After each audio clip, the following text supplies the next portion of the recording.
Hello? We are live here. I believe so, unless something happened. Hopefully not. I believe we're live. Yeah, good evening, everyone. It is day 3, I think, right? Yeah, day 3. I'm losing track of my days. Give me a break.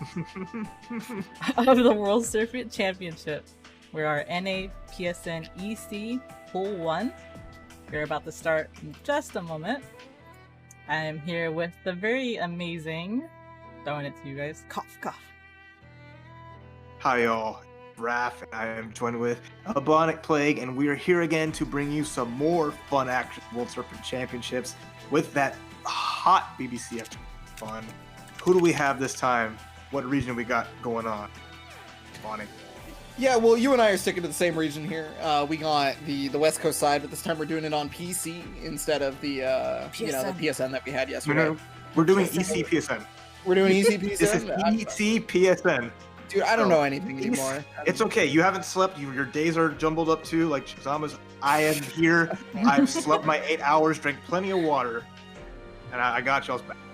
East Coast PSN is today. We're gonna see a lot of the fun, awesome folks representing the East Coast battle it out. There will be a West Coast PC stream a little bit later, and then you have the second stream at BG Callisto for the East Coast PSN. So there is so many channels to dive into, but you are here with us for the main action. I'm glad you're here, and I'm glad to be here with the Bonic. Always glad to be here with you, Raph. You get to correct me when I mess up. You know, I'm looking like Cole Young out here. Or you haven't gotten your ass beat yet. You're fine. You know, it happens so on the road. That's his superpower, dude. I actually want to watch that movie just to see if that's true. I haven't seen it yet. But yeah, all right. So we're doing East Coast PSN this time. So we got some. Oh, we get to watch some really good matches actually for this one, just like last time. So just to name a few people, we got we got Madoka, Haru. Let's see who else we got. Hiroshura. I always pronounce this wrong. Hiroshura. I can never do it. I'm sorry. Ice Cool, Blue, Bojack, Valkyrie Koji. And then let's see. We got Thantis, Small Fry, Adroth JP, Noctis, Onikage, Euchre, Toast. You know, there's a lot of people in this bracket that you might recognize, you might not recognize. I didn't name everybody, but yeah. Yeah, they a lot of them fought yesterday for the East Coast PC, so running it back again for number 2. But now they're going to those PSN networks, and they're going to be a fun little fight. I'm excited to see how it all goes, because there are a lot of awesome players that you get to see. You know, that big list, and and then some. So a lot of surprises. It's really hard to take a pick of who can really make this count today. Because yesterday, I think you had some good choices, of who would be able to make it at least top 3 here. I think the field's a little bit more open, in my opinion, looking at everyone in the bracket, so it makes me really excited to how this play out. Yeah, I think people usually have their fan favorites, that they pick out of brackets, but it's I feel like there's a lot of different type of fan favorites, Very, very notably in this bracket, I do want to mention obviously there's Ice Cool, who has been just killing it in Midwest events very, very, very often. So, I mean, that's maybe one person to look out for right now. Just throwing that out there. Oh, yeah, no, definitely for sure. Seeing, the character he plays really strong, right? Susanoo. But then you have a lot of character variety, I think, across the. So I know, I think Madoka will be our first player, one of the first players coming up here. Seeing their Jubei rocket is always nice. So, a lot of these players have been around for a hot minute too. So he's. BBCF's not a young kid's game anymore. They're all getting older now and coming up to us old folks here who started with a little bit before then. But it's good to see that people still sticking to it, still playing what they can. We're fighting for that BBCF rollback, hashtag BBCF rollback. That's the topic of the weekend, and we need everybody out there to try to get this trending again. Tweet out the event, tweet out that hashtag BBCF rollback, and let them know. Let Arxis know that we're here. We want to see some good netcode for this game so we can be played to its fullest and the community can get something I feel like they. Yeah, we got it ending. Oh, what's up? What happened? Please give me rollback so I can run things easy. I'm going to disappear. Look, I'm gonna tell you, no matter what, it's still a tournament, right? So like, even if the players have a good experience when they're mid-match, it's still a tournament and something will happen. Mm-hmm. I mean, Yeah, it hey, definitely is. speaking of the matches, something though. doesn't happen. Okay, here we go. Speaking of the matches, though, we do have Madocat's match and their opponent here. Sorry, I gotta move over to brackets so I can see, because I can't see things. Okay, so it's Ryukazm 99. All right, so the Hakumen, yeah. Jubei Hakumen out the gate. Legacy character versus last deals.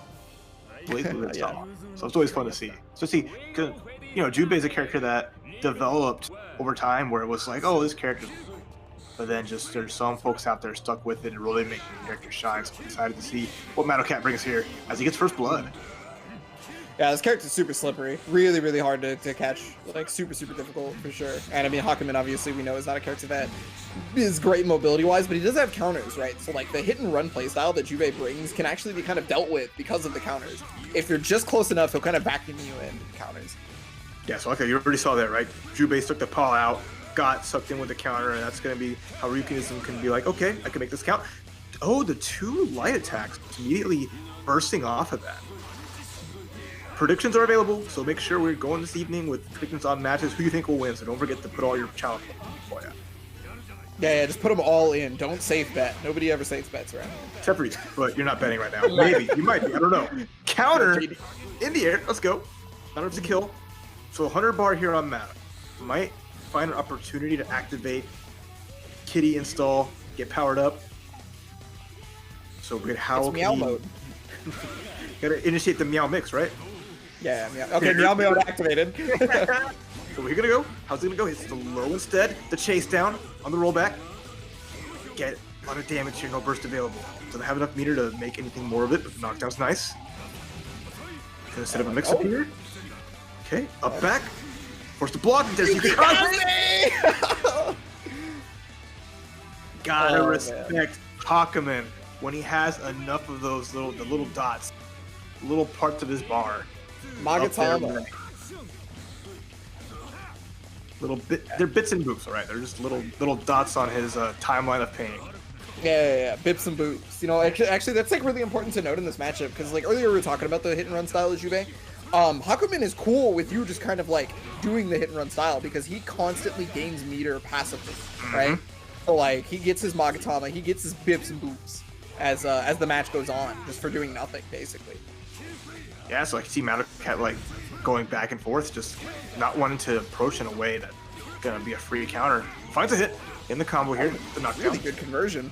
Like that, yeah. Has meter for the Meow mix. There's the overhead. Nice tech. Okay. A little even here, but you see the active flow going on now for Ryukazm. It's gonna hit that OD. Madocat trying to make it out with that. Gets caught. This should be fine. Misses it. Yeah, I was probably trying to do the JB J2C combo, but unfortunately it's gonna get air thrown now because of the drop. Another drop, but there's the anti-air. Burst comes out for Ryukazm. Okay. How's the block? Like that, just counter assault. Get off. But the jump back, jump back 2C is gonna do it. So that was, I mean, Ryukazm just holding it solid pretty well. I liked taking the risk of the burst on that second round just to seal the deal, knowing that it was kind of an awkward position and it would put Madocat into the corner. So I love seeing players using their bursts in that way and just making the most out of it, where it's like you are taking a chance of using a burst and not having it for the third round. But the beauty of it is your opponent's in a terrible position because now they're teching and they're in the corner and you have the advantage. Best time to use it. We were talking about like yesterday about like the possibility of hero bursts and stuff like that, but you know, there's always context to the details and how you use these things, and so the slight changes in regards to that is like yeah, well, that burst also got you the corner positioning, so it may have been a hero burst, but I immediately got Oki off of it because it was directly up against the wall or something like that, right? So it's actually a lot better there. Or you know, sometimes you see those Domi bursts at the top of the screen, and then it's like, well, that was kind of the only place I could have bursted in the first place.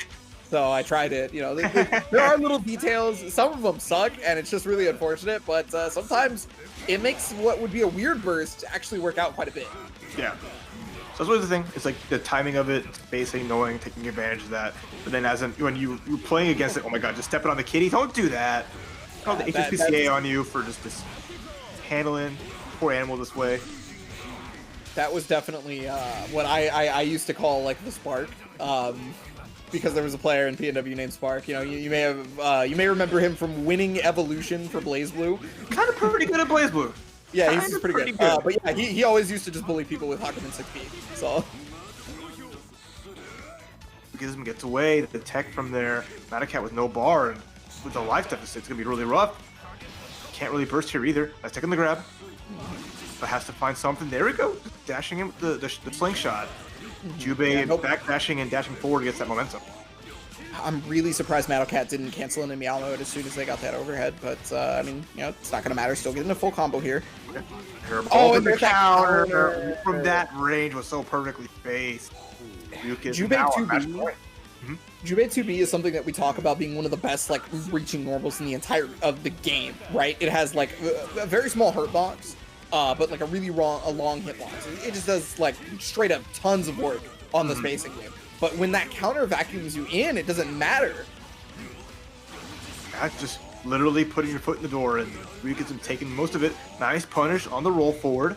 Couldn't keep the combo going. Blocks the overhead. Nice. Sweep and out of the corner. Ryukizm now it's his turn to play. Oh no. Nikes. Okay, but block low that time. Counter hit conversion. Okay. I like what I'm seeing here. Matacat just needed to get it around and get some momentum. Activate the Meow Mix. Ooh, that was interesting. Yeah, not a lot of Jubei players immediately go for a button into air dash. Well, not air dash, but it's command dash. Because usually it's like, it's something that you can press buttons to stop, right? He's negative afterwards. Oh, what a big anti-air into the drums. Avoids Yukikaze. And now Matacat kind of waiting it out.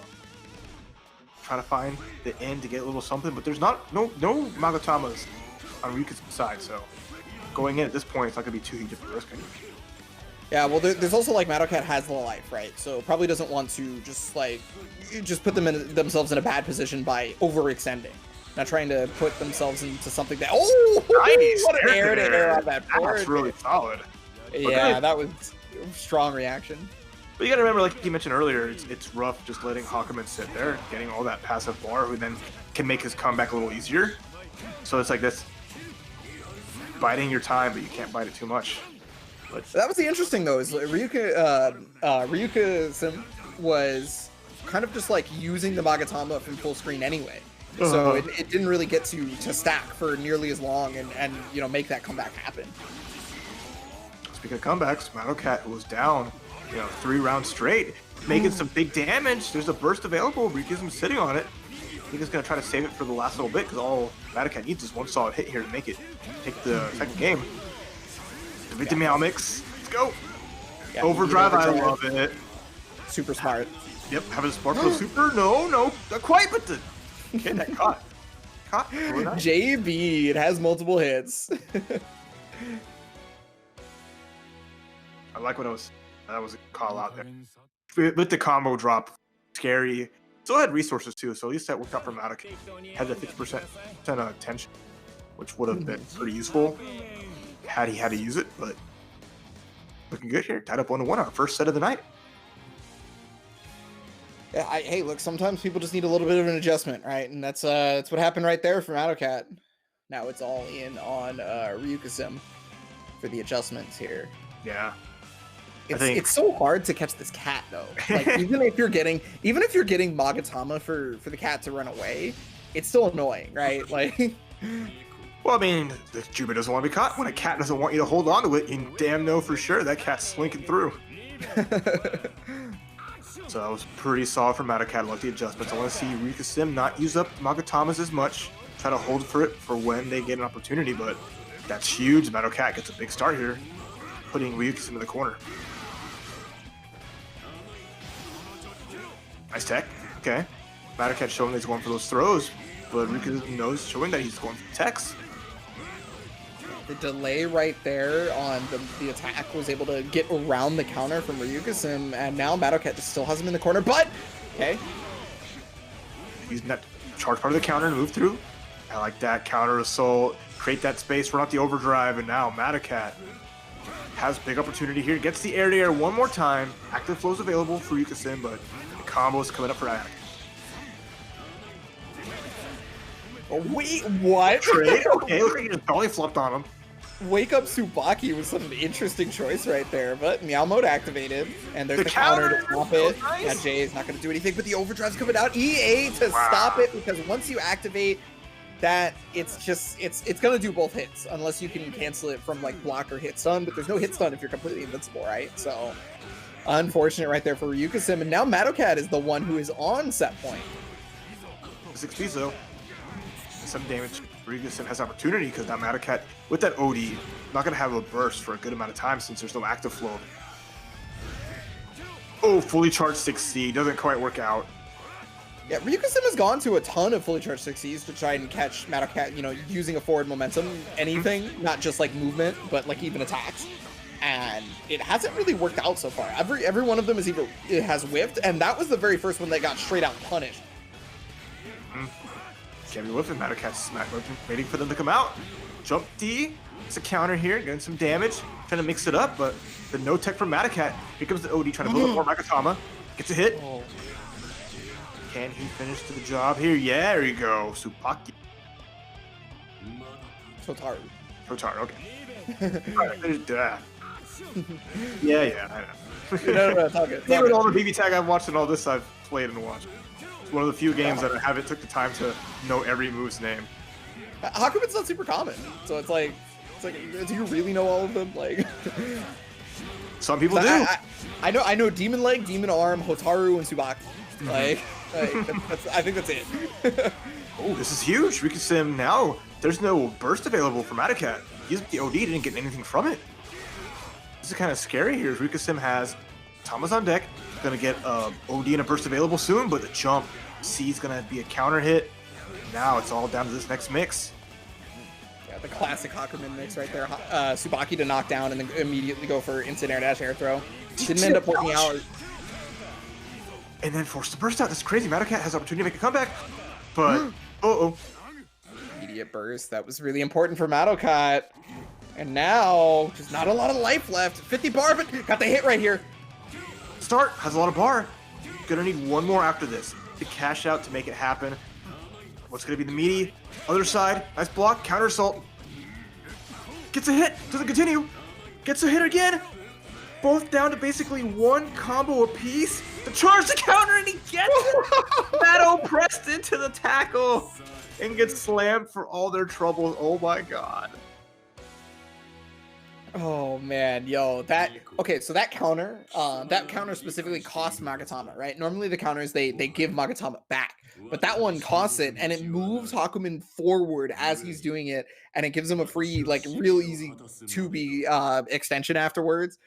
That had only been used a couple of times. That hadn't really been used a whole lot, and it worked out almost every time, I think. I'd have to rewatch the match, but it had a pretty high success rate from what I remember.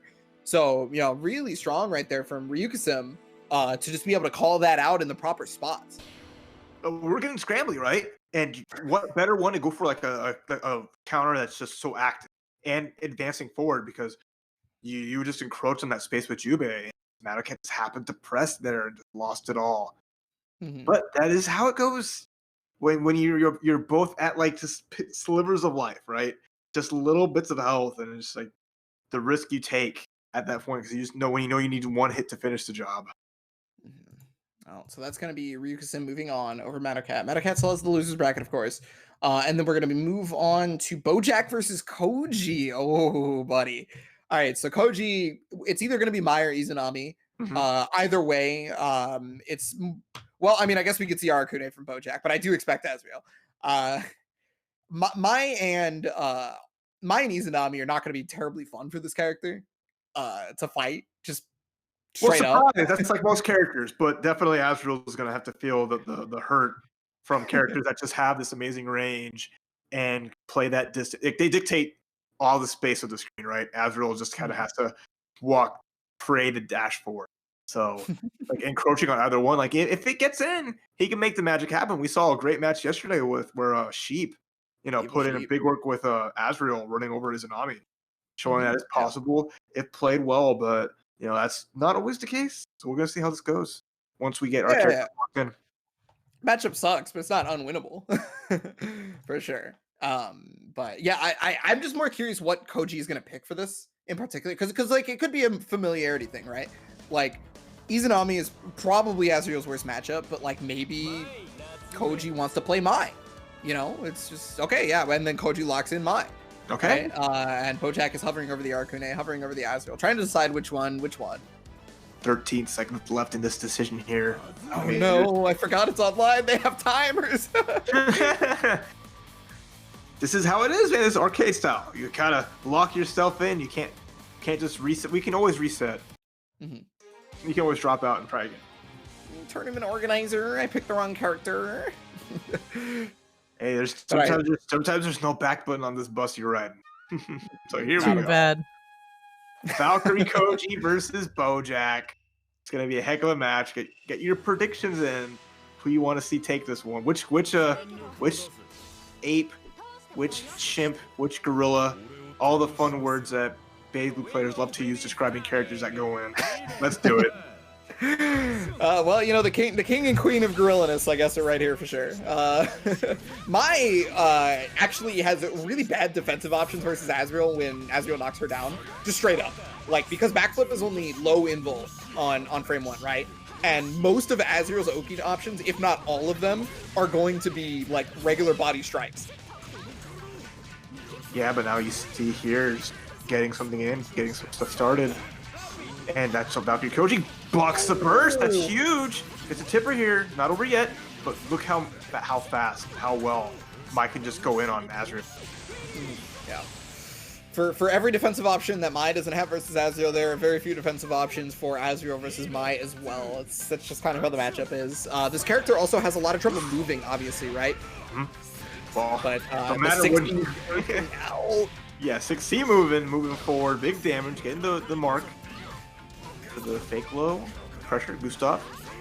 That was IV, so Bojack backdashed. He was probably afraid that Koji was trying to press button, but the throw is invuled through, and that's gonna be a chance for double weak point. And yeah, that was unblockable right there, no matter what. The super was gonna be unblockable, right? So Koji actually was trying to get out and ended up taking the hit instead. Yeah, I mean, you have like the counter assault that can get you out.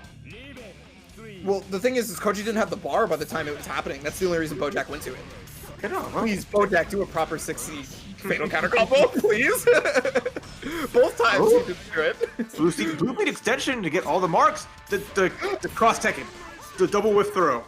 That's I know that as the Blaze Blue classic, to be honest. So. Fatal counter and Valkyrie Koji taking advantage of it.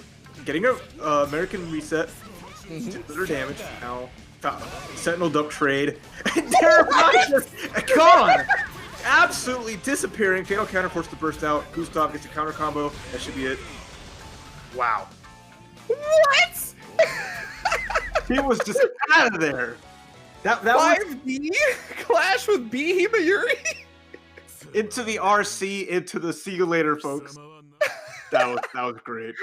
So I was not ready for that. I definitely need a clip of that one for my record. I need that one for me. That one's for me. Oh, good gosh. Well, Bojack gets the first game. Okay. And switch on over to Izanami. Yep. Did it pretty solid with Mai, but now wants to tip the scales in the favor with the Izanami. So now, how is Bojack going to approach this? I'm sure we'll see another 6C into fatal counter into just some combo that is not approved by a Bionic Plague. I'm sorry. That was one of the combos I practiced so much that I was like, you guys gotta understand. Like 6B after you 6C, you can confirm it. I believe in you. It's easily confirmable. All right, so here we go. How's this going to start out here? We're going to see another 6C at the start. No, both players just jumping in the air with the barrier. it is really scary to want to 6C versus Izanami in that kind of situation. So I can totally understand. But immediate burst usage here from Koji doesn't want to get knocked down in the slightest, because without meter, Izanami doesn't have a reversal, right? So like, what is she gonna do versus like Azriel staring her down in the face? Yeah, well, when she gets some space, activates the ribcage, has the bits. You know, took off the ribcage to make sure get the Oki here, get some of that barrier back. Now here comes the mix-up. Armor's right through. There's the RC, but the slide chase down's gonna connect. We're at danger. All the barriers gone, but Bojack not risking a burst here. Okay, yeah, well, tried to toss the fireballs immediately, and unfortunately got counter hit for it by the 2B. And then yeah, there's one of the reasons why 6C is really hard to use in this matchup. Yeah, I don't know. Bojack throwing a burst there at the trying to make a hero play, but just didn't work out. So despite all that and how big of a life lead Valkyrie Koji had, this could spell real bad for Bojack. Well, I mean, neither of them have burst, right? So even Koji's not going to be able to burst out here at the same time. So it's kind of similar for Bojack, honestly, if Bojack is able to get in. So far, it's all the Valkyrie Koji show with this Izanami. Activates the ribcage. Here's the mix. It can block, but and then the block on the overhead. Still getting clipped though, and there's still a little bit barrier left for Valkyrie Koji, who has a lot of bar, has opportunity to make something happen. There's a mix, but Bojack out, counter assault out. Yeah, both players are doing a really good job of navigating any sort of like option that they could go to. Like you saw that Koji was looking for every one of Bojack anti-airs and to stop each one by floating, and then like Bojack was trying to forward dash out and got those. But up until that point, now we're back on the rib cage, but kind of RC out. So the pressure's on, has to OD, gets the anti-air because the barrier's gone. Had opportunity here. Super, gets no! Okay. Gets a hit down. Leopard. There's the burst though, it's not dead yet. But the anti-air's gonna do it with the DP. Bojack staying alive here. What a call out with that basically rising D cannon. Yeah, that overdrive call from Bojack was perfect. That was super smart to overdrive cancel in the guard, because once there was no barrier for Valkyrie Koji to speak of, right, they can no longer block. And I'm not just talking about like when they're floating. I mean, they can't block in the air at all without barrier. This is big. Bojack making it hurt. There is no burst here on the side, but the counter whiffing the uppercut, the combo drop. Yeah, super unfortunate there for Bojack because it was just a bit too low, and now we're gonna see that set play Izanami is so well known for. Cage. You know, I'm really surprised that Valkyrie Koji doesn't go to greedy 2B pressure, because it's allowing Bojack to get out multiple times, and I mean Bojack is looking to even take it right here probably. Nope. Okay, got the hit. Valkyrie activated ribcage with no barrier and just basically ran out of barrier as soon as there was a no tech from Bojack. There it is again. Gonna go Bojack, what are you doing, buddy? DP's out. DP's again. 3 times as a charm. Yep. Not afraid of nothing as Valkyrie Koji doesn't have barrier, right? So can't jump in the air, but just runs in, gets slammed, and Bojack pounds his chest to Victor and on his way to victory. Yeah, that was definitely the Bojack special for sure. Just keep DPing. Just do it and just do it and just do it. Oh man. So I'm really curious as to Koji's decision making, but it's, you know, at the end of the day, Bojack was able to take it. And so moving on right there, we're gonna see Koji a little bit later in the lower bracket. So let's see. Bojack moves on to face who? Ubereho. Okay. So then we got Haru and D-Wishes next, I think. If I'm looking at the bracket correctly. And that's not the Kagura Haru, right? That's a different Kagura, or different Haru, or is it that the Kagura Haru? I would imagine Haru could be typically pretty common, but from what I associate Haru for BBCF is definitely Kagura. So we'll see with the character pick if that affirms that guess.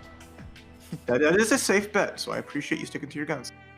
I gotta check to see if it actually is the which one it is. Mm-hmm. Could be the Haru. That's what I'm trying to figure out. Because we have like a lot of Kaguras in between the two West Coast and East Coast brackets, like mostly in the West Coast, of course, but yeah. So character's fun. What can you say, right? Character that's, you know, a little bit on the newer side when in the Blade Blue timeline, but people love to play as them. You know, despite the strength might not be up there, you just having a good time just swinging. So hey, can't blame them. Okay, so it's the S. I was trying to figure out if we were getting a Kagura mirror this match or not. which would have been hilarious to commentate. That would have been a lot of fun. But we get the S versus the Kagura. Got two characters with basically the two biggest swords in the game. And that's going to make for a lot of fun. I mean, there's just some giant ones. Yeah, we actually saw this matchup yesterday on the West Coast side of PSN. We saw Serpent versus Ruka on the S and Serpent on the Kagura. And one thing that you'll notice is well, really odd for Kagura is that, like, despite the fact that he has Wyvern, S can throw fireballs in situation that Wyvern doesn't really do anything to catch her. Despite the fact that, like, okay, sure, he armors through the fireballs, but it doesn't really do much after that, right? Like, he gets forward and then he has to deal with the S mix-up once, you know, Wyvern has gone through.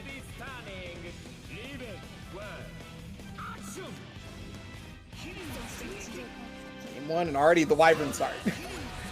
That's the cool part about this, is we're gonna see all these different, like, Kagura playstyles.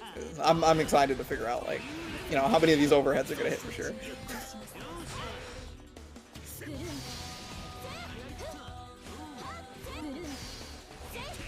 I mean, oh, there it is, JB.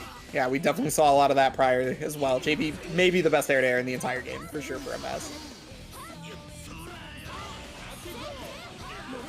Wow, max distance 2A confirmed. That was as far as it got, I think. Okay, Gunflame super, but yeah, not fast enough, unfortunately, there for D-Wishes.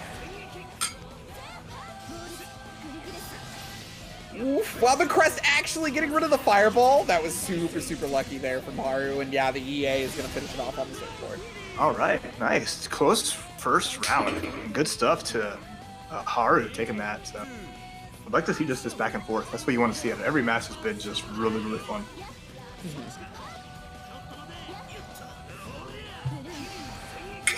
Yeah, see, there's that Wyvern thing right there. Is that her ability to throw the Fireball from further away than the Wyvern is such a big factor, because it stops Kagura from being able to do anything once Wyvern has stopped traveling. But 60 counter hit, big. No! That's super unfortunate for D-Wishes, but gets the Wyvern counter hit, so be right back at it again. Continue getting some sets. Oh no, the little drops here had a lot of meter. Could have tried to close it out, but it's a grab. Once you just grab into the surfboard, there you go.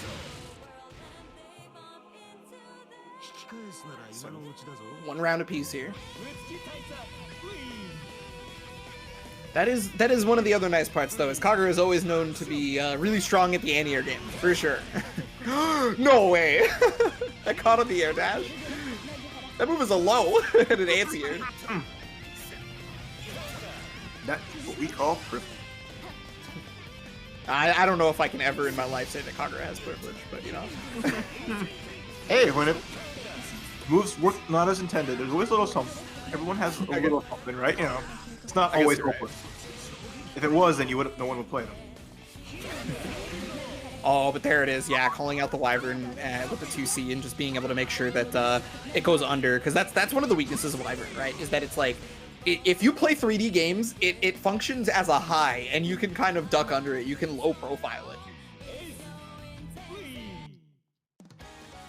Yeah, first game going to Haru right here, 2-1, and that second round looked a little bit better in terms of the control for Haru.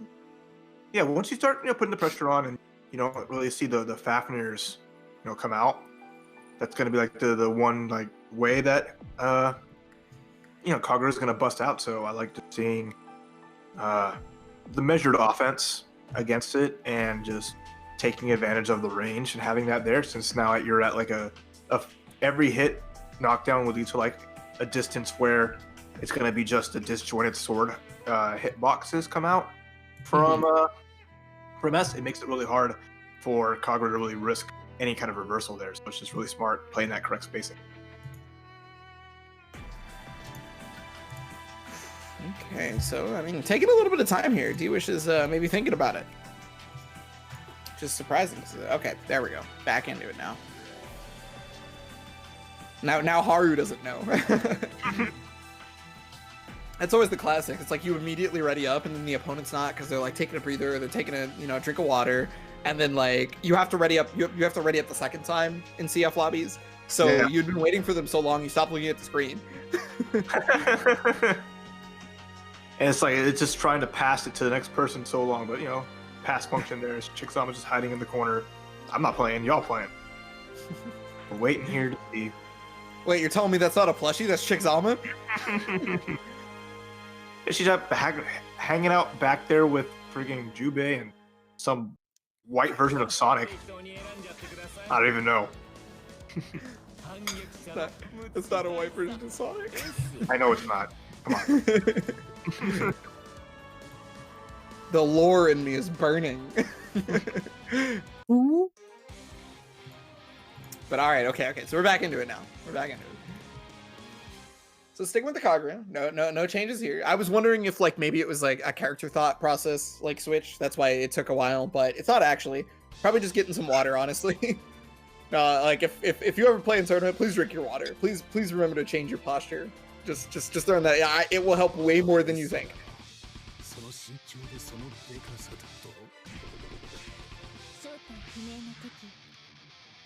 Alright, so we saw a very aggressive start from Wishes before. And then Haru obviously was able to jump over it last time. Well, no, actually he got counter hit by the Wyvern, didn't he? Was it going to be a similar situation? No, it was kind of passive. Okay. Already a hit. Going to be full corner carry, no problem. Even with the combo drop, that was still corner carry. But the problem now...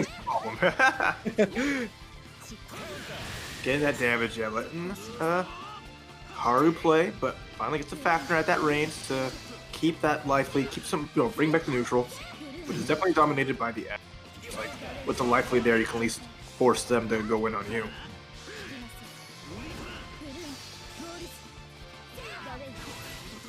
Well, I mean, when it comes to S, she's definitely not feeling forced to go in. She just goes in anyway, it looks like. Haru with a great air throw right there after the jump, and Wishes currently staring down a possibility of the losers bracket. Haru's currently on set point. Looking a little dicey as Haru just rushing in. No fear at the moment. Taking a little damage, gets the low into overhead. You don't have a burst, so you can't OD through. You had a block. Wasn't quite ready. Ruby. It was really unfortunate too about that because D-Wish has actually tried the 2A, but it low crushed the 2A because she sticks her foot up. Barely off the ground, and that's all that counts. Got the trade 5A, but there's the reversal, air, DP, Fafnir, double jump. Now D-Wish's all is left is a burst, overdrive, and a dream. Well, I mean, Kagura does have the damage output depending on the hit. It's definitely not impossible. It's just really difficult. The air throw actually whipping. That's not an easy way, but okay, this is a chance. Here we go. Meaty. Gotta watch out though. Haru does have the the reversal. Has the reversal, has the meter to cancel it. And with that, Haru takes set 2-0 over D-Wish. Yeah, the Cadmos had got me overhead, so I was thinking that maybe some stuff was coming, but unfortunately, yeah, that DP did come out just like you were talking about. Haru had the bar, so the DP was only really a scary situation if it had whiffed. If it gets blocked, it's no biggie because now he gets a mix-up, right? And then if it hits, you win. Mm-hmm. So risk reward is pretty in Haru's favor to want a DP there. Yeah, it's always scary too, because he, as a Kagura, as D-Wish, it's like, I have to get the hit, I have to close the round out, gotta keep it going, but then Haru just showing no fear, because, I mean, you have a way of canceling out of an invincible reversal, right? So what's there to be scared about? Stuff. Taking that, continuing on into that winner's bracket here at the World Serpent Chat. Everyone who's tuning in, thank you all so much. It is just another wonderful event here with repping all the Blade Blue Central Fiction, brought to you by a lot of awesome people. So I want to talk about a few of them right quick. Thank you for being so supportive of the event and the community, such as Axis Games, with new games coming out soon, like this summer, Rico London, a cooperative first-person shooter, fun game to play with your friends. Make sure you check it out on Steam, PS5, PS4, Xbox One, and Nintendo Switch. I said Steam, that was my mistake. But looks like a lot of fun. Yeah, one of the other games that Axis has coming out as well is a wizardry RPG by the name of Underknots, Labyrinth of Yomi. It's also coming out. You guys can pre-order it just like that. just like London, and that's going to be on PS4, Xbox One, and Nintendo Switch. You know, you can go to Axis's website, of course. You can Google the names of these games and really learn about them, because Axis is obviously one of the publishers of the game that we're watching today, BlazBlue. So, you know, we want to support them because they are supporting us every day of the week.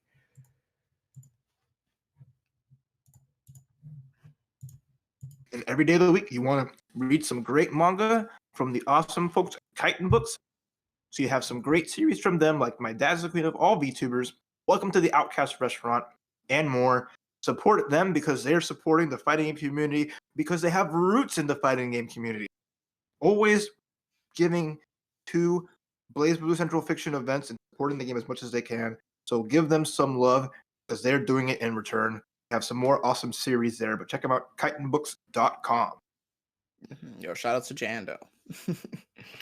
Been around for BlazBlue for a really long time. We all owe it to Jando for the Tsubaki stuff, but we all also owe Boston Blue Beats events for many BlazBlue Central Fiction events that are happening.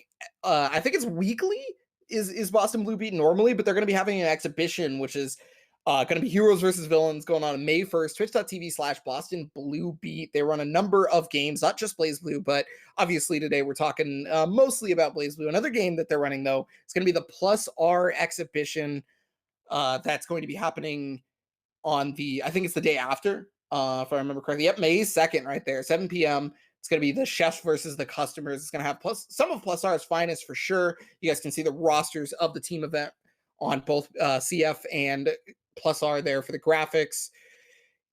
I think both of these are going to be really, really strong events, and I don't think you're going to want to miss them. Oh, for sure. You don't want to miss those, just like you're not missing the World Serpent Championships here on twitch.tv/Chickzama, as well as other streams as well. The other PSN stream right now is twitch.tv/BG Callisto. There will be the West Coast Steam streams a little bit later on some other channels, so make sure you give all those channels a follow, give them some love, subscribe if you can. If you can't, just let your friends know what's going on social media, and just keep tuning into the amazing action. Hey, don't forget to use hashtag BBCF rollback whenever you make a BlazBlue tweet, or if you want to tweet about the World Serpent Championship, make sure to use hashtag WSC 2021. But yeah, BBCF rollback is what we want to get trending for sure, because we want to show Arc System Works that we want some netcode improvements. Oh, for sure. We don't want to have to wait for 10 more years for more Arc Systems to have this kind of netcode, right? So we know with Strive on deck with that, hopefully the Dungeon Fighter fighting game might have a little bit of that. I'd be excited to see. So just want to keep the rollback ball rolling. All right, but we got matches set up. Continuing on right here, we're going to see if we can round out the two matches that are qualifying for top 8 winner side. The first match has already been solidified. It's going to be Haru versus Ryuka-sim. And then this one is going to be, we're trying to figure out who faces Bojack for top 8 winner side qualification, and that's going to be between Ice Cool and Furemu. Ice Cool is one of the people we had been talking about playing within some of those Boston Blue Beats events. And then Furemu on the other side is self-proclaimed #1 CF role player. can never forget. Can never forget.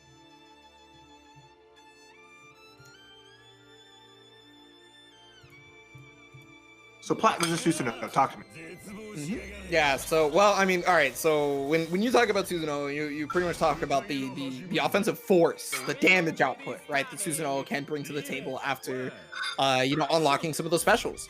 Now, this matchup, like a lot of Platinum matchup, is obviously dependent on items. Cat Hammer is going to be really important, in my personal opinion, for this matchup, because it allows for the space control to not be so much in Susanoo's favor. Because hilariously enough, outside of like 5B, the space control, 5C. No, it's 5B. I'm right. Never mind. 5B. Outside of that, she doesn't have a ton of long-reaching stuff, right?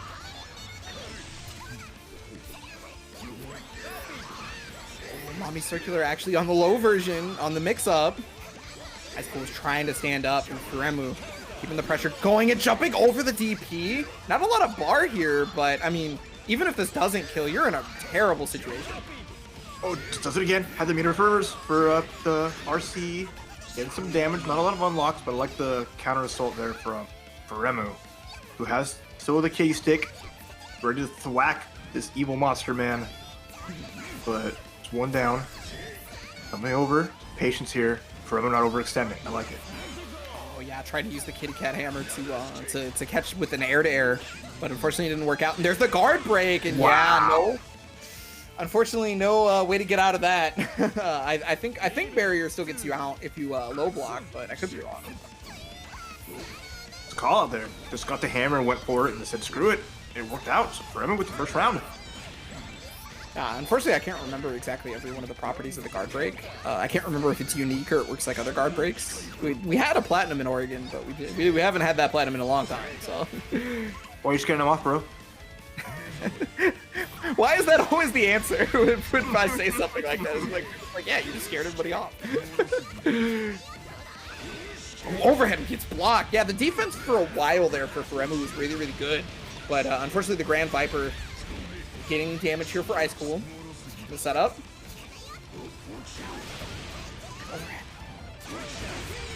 Okay, and oh, right there again. Air to air on the Sonic spin. One apiece right here in rounds, and that kind of looks like the way Remu was able to control the match in the previous round. Like each round has looked heavily in the favor of the other player, basically.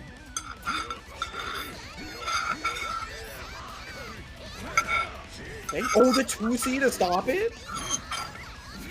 Okay, Raph, you're scraping into the bike, my friend. That was just a little bit. We're good.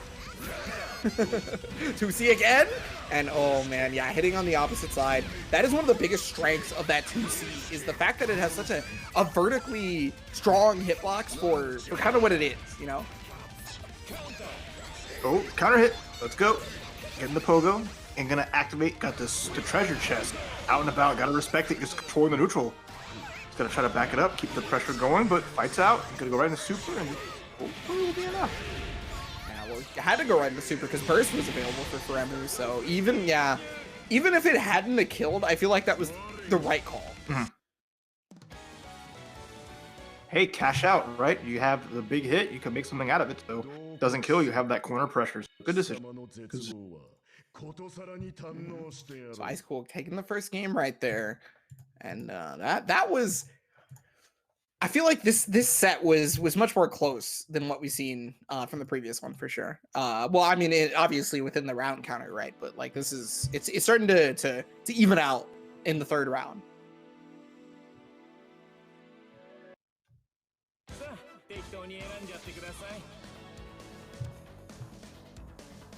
Now, I don't know if there's gonna be another character pick from. Yeah, I was gonna say I don't think Remu would pick another character. And then Ice Cool obviously locked into Susan whenever they do that. Yeah, there it is.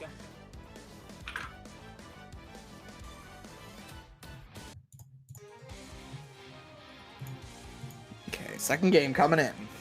Right. Let's see what role playing you can bring versus Susanoo. Is Remu gonna role play as the winner of the set or losers? That's what we're gonna see here. We got that role is yet to be filled, so they're at tryouts right now. Do their best, act the part, but so far Ice Cool is in the lead for that coveted spot.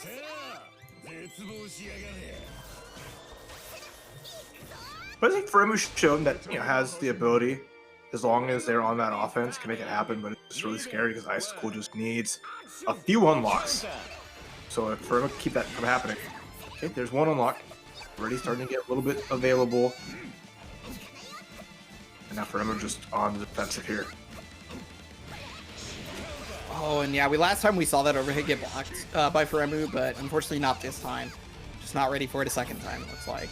And I mean, Grand Viper was on deck, right, for Ice Cool, which had been the mix-up previously, whether it was overhead or low, and that had been what Remu got lost to, was the low, the Grand Viper, and so maybe was just looking for it that time. Got the blue beats here, knockdown. Okay, he's already ready for the roll. Unfortunately doesn't catch it, but at the very least keeps him in the corner. And that's the important part. Now we have the lion, the big cat on deck here, so that's going to control the space even more. There's the reversal with the RC. Big from Ice Cool to get the momentum back, and to the sneaky stuff. TRM.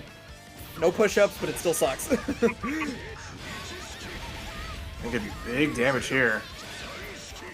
Gonna be one more hit to do it. I love that. You think it's gonna be just regular jumping, but delayed air dash, and now Ice Claw match point. Yeah, classic Arxis mix-up. Been doing that since I was a child. Babby's first mix-up, is that what you're saying?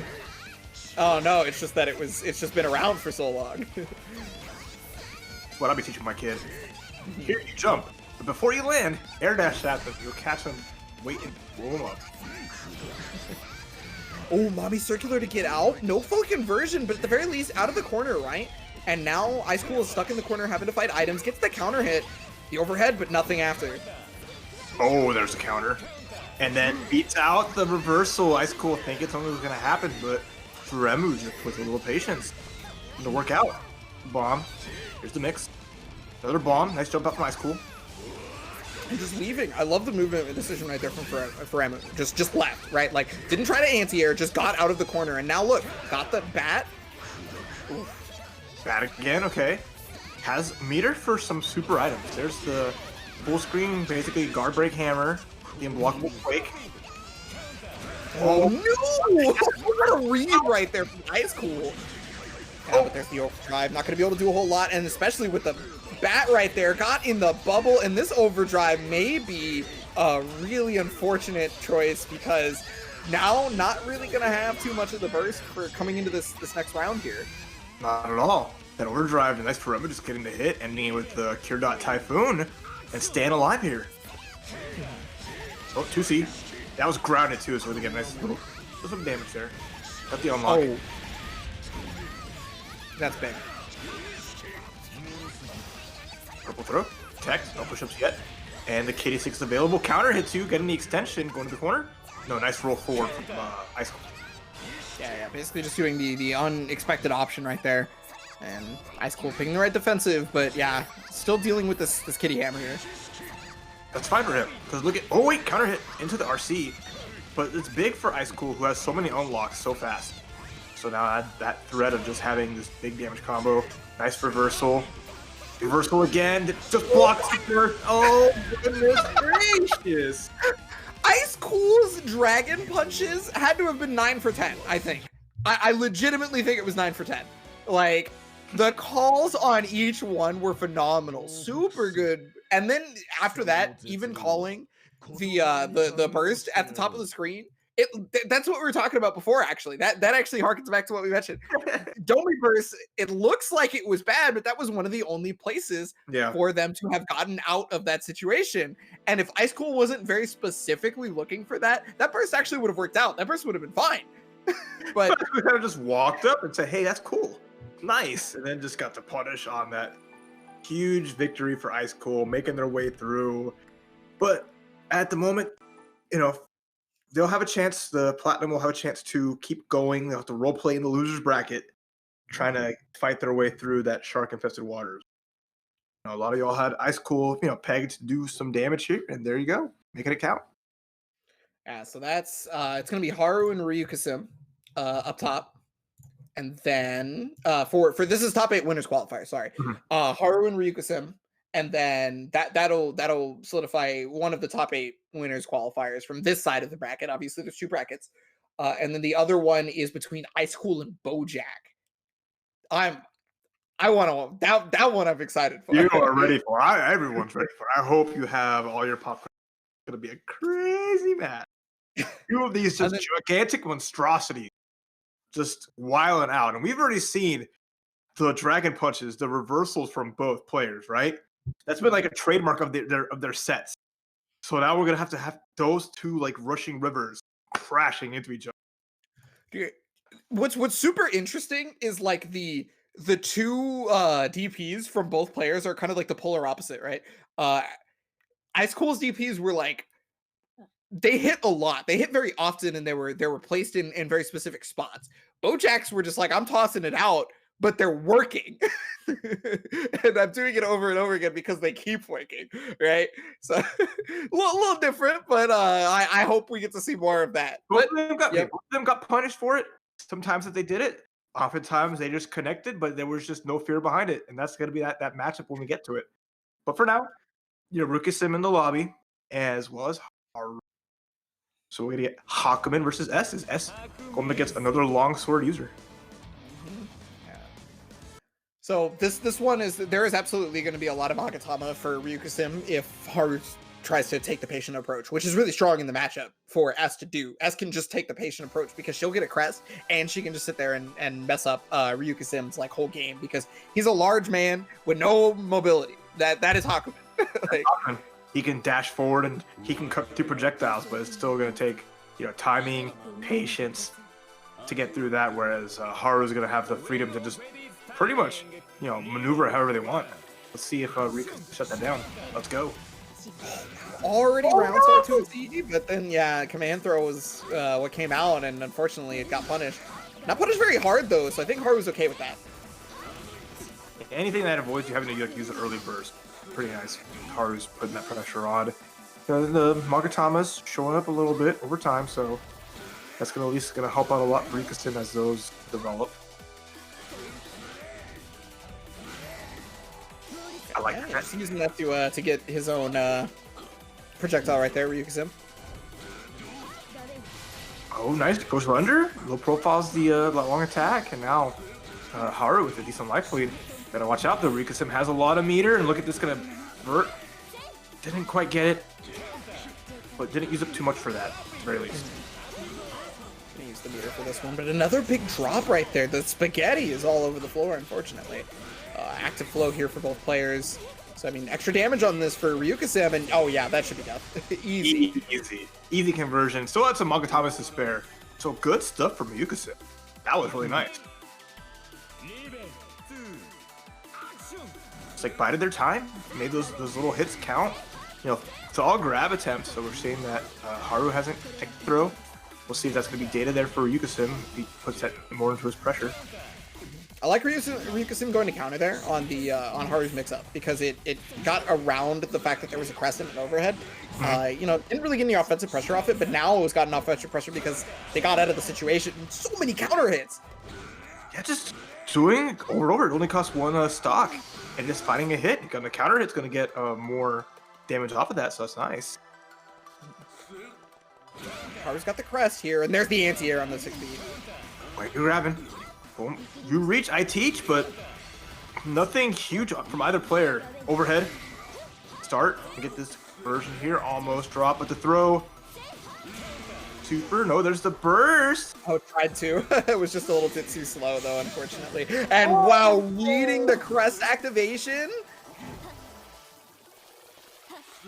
The moving counter, and then Ryukusim just sitting there like, I'm gonna build this bar. There's a super. There's a super again. Using up all the Magatamas, so both players are pretty much have no resources here. And that actually lended into why Ryukusim couldn't win right there. Got the 4C, but couldn't demon leg. And oh my goodness, got the 2A, 2C. Or that 3C. Super clean, getting that max range. Fighting the hit here, and Ryukusim clutching it out, taking the first game. Really well done.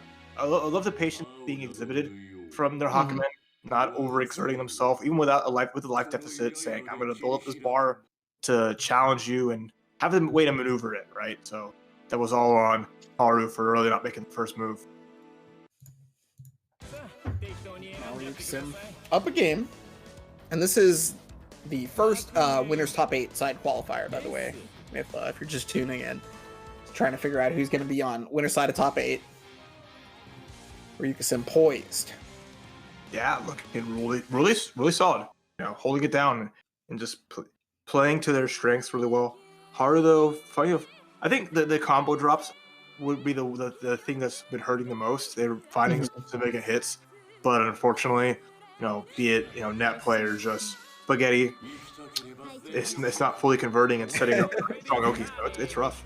It's rough. Yeah, it actually it plays heavily into Haru more than it plays into Ryukusim because like Hakumen does most of his damage in a couple of quick hits, right? Like he only does a few and then like he gets a good amount of damage, whereas like S has to do a lot of different hits to get the same amount of damage. And that ends up making it so that when Hakumen drops a combo, he's already done more damage than you have. It's gonna be on S to really make these count. Finds a hit here. Just the extension. I like that with the wrap cancel. Didn't quite work out all the way. Only 2K. Used up a little bit of bar just for a 2K conversion. I mean, there's not a lot of hits on deterioration when you cancel out an uppercut.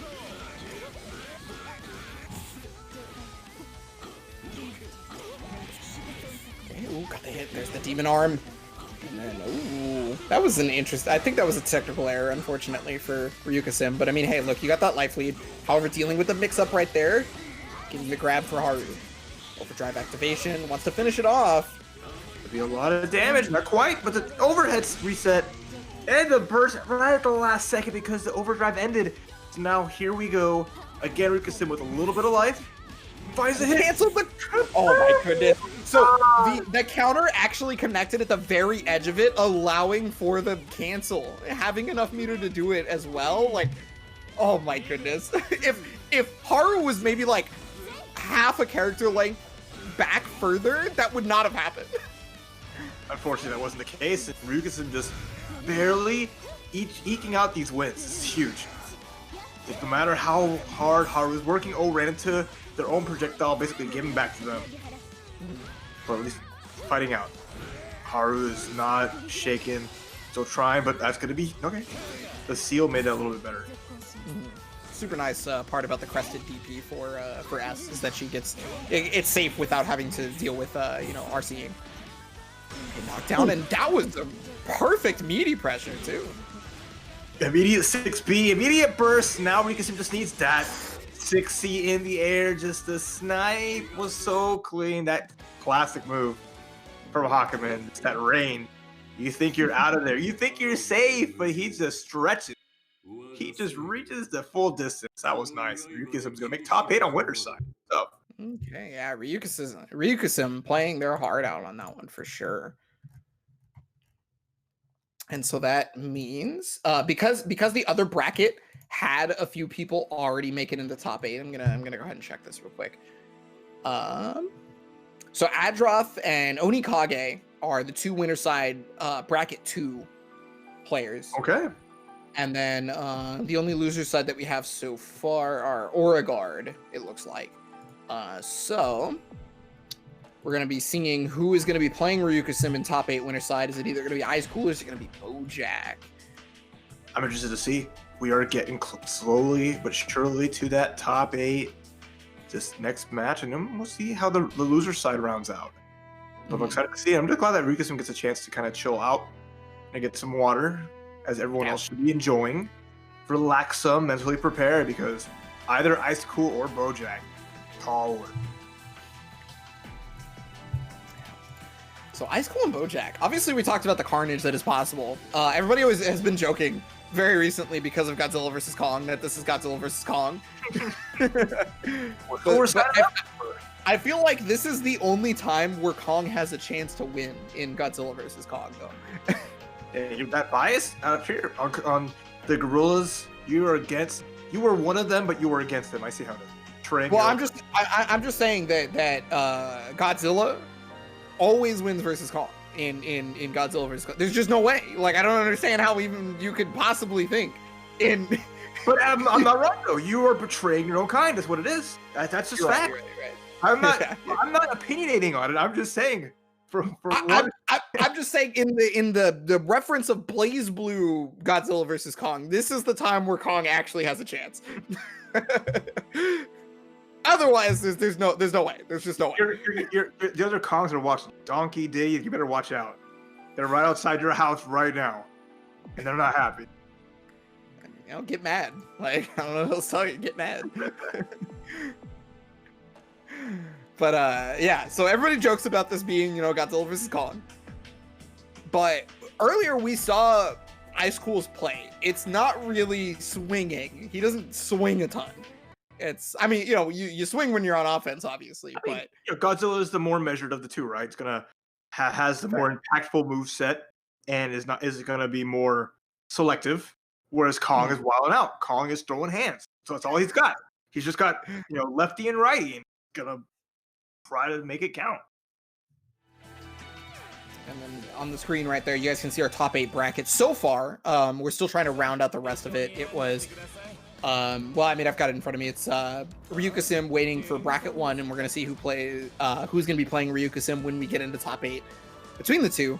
And then it's gonna be for bracket 2, Adroth, JP, and Onikage were the 2 to make it. And then only on the loser side we have Origard so far, and those are just gonna keep playing as we get going here. We're not done with those yet. Not quite. They aren't off the hook yet. But before we get to any of that, let's go. Susanoo, driven by Ice Cool, Azriel, and Bojack. The squads have been selected. We're getting to tunes. Let's do it. You know, but Bojack has been hovering over Arakune just about each time, but hasn't yet picked Arakune. I wonder, is he ever actually gonna pick Arakune, or is he just like, no, we're just going with Azriel. I mean, never a bad pick, and you have it 2 at 3, so switching it up can always happen, but I do not think we'll see that.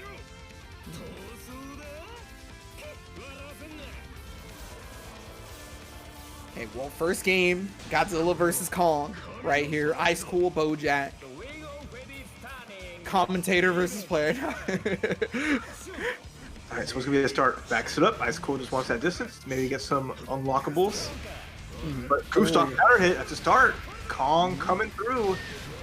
Bojack finding steal and trying to make the mark of the counter hit worthwhile. Yeah, getting that weak point is pretty important. Okay. Oh, opts for the reset on that. Now that's double weak point actually, because Ice Cool's got slipping. And yeah, it could be good damage depending on what he wants to do, or if he just goes for double. Okay. That makes more sense, honestly, than just going for the straight damage, I feel like. Yeah, I like that option. Just making sure that that is still in play, especially with the meter for a unblockable Blackhawk Stinger. The top weak point's gone, but the counter hit on the Gustav again. Blue beat, but hey, we take those. Yeah. Oh, wait, never mind. Gets out. Ice Cool still with a chance. The whip punch to the dive kick. Gets a crush trigger, gonna extend the combo here. Get a few more unlocks. And wouldn't say it's over, but here comes DP. No, just the imitable super. It's gonna get reversaled on into RC. Ice Cool with the call out. That super has so much vulnerability, but not a lot. But Bojack dash forward uppercut. All right, I see you, Bojack. Oh man, dash forward uppercut. So good. I usually get it when I'm trying to do dash forward growler, but I land on the same side. Hey, it works out. He had the meter to cancel it, so that was really nice. And now Bojack with the first hit, putting Ice Cool in the corner. Yeah, tried to do the double 6A combo, but unfortunately did the first 6A too late. So now Ice Cool is making his way to the other side of the corner. Backs off. He's only got the sword. Oh, well, now it's got Lightning Bolt, but... Activating a little bit for damage, taking advantage of that. And nice overhead RC. Nice extension here from Bojack. Gonna get the corner into the Love Phantom. That's not Love Phantom, what? Every Valiant combo is Love Phantom? I don't know about that one. Okay. Oh, Bojack forgot! Oh my goodness! Okay, so Susanoo is actually so big that if you try to steer the DP forward, the second hit of DP hits on the way down, which is what you don't want in that combo. He didn't lose the game for it, but it could have left Ice Cool alive, and I mean it did, and luckily he still made it okay. You want to steer the DP backward if you can in that combo. Okay. Versus Susanoo, and I think it happens to Tager as well. Bojack just heard that. He's like, okay, yeah, got it. I got it. the Kongs teaming up on the poor, lonesome Godzilla here. But that's for all you other Azriel would-be's. I don't know, put that in your notes. But good stuff for Bojack. Right. Yeah. Ice Cool was having a lot of trouble with the Gustav in particular, I feel like. Gustav was counter hitting him left and right, and in fact, like, even one of them was like a blue beat, didn't tech out of it. Yeah, that's the scary part, right? Getting that tech, you just gotta hold a button down, but still, you messed that up slightly. Screws you over. These two just skip the intro. I'm so mad. Where is our net play etiquette? Come on, guys. But Ice Cool, that might have been the power-up they needed in the intro, but tech out, Bojack. Nice opportunity, gets a low weak point, putting pressure here, gets the hit, the counter hit from it, the hit into the low. That's some good damage to the high weak point. Setup, reversal into RC. That 6C, but oh, Sentinel dumps through the DP! Okay, gonna go for the double Sentinel. It's a little too slow, and still gets the overhead though. That was all a setup, right? You think I'm whiffing to mess up? Nope. Bojack gets the conversion. It's gonna finish the job. No, never mind. I lied.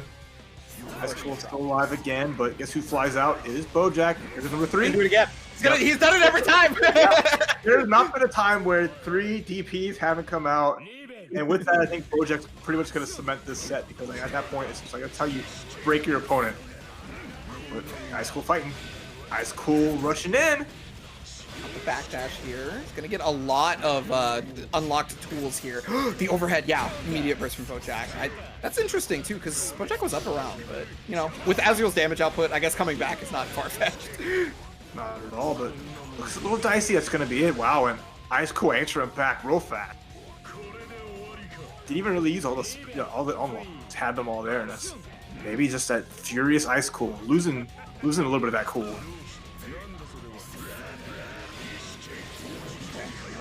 Yeah, go for the overdrive combo. Get as many seals as you possibly can, and get yourself all the way to active flow quicker on this.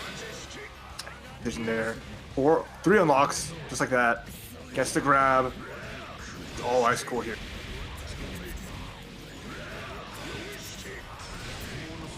Oh yeah, try to use meaty Sonic Spin, but unfortunately didn't work out.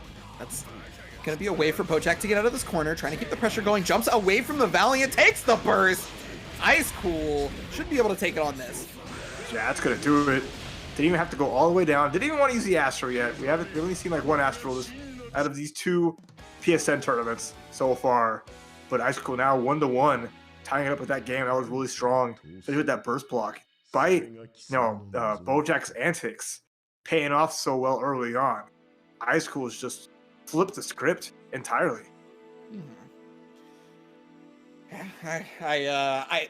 That's what a lot of people, when they watch people fight Bojack, that's what they're like yelling at the screen to see, is just like, come on, just stop him. He keeps doing it. And it's never that easy. It's never as easy as just being like, yeah, I can just stop Bojack. You know, no problem. Well, looks like, Ice Cool's finding their answers. I mean, if they keep the momentum for that second game, they can really, really make that statement and make it to winner's side. But you never count out Bojack. He's got plenty more tricks up his sleeve. So I'm excited to see this finale to this set. So good. Not even top 8. It's right there, I know, but still. GCG. Yeah, but Bojack, I think, just barely didn't make top 8 of the PC bracket. I know Bojack lost to Small Fry. On stream, and then I can't remember what happened in losers because we were commentating the PSN West Coast. So I don't know. I'll have to double check, but this is his chance for sure to make the comeback if he didn't. Yeah, has to find some way, but you saw the backdash after the instant walk on the Gustav. There's the meaty. Hold this power in my hands. Yeah, that lightning ball is super good versus backdash. Oh, low immediate burst. Doesn't want to give Bojack any momentum here. That was supposed to be overdrive, I'm pretty sure. What an attack! Disrespecting the chase down. You saw Ice Cool trying to bait out the backdash. Oh, counter hit. This is big. Bojack bringing it back. Cheeky reset didn't work. Burst didn't work either. Oh no! The call outs on the burst from Ice Cool so far have been crazy good. 100%. And just scary. Bojack trying to go for these reset tricks, but Ice Cool is starting to scout them out, not falling for it. Be huge fatal counter. Oh my god. We're going coast to coast. Yeah, Bojack is lucky that he only had a couple of the moves. But 5K? Like, come on. That's huge. That's crazy, right? Oh, reversal. Let's go. The walk forward, overhead, gets blocked. Somebody, I need that one. I'm clipping that. I need that. You're gonna show that to Bojack all the time now? I'm gonna show that to the Soul Calibur players. Oh god, hitbox. What are they? Yeah, they're pretty good. I love it. Oh my gosh, that was nuts. And with that set, Ice Cool taking it, making it to winner's top 8 on the back. Literally the back of a great hitbox. Yeah. Literally. Oh man. Yeah, Ice Cool, that was looking real hard for Ice Cool in the first game, too. Like it looked like he could not get a read on anything that Bojack was going to do, let alone was in the middle of doing. Right? Right. And just slowly made the adjustments to be able to contain the chaos And as usual, Godzilla beats Kong. It's crazy. I know. Into the script, right? I know your brethren are falling bit by bit, and you're safe in the commentator's seat. That's how it's been for a while now. I get to be safe, and I just get to yell at every Azrael I watch play, even though they're all better than me. So it's like, no, that was fun. I think that rounds out the top 8 winner side for this East Coast tournament. So really good to see these players go through. We want to take a look at that bracket when we have it updated. Ryukasim versus Ice Cool. And then it's going to be Adroth versus Onikage. And then the losers bracket still has not. Oh, wait, no. Euchre made it in for the bracket number 2. So that means Euchre beat Small Fry to make it in. So I'm sad because that's my man's. Euchre's cool too, but Small Fry was also a part of my sponsor. So that's like, I gotta be biased. I can't. That's fine. At the very least, we get a Hazama at the World Super Championship in the top 8. So as much as Chickzama will rag on Euchre, I'm sure she is happy that Hazama will be gracing the stream. In the next couple I guess. Yeah. I know, but not really. Yeah. Yeah, no. If I'm sure Chick has some choice words about Euchre. He's happy about the character, but not necessarily about the person behind it. There you go. All right, so I believe we're getting Haru versus Furemu. So that should be the S and the Platinum. We're gonna role play today. Hey, the losers bracket role play action has been good for Furemu so far. So they really have to make this one count, make that top 8. I love the variety so far we're seeing, right? When you think about everything, so this is going to be, seeing an S or Platinum, make it into the top 8. Writing about the characters that we've had at the moment, since we have Susanoo on the winner's side as well. So it's just like yesterday's event, just a fun variety. I'm happy. Mm-hmm. Bojack and Bojack versus Koji again? That's the run back to make it into the top 8? Oh, buddy. All right, we'll get to that later, though. Well, yeah, we will see that soon. But for now, the little ladies are going to be duking it out for a top 8 spot. S versus Platinum. So this is going to be weird because, Platinum is not going to get so much opportunity to set up her, roulette of things. Mm-hmm. Because, you have Haru and the S going to have, the significant range. Platinum's 5B has some distance on it. But I think none of that compares to how S can swing. So if Platinum can find some space to find an item to extend their range, that'd be great. But I have a hard time seeing how Platinum can find an advantage. So even if Platinum finds the space, the hard part is dealing with the fireballs from S, because those are fast as hell, right? So catching back up to Platinum, especially with the run speed that S has, is actually just really easy. Yeah, we'll see. That chase down is really good, but speaking of chase down, I like that. Getting the air-to-air, comboing into the boomerang, but managed to take out. But Furemu with the slight life lead. Boomerang is really easy to combo off of, because it has that spin state. I think the spin state is counter hit, but I could be wrong. Again, I'm old man Blaze Blue now. I can't remember everything anymore. Oh, nice. Getting that counter hit, making conversions, a lot of damage right now. Haru's trying to end this here. Easy extension, that should do it. The toe taps. There you go. Yeah, made sure to get the JC too right before the toe taps, so that you get that extra damage. But oh yeah, there it is, JB. The air of the gods. Dangerous. I know. Platinum has some okay air to air, but fighting that against S, scary. Yep. I like that. Furemu not trying to punish the whip throw and not get blown up for it.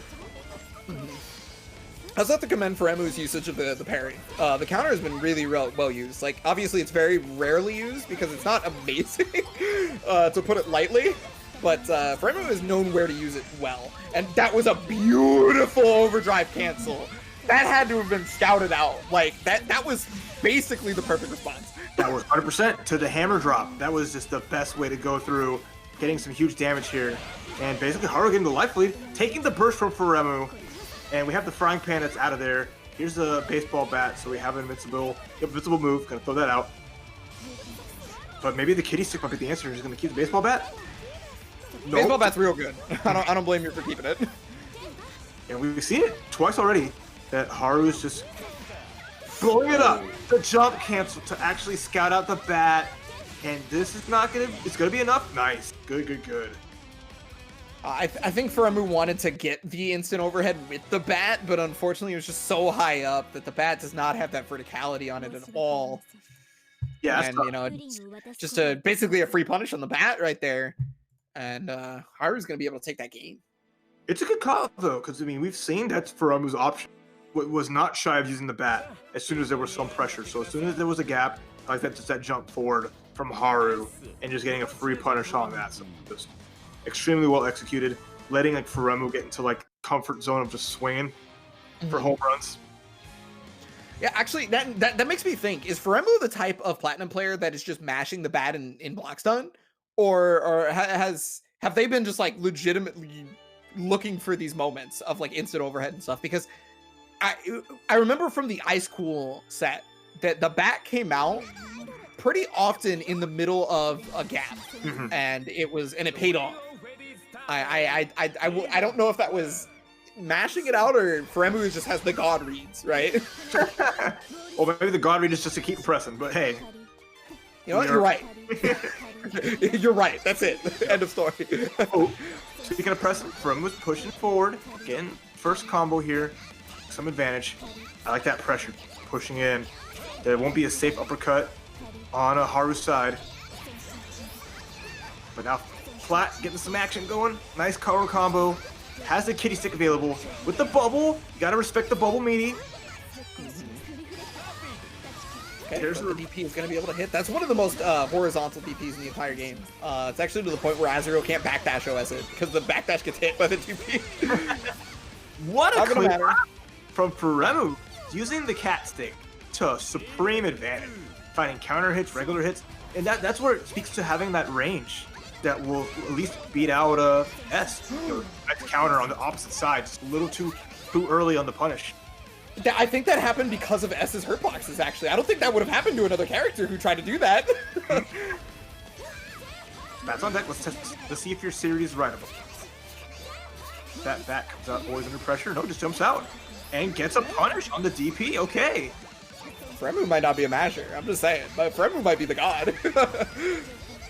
So knockdown with it. The bubble as it goes up. The tricky stuff gets to grab. Okay. No burst yet, but Furemu trying to bring this back and tie it 1-1. Down here, bubble set up again. The overdrive comes out. Yeah, Haru, just barely gets away from the bubble. Do it again. Oh no, just goes for the knockdown. Okay. Overhead. There's the burst out. Gonna super, maybe catch Furemu, maybe pressing something. Not quite. Super bombs. Okay. Super again. Yeah. Nice barrier. Late. And get the big bomb. First one lands. Gave him a gift for full screen. Let's go. Tied up Furemu and their platinum. Staying in this. Heck yeah. That was wild because that wasn't even like a punish. The crest had already finished recovering. Yep. It was just doing nothing. Haru was just doing nothing, not even blocking. Just caught with deer in the headlights. You got this big bomb slanted on you. Like, what is that? Is that a cat? Damn. No, it's a tiger. Bomb. Yikes. Alright, so 1 apiece now. And again, this is for the top 8 qualification. Right? So this is it. Yeah, this is all down to this. The chips are on the line. Can the #1 role player for BDCF finish this, or will they get put into the bag? Oof. #1 role playing in the bag. Intros are rocking. Both players reasserting themselves. It's on Haru to make these adjustments. But I love the intros are important on a net play tournament. You gotta let Arxis Games get that synchronization going. So please, if you're playing in net play, just let those intros rock. Good lord. Let those bombs fall where they may. Already a solid item to start out with, but here comes the rush down. Haru's like, okay, I don't want to play this full screen game if you're going to toss bombs. Well, got the anti-air on that, but unfortunately the J2Cs are not going to connect. Overhead again. I think overhead is hit 100% of the time in the set. Nice tech. Okay. But the 6B immediately gets a hit. And just gets into the corner. Nice cross up. This is all Haru here as Furemu hasn't really found anything, but okay, the AA, it's a small combo. It's going to charge up the Super Rang, but a DP is going to connect. Yeah, that's going to be really unfortunate there, but okay, overhead finally blocked, and then, yeah, immediately the command throw. So now Haru has established the overhead animation enough times that Furemu was starting to look for it and stand up. So saw what, you know, they thought could have been overhead, and it was not. Yeah, I mean, it was too. He blocked the overhead finally, right? But then it's like, okay, you're standing up. I got you. That extra layer. There's the burst. Yeah. It's just so unfortunate that S has a jumping overhead on top of the other overhead where she doesn't jump. So it's like, you're like, oh god, I gotta look out for both of these. Dark, here we go. Big damage on Furemu's side. And has the kitty stick. Gets a hit right into the Mammy Circular out of Katsu. But the damage is still happening. Has meter. What's going to happen? DP comes out, and unfortunately for Haru, that drops. Furemu's got a lot of life, and this throw combo is going to need to take it to the corner. And as the jump B, working out super well. But the counter hit as Furemu's falling. Now we're all tied up 1-1. Final game. Double Luigi. Who will find out their spot top 8? Ooh, Angel Halo on deck, though. Wonder if you're just going to try to get rid of it to maybe get the frying pan? I don't know. Sure. And Haru was like, maybe this will work again, but Furemu scouts it out. This is huge. Gets hit, though. Turning OD. The drops on the boomerang combo really hurt Furemu right there, because that allowed for Haru to get out. Oh. Wow, wake up boomerang! Let's go! But this is dangerous. Mammy Circular. OD. Right. Yep. Oh, there's the low. Version still in there? Are we going to see a super to end this? No, we're going to go for a super powered weapon. Has the Cure Dot Typhoon's going to do it! There we go! Furemu makes top 8! Oh my goodness. No, barely any life left, but using the resources to great effectiveness. Apparently, Wake Up Boomerang is just the way to go. Well, you just saw Haru holding forward was full screen after their super, but that was just like the right call because the screen was pulled back on Platinum. So it was just using the covert angle of that to toss the Angel Halo, found a hit, and then look at what happened. Oh my goodness, that was wild. It was definitely godlike for sure. That was a great set. I'm really happy with that one on both players for sure. So that's going to put Furemu into top 8 on loser side. And now to find out our last top 8 qualifier on the loser side is, and just period actually, is going to be Bojack and Koji. This is going to be the run back here. And we're going to see which one of these two gets the pleasure of fighting Furemu. That's going to be good. I can't wait to see this match and see. And just looking back at like the channel point bets. So that was heavily in Haru's favor, 77-23. So those who went in on Furemu, big payout. I love to see the upsets. Well, I mean, you know, Haru's pretty well known, I would say. So it definitely doesn't surprise me that a lot of people bet like a ton on Haru. Yeah, I mean, you are the king of safe bets. So you understand. Well, hey, look. But hey, those risk takers are the ones that made it through today. Absolutely. Right. I don't know who the top bet was, but they probably made out like a bandit. Are there odds on channel points? Is that a thing? I never bet on channel point like fights ever. I think it shows you kind of like how the odds look in terms of like number wise, but it doesn't like change the. Yeah, you do get like return ratios that change. Okay. So yeah, whoever bet on not on Haru is made out like a bandit. But we'll continue that a little bit later as we're gonna get into Bojack versus Koji. So this is the run back. Koji was put into losers by Bojack. But Koji started their set with Mai. This time, they're not pulling any punches, bringing out the Izanami immediately, not risking the Mai. And the Izanami did shoot really strong. Bojack managed to clutch it out, make it happen. Will the first pick lead to victory, or will Bojack swing his way through? I'm excited. So I think what's really important here for Koji, and one of the reasons why they were unable to close out the set previously, was they did not use the Doritos plus 2B as a meaty option versus Bojack. Because what? You knew slide was coming right then, and he found it. Got the growler, which also doubles as a reversal. Puts up the ribcage, and there's them nasty mix-ups here from Valkyrie Koji. Gonna go to this corner here. It's gonna set up some Oki, and has a pretty good amount of barrier if they decide to activate ribcage. Nope, just finds a low. So was able to deal with the wake-up options from Bojack this time. That was one of the things that was killing Koji in the previous set, was just that the wake-up options were just getting like destroyed. 6C to go over it? Yo! And then ribcage has to RC there. Has ran out of bar. It's huge. This is bad. Overhead mix-up. Blue B2, that's just the big bird! Send him away! Just get out of here, I'm tired of dealing with you. So I would like to point out, Bojack could have killed from that combo naturally. Did not need to reset at all.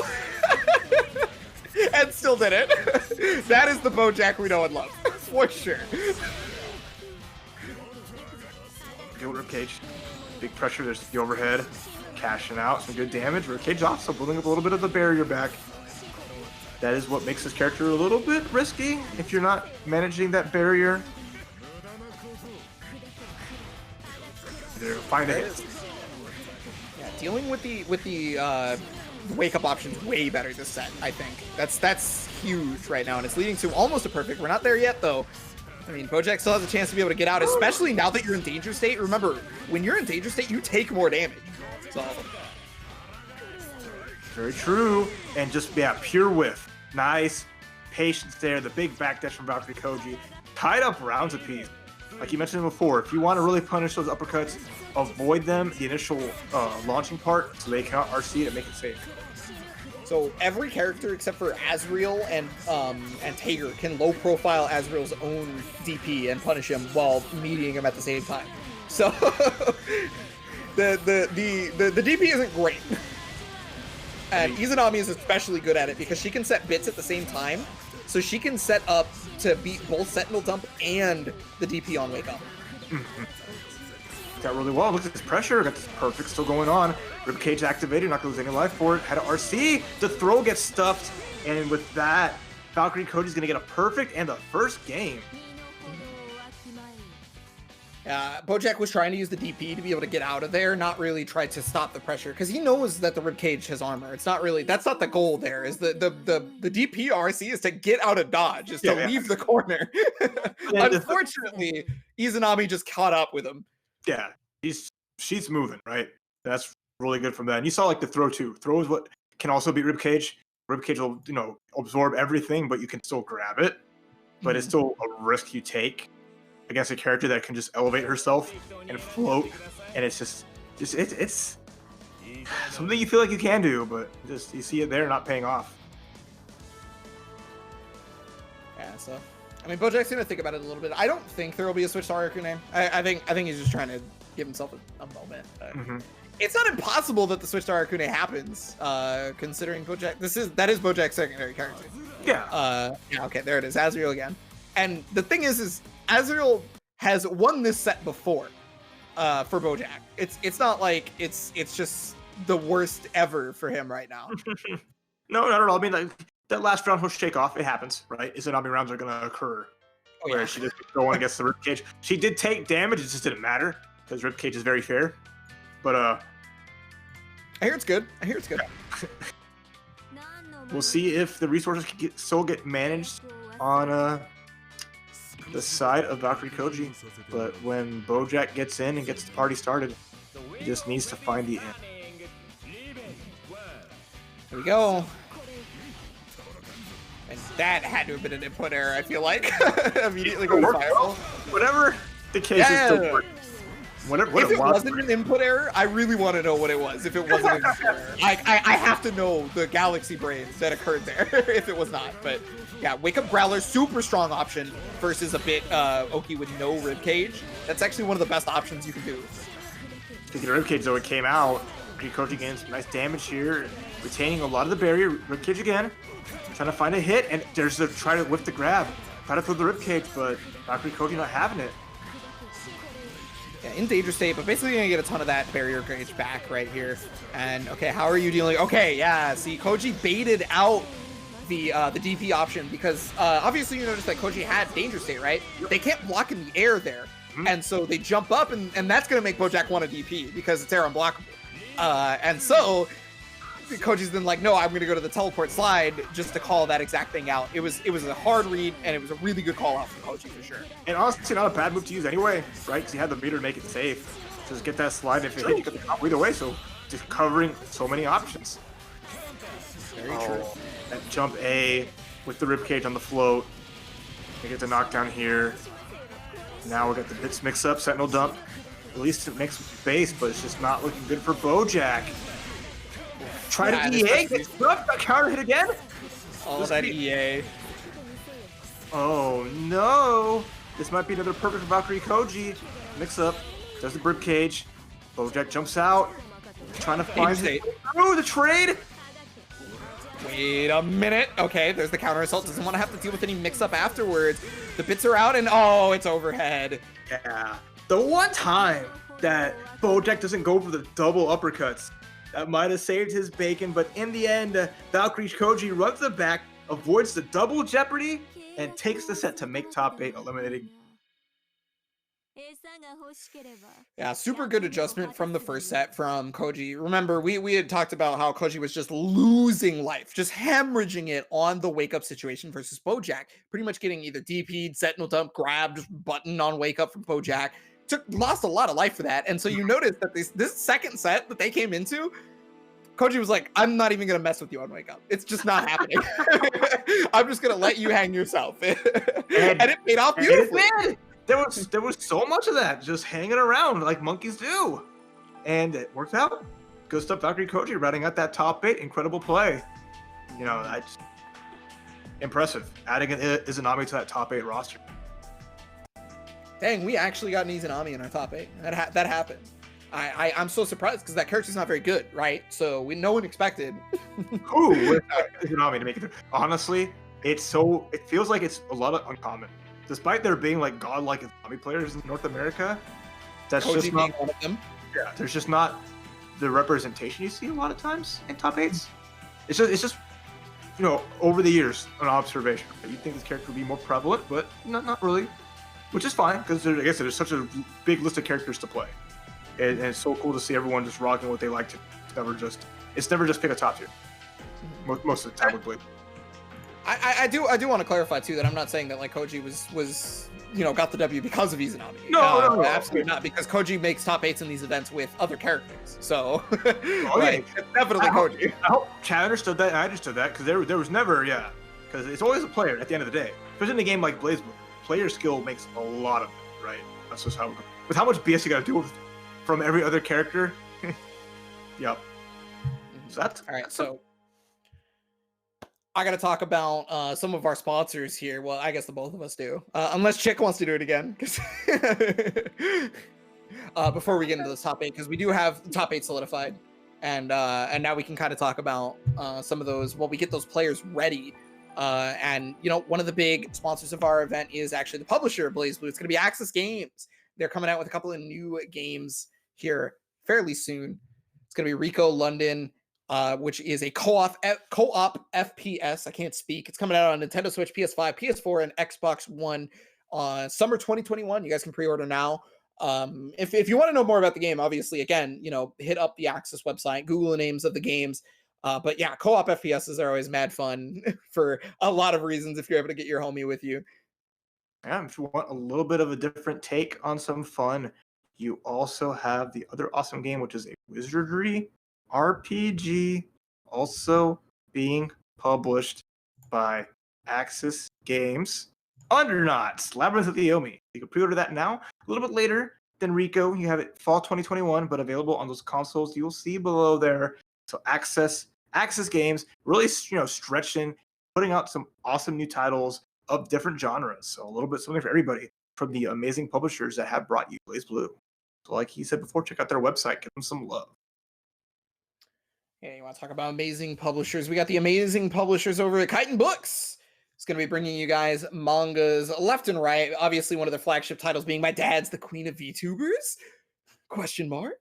Yeah, kitebooks.com. They have more than just that, though. Welcome to the Outcast Restaurants, the Yakuza's Guide to Babysitting, and the other one's escaping me right now. But one of the things I always have to mention when Kite Books comes up, it's Gotcha Girl Corpse. Thank you.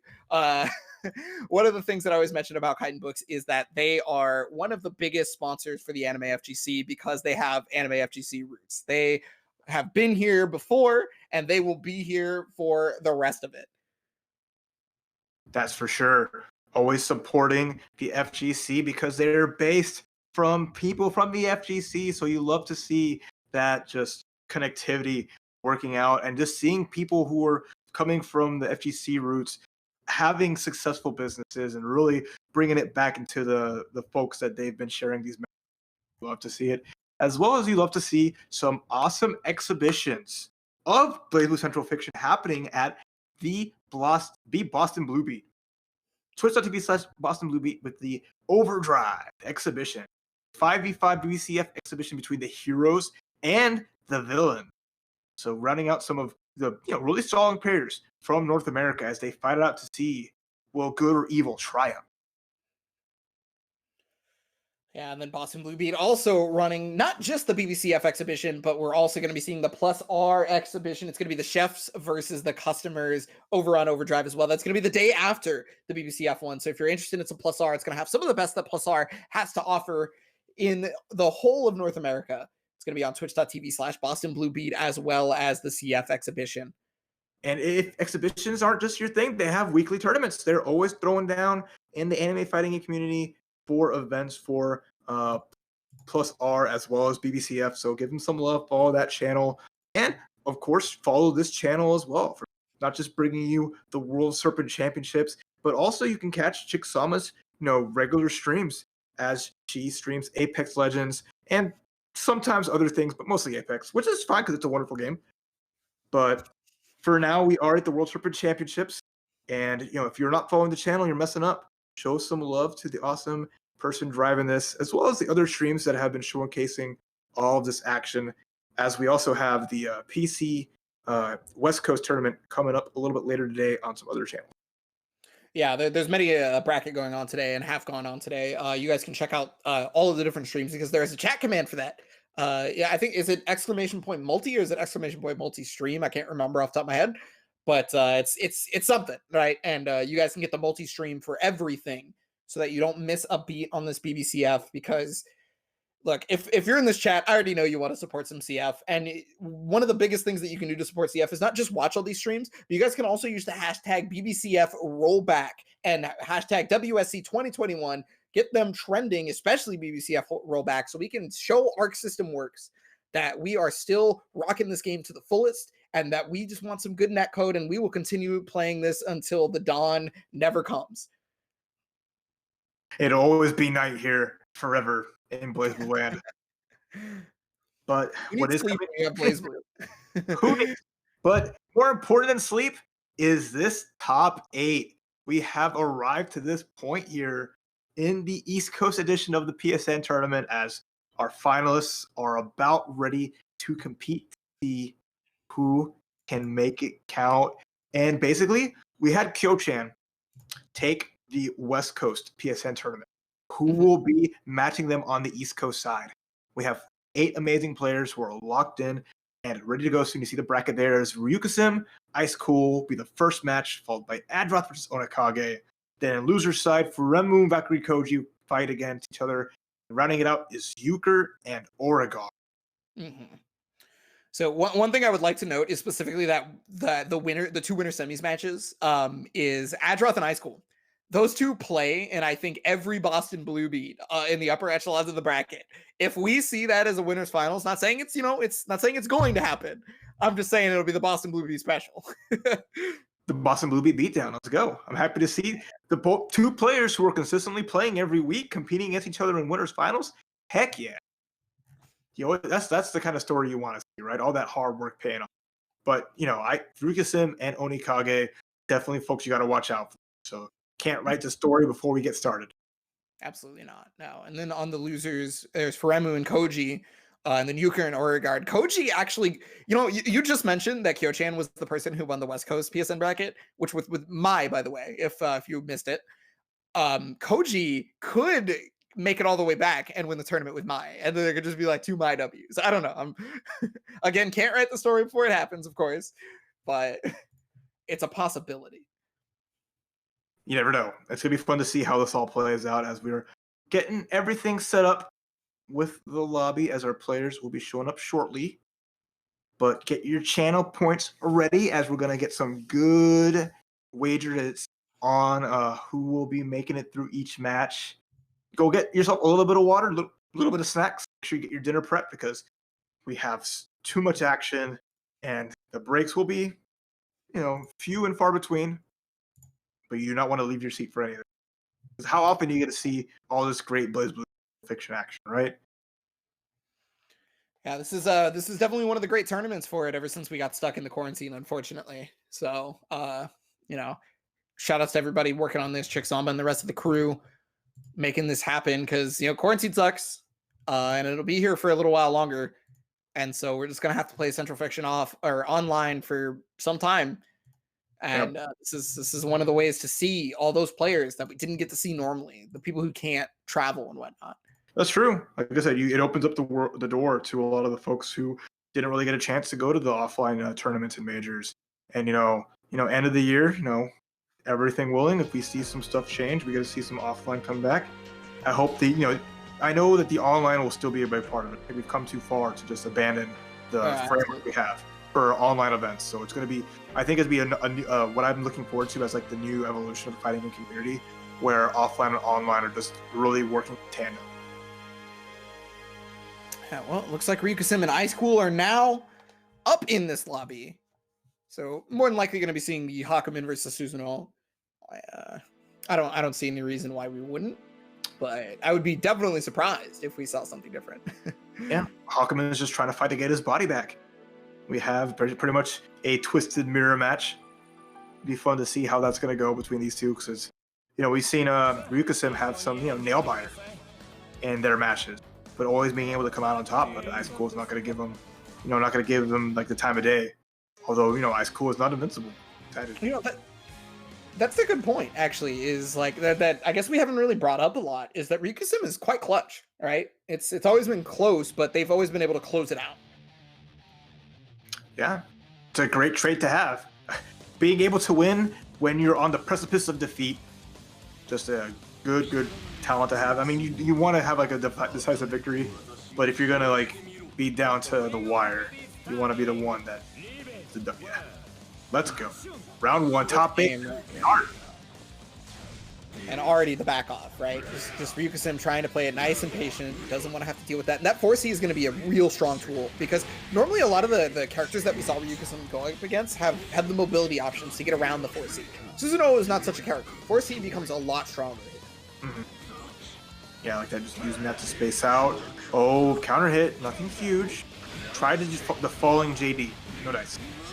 And now Ice Cool going to bring it back. Counter has failed Ryukasim twice at this point. Mm-hmm. It worked once at least. Okay, almost. Yeah, stepped on. Okay. Nice damage. It's going to give Ice Cool the slight life lead. Sonic spin. Into the Grand Viper. RC throw. Oh, goodness. And that's going to be active flow damage, too. So even though it was off a throw starter, it still does pretty good damage. Well, like that. Nice barrier block. That's a Yukikaze! Has Beater gonna follow it up? Yeah, absolutely. Oh, and continue on. Oh my goodness! That could very well be death. I do believe it is. Now, Oh my god! 68k! Jay, all of it you could cause it, right? All off of that. Had enough meter to make that count. That was beautiful. Yeah, Overdrive Yukikaze is crazy. If you have the Magatama to do something afterwards too, it's even better. Once upon a time, he would just air throw you into activation and that'd be the round. Yeah, no, I remember I played Vineeth offline, and we were playing sets, and he air threw me, and I just went to character select. I was going. I had full health, and I was like, yeah, no, I'm just going to character select. Jeez. Oh, nice counter. Being a little too overzealous with those 5Bs. Ooh, got the grab. That gets the corner back too. That's really nice for Ice Pool because, you know, again, grabs, they scale enough, but like it's the positioning that's so important here. And that's nice because there's another grab. Rikusim hasn't been attacking them. That could spell doom. But Ice Cool is finding a big life lead here. Extension. Finding a flaw in your opponent's defense is really, really important. He tried to take the burst on that one, but the burst did not come out. Ryukasim recognizing that, like, I'm on match point. Like, you can't. I'm not really worried about bursting right now. Okay, takes the throw. He's gonna die for it. Not worried about bursting. He's gonna bring it into this next round. Both players with pretty much similar resources going into it, both with burst and a round apiece.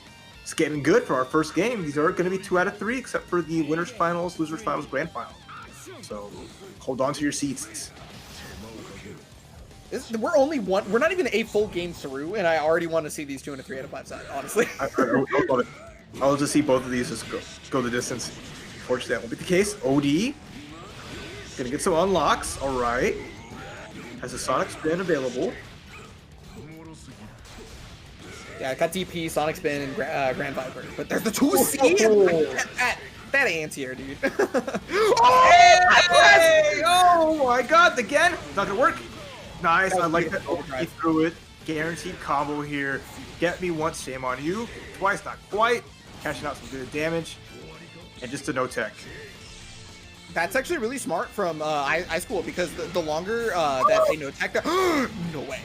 Oh my goodness! Burst available. Oh, but there's not enough Magatama to kill. No. But it's gonna be a burst right now. Next hit.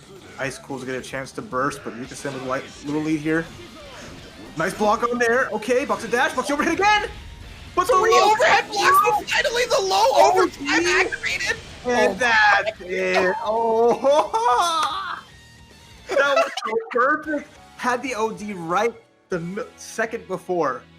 Burst came back for Ryukasim, and that was just perfect clutch. That was 3 overheads in a row blocked. It looked like Ryukasim was too stalwart to be opened up in any way, shape, or form. And then finally the Grand Viper on the low caught them out, and Ice Cool taking that game just barely, dude. Famous words in the FGC. What are you standing up? I've used all my overheads. I can't do it again. Oh, goodness. I love what I was seeing from Ryukasim there. The clutch was almost the big factor, but gotta shake it off. You know, it happens. You gotta really be paying attention to so many things. So I don't blame him for getting hit by that. But, you know, for a nail biter like that, you gotta bring it back. But that first game going to Ice Cool has the advantage in the set right now. Okay, I don't know how to call this set whatsoever anymore. You call this set just super. You call this set ridiculous. That's what you call it. You're right. You got me. Well, game number 2 coming in right now. Ryukasim still 2 out of 3, like you mentioned before. So Ryukasim has to win 2 straight. Does not have a choice. Oh, the Rider Knight with the Hawkman with punish on the 6B. Crush trigger combo, and I mean this is that's one of the nice parts about Susanoo is that he does have a combo that can help out his seals if he doesn't want to expend overdrive, and he does have 25 bars. And speaking of like the bells, got so many of them. Here comes the OD side swap. He's gonna get some Magatamas off that. Nice roll forward, and the throw. Get back in that corner. A lot of OD time for on too, so that was really nice. Into the EA. Gonna get active flow off this. That's super strong there. Ooh, and okay, well, got around the DP. That's really good because normally Ice Cool has called those out almost every time.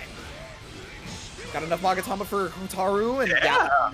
Heck yeah! What a turnaround. Rukasim finding that big combo, getting the jump to avoid the DP, making it count with that huge combo. It wasn't a pure punish on the DP, but Landon found a low, so that's really nice. Uppercut, Doria. Yeah, counter hit Demon Arm does allow for an actual combo afterwards.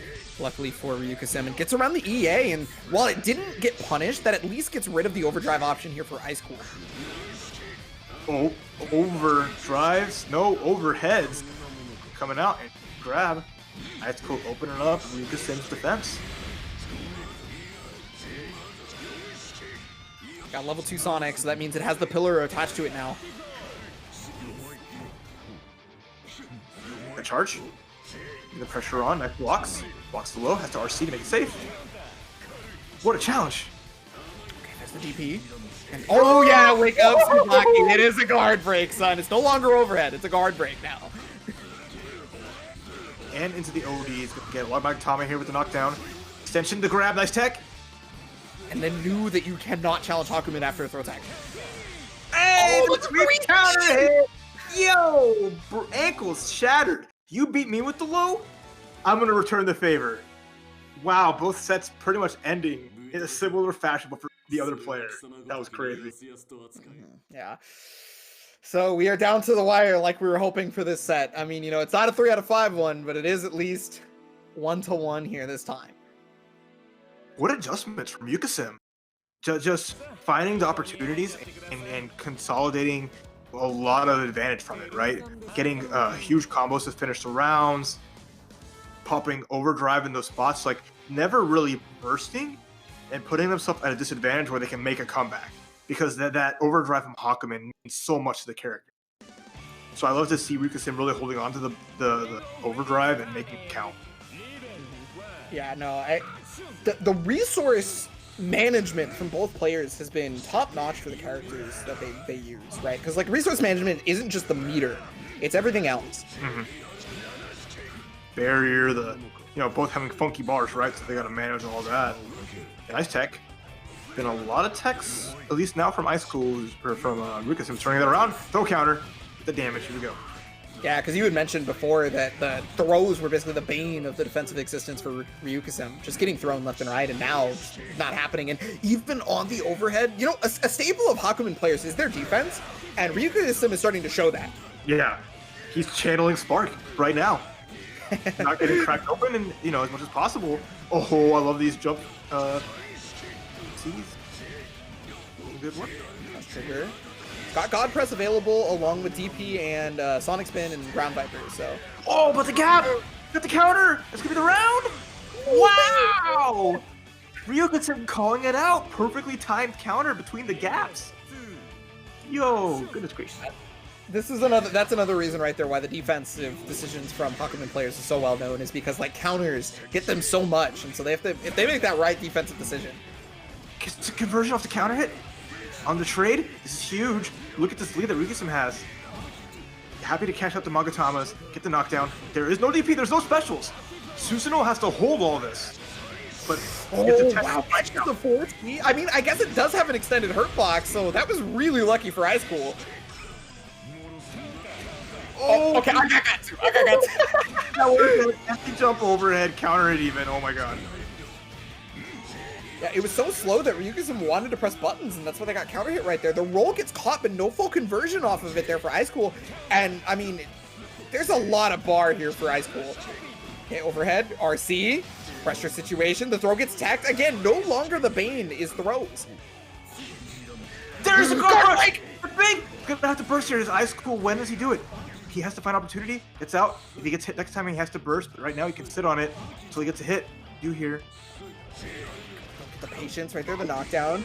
And then catches. I don't know what he was doing, but. The meaty works, and Ice Cool keeping it cool. Now we're on double match point. Final round of the final game here to make it to winners finals. Oh, no. Oh, goodness. 6B counter hit. Half-life gone, and Hakumen's a big boy with a lot of life. Blocks the overhead. It's a Grand Viper. Gets the block. Gets the punish. Okay, here we go. Side swap 2. Wow, what a beautiful punish. does, yeah. Okay, was trying to get counter hit right there. The overdrive comes out, 6C to get the pressure. They're both locked and loaded right there with the overdrive. Neither are going to get to use it. Active flow is still available for them. There's the overhead. But goes the wrong way. Grand Viper leaves the other side. Hakumen makes his escape. Yukikaze comes out, gets tossed. Oh That no, should no be burst it. The super available. Not even needing it. There you go. Oh, after all that, Ice Cool takes the set with a huge grab. Ryuka-sim basically betting it all on a Yukikaze, and then gets thrown. Not even like a real punish. Just gets grabbed. Wasn't ready for it. But Ice Cool definitely stayed solid and made it count. Good stuff. We had not seen that Yukikaze almost ever. It was one time, and it worked out amazingly for Ryuka-sim. So I could totally understand, trying to bust it out at the last second when your opponent would, least expect it normally. But for whatever reason, Ice Cool had remained as cool as his name and had recognized that was a possibility, stayed away from it, didn't get the punish, but apparently picked the option that, like you said, Ryuka-sim was just not ready for at the time. It's going to be moving on. That's going to be putting Ice Cool into the winners finals, excuse me. And we're going to be finding out who Ice Cool is going to be possibly playing. Is it going to be Adroth or is it going to be Onikage? It's going to be a tough set to follow up after all that craziness. I think, looking back at it, the big part of it was just that second round. Ice Cool not giving up the burst. Having it on deck for an overdrive immediately for round 3, that paid dividends. Because if there was a burst there and an opportunity of not having that for the last game, that could have changed the dynamic 100% different. So just a small decision like that means so much in Blaze Boost. Yeah, well, knowing that the combo's not going to kill was definitely the proper call. And so we will see more of Ryuka-sim in Loser's Bracket, for sure. I have zero doubts. Of course, we are, because we're going to see the whole Loser's Bracket. Yep. Well, my point is I personally think that Ryuka-sim is going to go far. That's what I'm trying to say, without actually saying it. Just sticking you with like literals. But all right, we got more matches to go through. We got Onikage, we got Adroth, and it's more Susanoo. And this is one of the other Susanoos that we see in the Boston Blue League quite a bit. Onikage been playing Ragna for since the beginning, I think. Isn't that like every Ragna player? That's pretty much you see. Ragna pickers are, they are a select breed. They started Blaze Blue playing this character, they never stopped. Well, what a start right here for Adroth, getting the overdrive start on the 6C, just raw, not counter hit this time. Okay, gets the uppercut. Even with the life deficit, not afraid. The scythe goes over, but then Adroth challenges after, and this should do it. Sonic spin, easy money. And there was combo left after that, too. There was more damage available. Yeah, for sure. Having that there, and that's a big Susan round. Getting started really well. But, try to jump A, gets blessed by the 2C from Susanoo, and that's a big start for Adroth again. Double side switch. Got the Grand Viper. That's about it right now. Onikage finally finding the way out with some really good instant blocks. And as soon as I say that, instant blocks from Adroth to be able to push and force Onikage to want to air dash. And because of that defensive decision, Adroth was able to take offensive pressure back. Yeah, chase down. Tried to end up back it up, got caught out after the overdrive, and now getting some life back here. Gonna Devoured by divers. Squeeze him, some life back to see Magnus' health go up a good chunk. Nice reversal. And then up the media reversal. While you're uppercutting me, I am at advantage here. Not quite dead yet, but might as well be at this point. Wait, OD. Had to RC. And out of there's Adroth. Trying to chip him out with the God Sword. No dice on that one. Still a lot of bar here for Adroth, but there's the unblockable. It's hit with 2B. Okay, big chance. Has meter. How will a lot of life back too. Oh, purple grab at the last second. Onikage with the cheekiness, with the push-up tech. Adroth now has 10 push-ups after this set. Doesn't matter, win or lose, you gotta do your 10 push-ups. It's so cool because he knew, Onikage's like, well, I gotta go for it.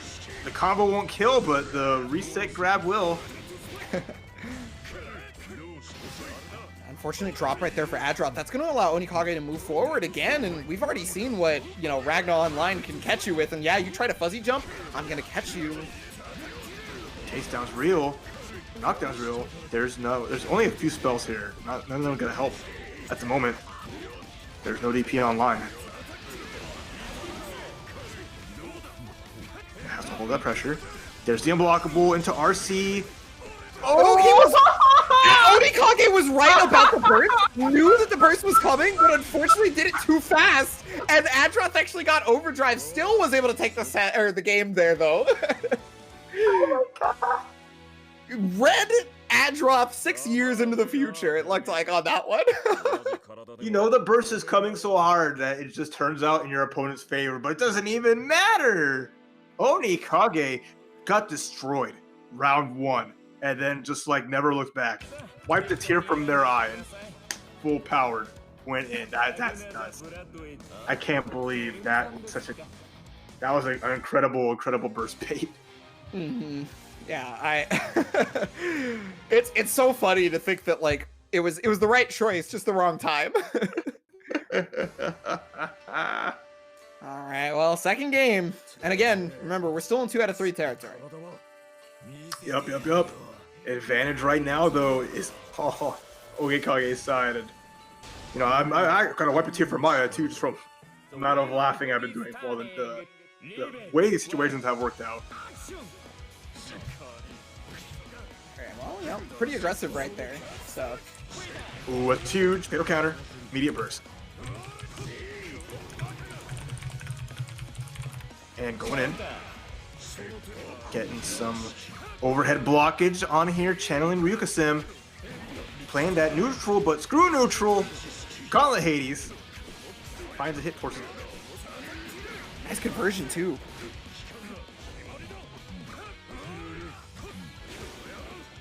Well, try to catch him jumping out, but all this barrier is pushing Ragnar out just enough that like Adroth can almost get away, and finally just forcing that. Yeah, use the Hell's Fang to keep the pressure going with the RC, but then you see a counter assault to get Ragnar off. There's the unblockable, aka the overhead, but you know, no one blocked it. It's okay. It's actually an overhead, yeah. Okay. We just called it unblockable. Blood Sight there. It's gonna get that plus frames, and there it is again. Looking, Onikage knows. There's not been a single Gauntlet Hades that's not worked. So just keep throwing it out there until you block it, blow it up somehow. But good luck with that. Well, what's really good about it too is specifically that Onikage is going to it very rarely, not like always going to it as the mix-up option, right? So like Adroth is second guessing whether or not it's actually going to be the overhead. Yeah, see the grabs there, and then hits the Gauntlet Hades. That's the follow-up to the grab, and now big advantage for Onikage. Yeah, and right there, Adroth tried to stand up, took the low. Hell, RC. Mm-hmm. Oh. That was cute. I like that. 6D, but then just delays it, lands, gets low. Okay, there's the delay again, but this time was privy for it, and I mean, used so much barrier at this point, but finally the 2C call out. Waited for the jump, but misses the crush trigger. That's unfortunate use of meter, and then the run up 5B. That's going to be it with Carnage Scissors. Yeah. Onikage is going to be moving on, and that was pretty emphatic. I got to say, the pressure was super difficult for Adroth to deal with, like at all. Onikage just had complete control and was, I mean, to the point where Adroth almost was in danger state from just barrier blocking, trying to push Onikage out. Mm-hmm. And Onikage just like resetting the pressure, run up 5B, wait, run up 5B, just like keep using your barrier, make it hard for you. But, you know, Onikage just crazy adjustments, did so well, made it to winners finals even. They'll be facing Ice Cool in a 3 out of 5 set of more continued Susanoo versus Ragnar later on. One Susan versus, or you beat one Susan, you get the other one afterwards. There's no escape. Like the Hydra, cut one head and more appear. Yeah, God of Destruction is ever present. But now we are moving on to the losers bracket here. So we have our winners final solidified. We're gonna see how losers goes on. It's gonna be Furemu versus Valkyrie Koji. So we're gonna see Platinum versus either Izanami or Mai, depending on what Koji does. Actually, I think Koji has more characters, but Izanami and Mai are, I'm pretty sure, the forefront. Yeah, 2 solid picks. You know, not rotating all across it. I mean, if you play the matchups that work best for you and what you're most comfortable in, we saw how the Izanami really paid dividends to make it to top 8 so far.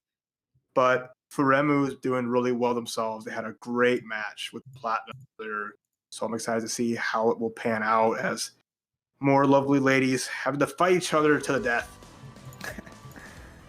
Well, one of them is literally death incarnate, so I guess it's fitting. I'm excited to be a lot of fun dynamically. They both have stuff they can do at max distance. I mean, it's going to be better for Izanami as she puts up the rib cage. You kind of just navigate most of that stuff either way, so it's really tough for Platinum.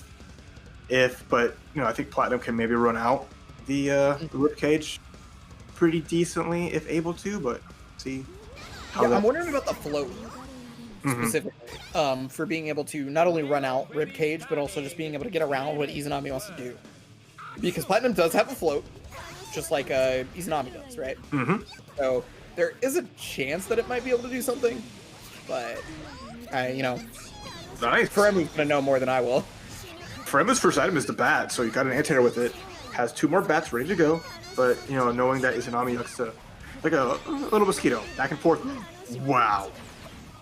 That was immaculate decision making right there from Furemu. Just getting out and then getting a hit, immediately forcing a burst from Koji. Mm-hmm. All hit with that maybe circular hit low, and then all of a sudden Valkyrie Koji's like, nope, not today. Well, still another bat on deck, and Furemu is running out of barrier pretty quick. Valkyrie Koji, despite being the character named Izanami, has full barrier. Yeah, I mean, Furemu's just biding their time, but this is letting Valkyrie Koji kind of run around and dictate the pacing. There's the rib cage, now here comes the mix. Yep, time to connect, and that's going to do some good damage here with the knockdown. Yeah, the dispel was smart. And now what is the mix though? It's ribcage mix, so it's something that Platinum really doesn't have anything to deal with. Unfortunately, it's just like regular grab, but the overhead is gonna connect just before the barrier runs out, and this should do it. Yep, pretty easy. It's the meteor, the last it's gonna make it happen, and Valkyrie Koji turned that around. It was a pretty long round, but that was a lot from Furemu's patience, but I think the patience didn't pay off towards the end. Yeah, Izanami's not going to kill you in 2 hits. She's got to hit you a couple of different times. But the problem is you're just not playing when she hits you all those times. Just like now, this is Valkyrie Koji's game. Nice block. It's going to hit on the low though, and it's going to open up. No burst out yet from Furemu, holding on to it. But how long can they hold on to this burst? With all this meter that's available here too, overhead. Oh, no dispel though from Valkyrie Koji. That's actually going to put them in danger state and get Furemu out, but there's the hit, was looking for the burst. Counter finally coming out as well. Oh my goodness. This could be really bad for Valkyrie Koji if they get caught. Scary has the big cat stick, the lions. Coming out, big thwack. Decent damage, but here comes Ribcage immediately. Pressing that advantage, and that should be it. Okay, so in that situation right there, because Valkyrie Koji had whiffed the slide, Furemu actually could have jumped up and air thrown. And I believe it becomes a throw counter at that point to get the punish. But unfortunately, was just too afraid that it was going to be able to hit them because, I mean, hey, it's Izanami. They've got bits, they've got ribcage. If you're not paralyzed in fear, you've got cojones. You got big cojones. That's worked out so far, so good. In the favor of Koji, because apparently none of the opponents do. So first game. And this is losers bracket too, so one of them's turning the PS4 off after this. Pretty much. You hate to see it. I mean, maybe someone wants to keep playing some BBCF online. Who knows? That's definitely the wave. Usually it's just like, oh, I lost in tournament, I'm too salty, but I want to keep playing, so I'm just hitting up somebody to play right now. That happens so often. Yep. All right, next game is afoot. Valkyrie Koji looking really good here with the advantage in game count. And a round start's going to connect. This is where the momentum just begins and never stops. Well, unfortunately, that present was not enough to stop Izanami, just barely arcing over it, and now that's going to be a fireball ender. It's not the double fireball, but hey, it's not like you can't get ribcage off this. Oh, command grab! Take some of that life back. Mm-hmm. Another one. Snack time. Doesn't even get more life back just doing it. It's blockable. and then screw your counter doesn't even work because the ribcage is active. Where's the Tried command? it the third time. Yep. And that's gonna be a perfect.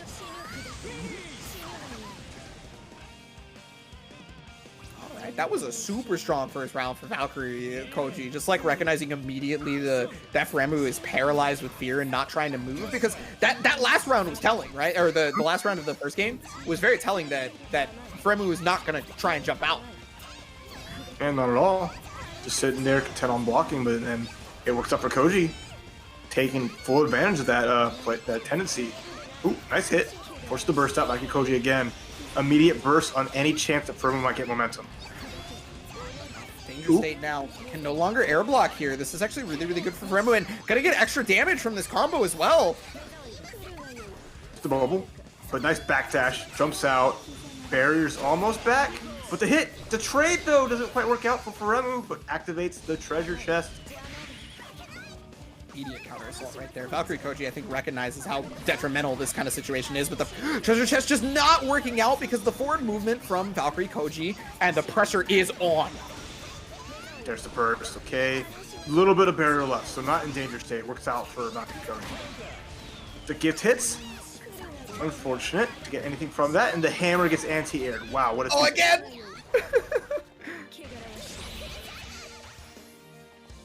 Super Halo. Throwing it out. Nice! Gets the air throw on that. That was beautiful. You didn't think she'd jump up and throw it at you, did you? Yeah, well, I mean, Valkyrie Koji was actually trying to look for it too, because you notice the Valkyrie like tried to teleport right before it, but caught him out of the teleport before it ended up happening. Alright, little missiles coming through. Gets the jump hammer, immediate burst again from Valkyrie Koji. He's lost a lot of life already. Ooh, wow, air to air 5A, just in the air, because, Izanami gets to do grounded normals in the air. Ooh, the jump, the cat stick doing good here. There's a rapid on the low. Make it safe. Jumping over the command grab, Valkyrie Koji not taking a taste of their own medicine this time. Oh, it's overhead. There's the low. Gets a hit here. No burst here on Fremu's side. No meter for counter assault. Has to hold.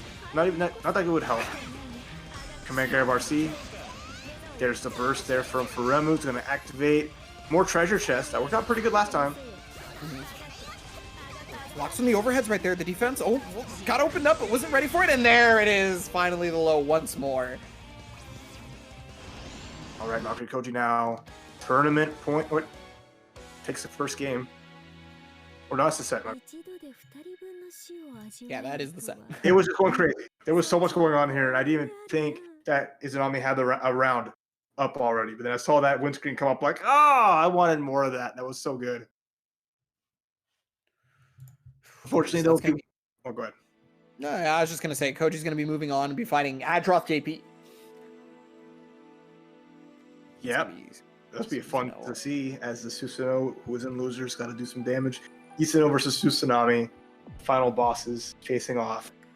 But before we get to that, another losers match to enjoy. So I'm excited to see this. Well, finally, Chickzama gets to be happy because there's Hazama on screen.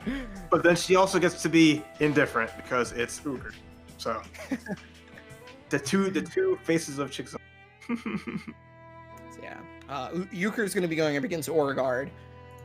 So, oof, that's oh my goodness, Euchre, please. Good lord. And that's why we're glad that auto filter is enabled. This is why Chickzama is not so happy with Euchre. I get it now. No. The big brain thing to do is just type, not even type in like a bad word, just type in the asterisk there and make people think that you said something bad. I mean, if Euchre did that, I got.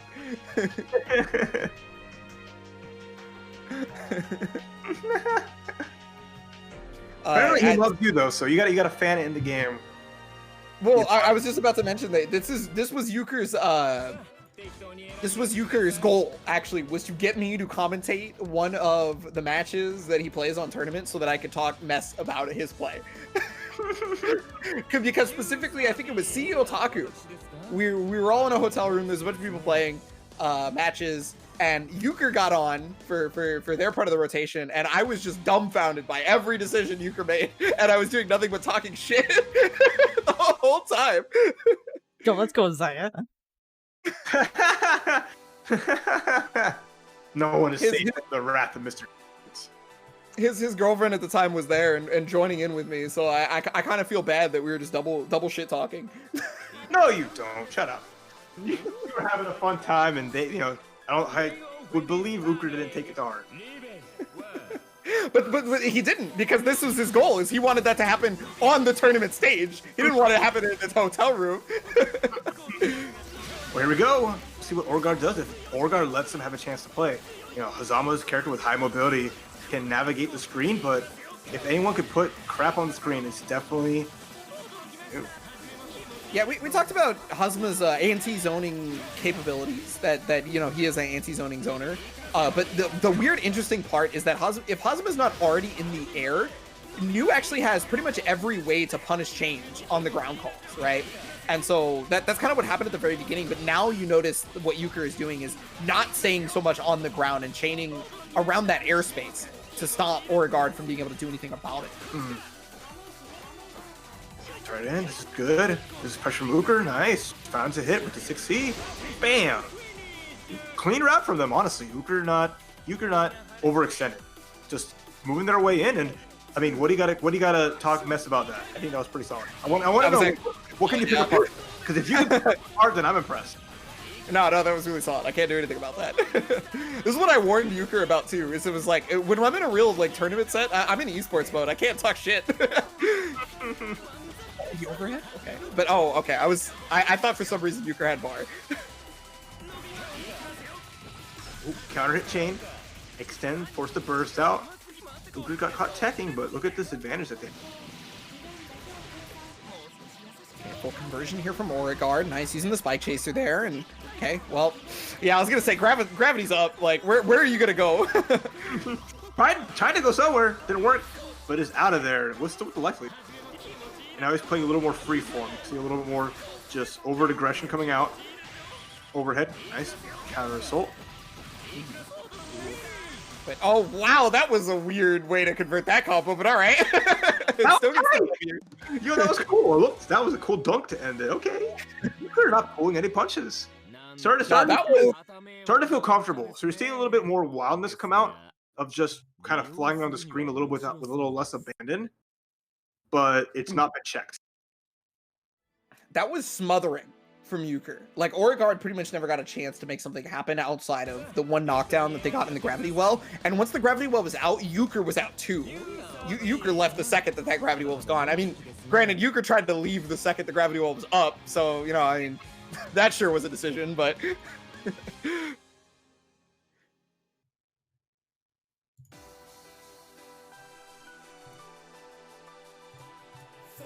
Second game here. That's really going to be the tell for Orgard. It's going to be able to stop the chains from happening at specific ranges. Obviously, New 13 doesn't have the ability to stop them at certain ranges, but the ones that she does is pretty much the only way you're going to have to go. And yeah, you create those ranges by running away. And that was really good play right there from Orgard. Just kind of got out of the situation and is getting away from Hazama. Oh, got the chains back. That's great for Euchre, not great for Orgard. Not at all. I don't know if that burst was the right call, but definitely wants to have that full screen space. But there goes Hazama just moving around as he tends to do. But there comes the conversion off the wheel though. You can get some damage here off the blue beat. I think Orgard will take that because that puts them further full screen. That puts them back in the good positioning that that Orgard wanted, right? But the B change, it's going to be able to anti-air there. And counter assault just wants to make that space. Here we go. Counter hit on the swords. BB. Nope, sorry, wait, it's not BB tag, sorry. It's D's. Sorry, wrong game, my bad.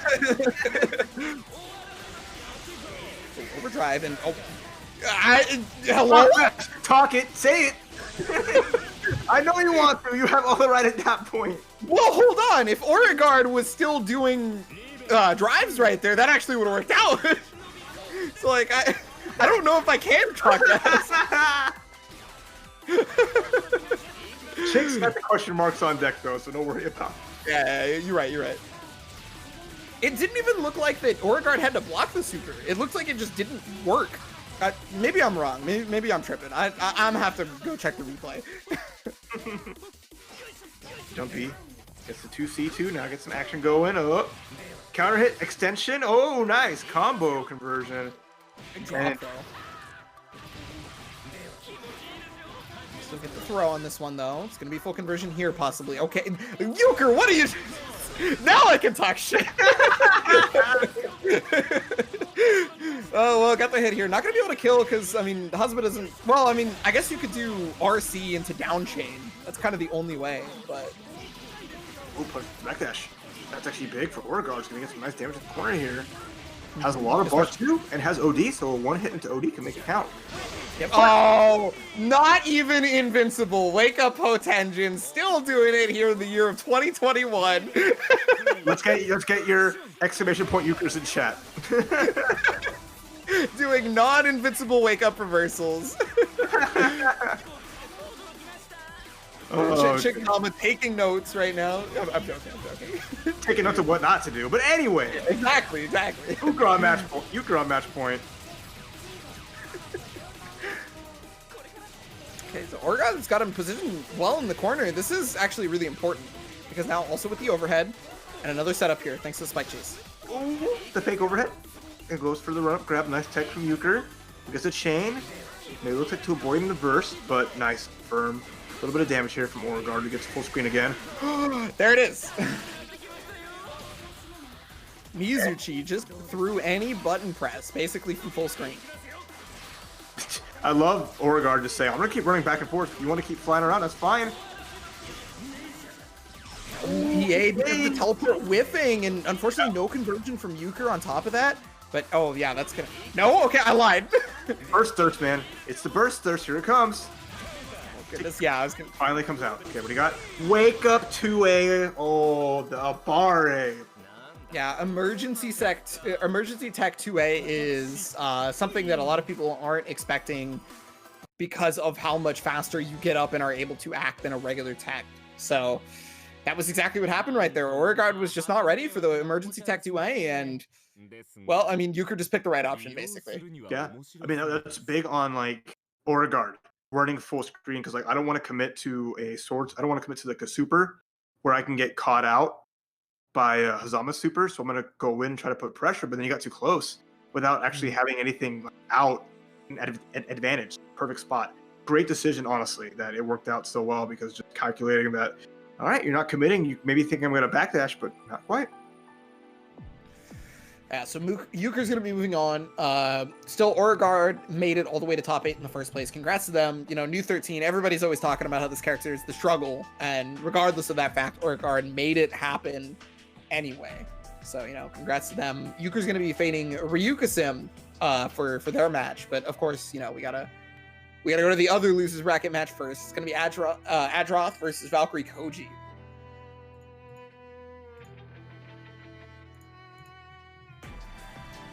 It's going to be Susanoo versus well, I mean, I guess it depends. It's going to either be Izanami or Mai, right?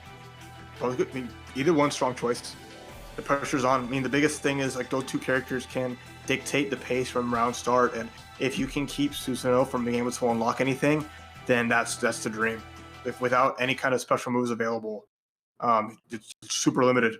You know, not even having access to an uppercut, you can just kind of just go crazy and force them to have to counter assault to even get something started. So, you know, the biggest challenge for Adroth is going to be finding an opportunity. Sorry, it's the wrong way. Finding an opportunity to create that space early on and be able to unlock things at, you know, in a safe way. I mean, obviously getting a hit counts, but can be difficult when he's dealing with both these characters. Mm-hmm. Oh, all right. So, actually, that's an important point talking about the DP and just only being able to counter assault, because without a dragon punch, the offensive pressure that both of the characters from Valkyrie Koji brings out is really difficult to deal with. Like you can instant block barrier Izanami all day, but that won't do anything, right? Like instant block barriering Mai has promise. It can, but Izanami is just like, yeah, I'm just gonna keep moving forward. Don't even try, buddy. your tools for pushing people off you are just ineffectual because everything I have is just always going in. And that's just what you got to deal with. Every character has to hold that a lot of times. This has been a frustrating part, but hey, this is a character that bleeds. So if you can get those hits and start your party started earlier, I mean, what does Izanami really have for defense outside of like a backdash and counter assault as well? Well, I mean, she's got one of the fastest wake up supers that exists, but that's about it. Yeah, without meter. With meter, that's a big thing, right? That's a special case because meter is not I wouldn't say it's not a rare occurrence, but it's something you really have to work for. And if you're on the down foot early on, you might not even. Yeah. So it's definitely not fun, especially because of Susanoo's big size. Actually, the overheads that Izanami normally does off of stuff like float and other cancels and things are actually a little bit easier because he's kind of tall. He's a tall boy. Mm-hmm. Yeah, it's like the bane of his existence has a little bit of startup on his run. Is really tall, so the characters that can just amount this extreme pressure is going to suffer a bit if he doesn't have anything in the tank, spells or meter. All right, Adroth, I'm gonna get the gat. Where you at? We got Valkyrie Koji in here in the lobby. I just Onikage. Yeah, we're actually getting Onikage and Ice. Oh, we're gonna do winners finals? Am I dumb? Yes, we're doing winners finals. Okay, cool. Oh, I'm gonna say, I think you said yes. Wait, dumb. I'm gonna say, wait. Oh my god. Wait, hold up. Yo, I got Victoria to bully me for free. I didn't have to spend channel points on it. Yeah. Stop that.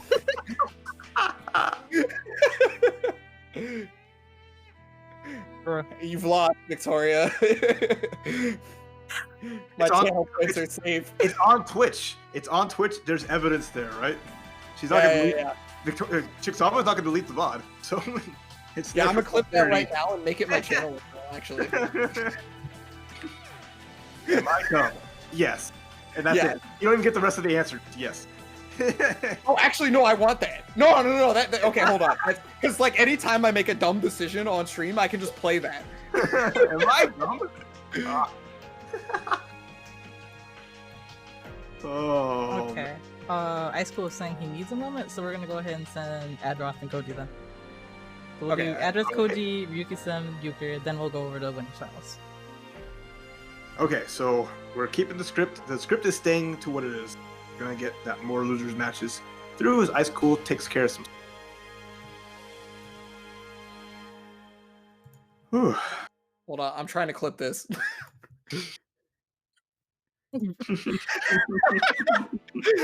It sounds so funny because Victoria does it with so much conviction. Just yes. And then it realizes the mistake at the last second. It's like, well, it's there in the ether now. Can't take it back. Excellent. I've got it. It's here. All right. So my bad. I was not paying enough attention. I wasn't doing my job. So we are gonna win the finals or no? No, we're not. We're going back to losers. Ice Cool's got to take care of some stuff. So we're gonna go on to Valkyrie Koji coming up. We're gonna see their match against Adroth. Just waiting for Adroth to get into the lobby here to start things up. So again, I ask Adroth, where you at? I'm gonna get the gat. Where they at? Yeah, where I pull up my gat. We're big chilling. I mean, it's a wonderful Sunday. I mean, I still gotta go take the trash out, which is not too bad, but it's dark outside already. But that's the weekend tournaments, right? Sun goes down, the action gets crazy, and if you're starved for this little pause of BBCF action, I believe the PC tournament is still going on as well. So there are 2 streams here for Blaze with Central Fiction. So you're catching the PSN tournament for the East Coast. PC West tournament is currently occurring. And what channel is that, Chickzama? Is that on BG Callisto? No. Or is that on Final? We have a CH Final and Osagura Dake going on right now for PC side. That's okay. Hold up. That link Callisto was doing the second pool of PSN is what it was. That's what it was. Okay. Yeah. There's that multi-link. You can watch everything and have nonstop BBCF action invading your eyeballs. As we wait for Adroth, who's taking their sweet time. Susanoo runs real slow when on the run startup. I understand. Can't run up to this lobby. Not quite. trying to get in, but not so fast, friend. Stop! You violated the law. That's all I get reminded of anytime somebody says like something like "not so fast." Like, oh yeah, it's the Oblivion guards. Stop! You violated the law. Oh man. Yeah, thank you so much everybody for watching World Serpent Championships for 2021. Make sure to use the hashtag WSC 2021 and hashtag BBCF rollback anytime you want to tweet about Blaze Blue or WCS related content, because we want to get hashtag BBCF trending if at all possible, so we can kind of coax Arxis into understanding that we want to roll back for this game and that we are very dedicated to this IP and having some good netcode for it. I want to thank anybody that has worked on this event at all in any capacity, because it's a lot of time out of your day. It's a lot of mental capacity and stuff like that to be able to work on a tournament, especially one of said magnitude. So thank you so much everybody who's put in any and all work for that. Oh, we got the switch over to is Adroth in here? No, we're still waiting on Adroth. Adroth, we need you on stream, just if you're out there. Somebody get the bat signal. we got to get Adroth in here. But yeah, so again, like I said, I do thank everybody that's in here in the chat, watching any of the streams as well, because there's a lot going on. Raph mentioned a moment ago the multi-stream that's happening, the chat command and everything. You guys can watch everything going on all at once and seeing what's happening in any of the action, whether it be West Coast, whether it be in non-North American tournaments, because we have had many of those throughout this so far. Obviously, we got that Bow Blaze. And then kick me some slides, chick. I'm gonna hit these slides since we got time. Yeah, kick me some slides, son.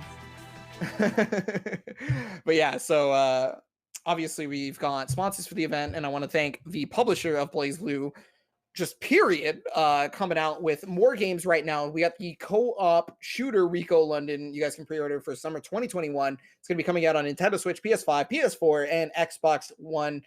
If you have ever played a co-op shooter with your friend, you understand the degeneracy that you people can get into and how much fun it'll be. So, look forward to any and all co-op shooters for sure. But that's not the only game that Axis has coming out fairly soon and has on pre-order now. We have also got the RPG wizardry type game, Undernauts, Labyrinth of Yomi, coming out in fall 2021, Nintendo Switch, PS4, Xbox One, and that's happening fairly soon as well, just like the Rico London. If you guys aren't into FPSs, or you're like me and it's really unfortunate you got motion sickness from first-person games, you might look to this instead for Undernauts, or you can get them both. I don't know. It's your money. I'm not gonna tell you what to do. No, buy CF2. Wink, wink. Yeah. I mean, yes, do buy CF2. I guess I will tell you a little bit of what to do, because I also want to tell you to purchase some of the fine manga over at Chitin Books. You guys are going to be checking out some of the crazy different book types that Chitin Books has. It's going to be my dad's the queen of VTubers. Welcome to Outcast Restaurant. Yakuza's Guide to Parenting. Or is babysitting? I'm so sorry. It's babysitting. Got him. Gotcha Girls Cards. Yeah. I'm not very good at this. ChitinBooks.com is going to be your one-stop shop, and I can never stress this enough, but the fine people over at Chitin Books are Blaze Blue enthusiasts at the same time. People who are in there in Chitin Books are people that have made tech for Blaze Blue, have run your tournaments for Blaze Blue and things like that, and they have been supporting pretty much every one of the Blaze Blue events that they possibly can. So if you could please just at least give the website a look, you may find a manga that you are looking for if it's not one of these. And you guys are pretty much always looking for more BBCF action, and I know you are because I am. And there's going to be more BBCF action all the time on Boston Blue Beat, but they're doing a very specific thing, an exhibition going on. Heroes versus Villains over on Boston Blue Beat, twitch.tv. You guys are going to be seeing some of the people that we've seen today. Adroth and Valkyrie Koji, the people that we're trying to get to watch right now, are actually on the villain side of the team.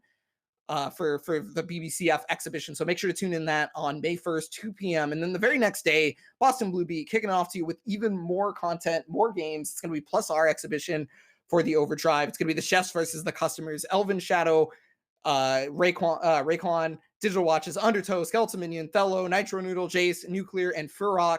I got to give a shout out to the PNW people in this in that exhibition, Digital Watches and Jace. Love y'all. I've played a little bit of Plus R with them back in the day, but not a whole lot. But yeah, so you guys want to check that out if you're big Plus R heads whatsoever. And just remember that you are watching WCS World Serpent Championship 2021, brought to you by the wonderful Lady Zama. And it's been going on for a couple of days now, and there's still more days to go on. And I know it says 23 through the 25th, but there's also on the 29th, the Japanese bracket, which will be happening. And so I want you all to keep a lookout for that at the same time, because the Japanese bracket is going to be just as crazy as pretty much everything you've seen from every other region going on today, yesterday, the day before, etc., etc. So yeah, make sure to use the hashtag WSC 2021 when talking about World Serpent Championship. But when you're talking about anything BlazBlue related at all, period, you want to use hashtag BBCF rollback at all times. Get that stuff trending and let Arc System Works know that that's what we want. We want CF to have some rollback. Oh, for sure. Any game with a storied legacy would be so perfect with rollback. It's definitely BlazBlue Central Fiction or the next iteration of BlazBlue, if ever deemed, worthy. If we're ever deemed worthy of it, which we are, but it's all in Arcs at this point. Oh boy. Yeah, when it comes to a new version of BlazBlue, I'm a little sad because I know I'm not going to get my character back, because they'll like scale down the number of characters and I'm going to be a Hazama main again probably. Yeah, let's go. What's wrong with that? I don't see a problem at all with having to play Hazama. Boo-hoo, you got a sick character. I'm just bullying Victoria. No biggie. Don't worry about it. If Hazama is in it, I have to go back to playing Carl and Jin. Like that'll be wild. You're assuming that those characters are in the game. Jin will be. Carl might. Yeah, that's a big might, right? Anyway. Two characters that probably won't be. There's an obvious people coming out. Yeah, that's true. I don't know if we'll see these characters again. Oh, goodness. Set it up here as Valkyrie, Koji, and Adroth make this losers shine. This is still a 2 out of 3 set as the Izanami goes up against the Susanoo here. Battle of the Villains taking off. Yeah, so earlier we mentioned a couple of discrepancies about this matchup in particular, and that's, obviously the movement and the size of Susanoo, making it real difficult for him to deal with a lot of Izanami stuff. Mm-hmm.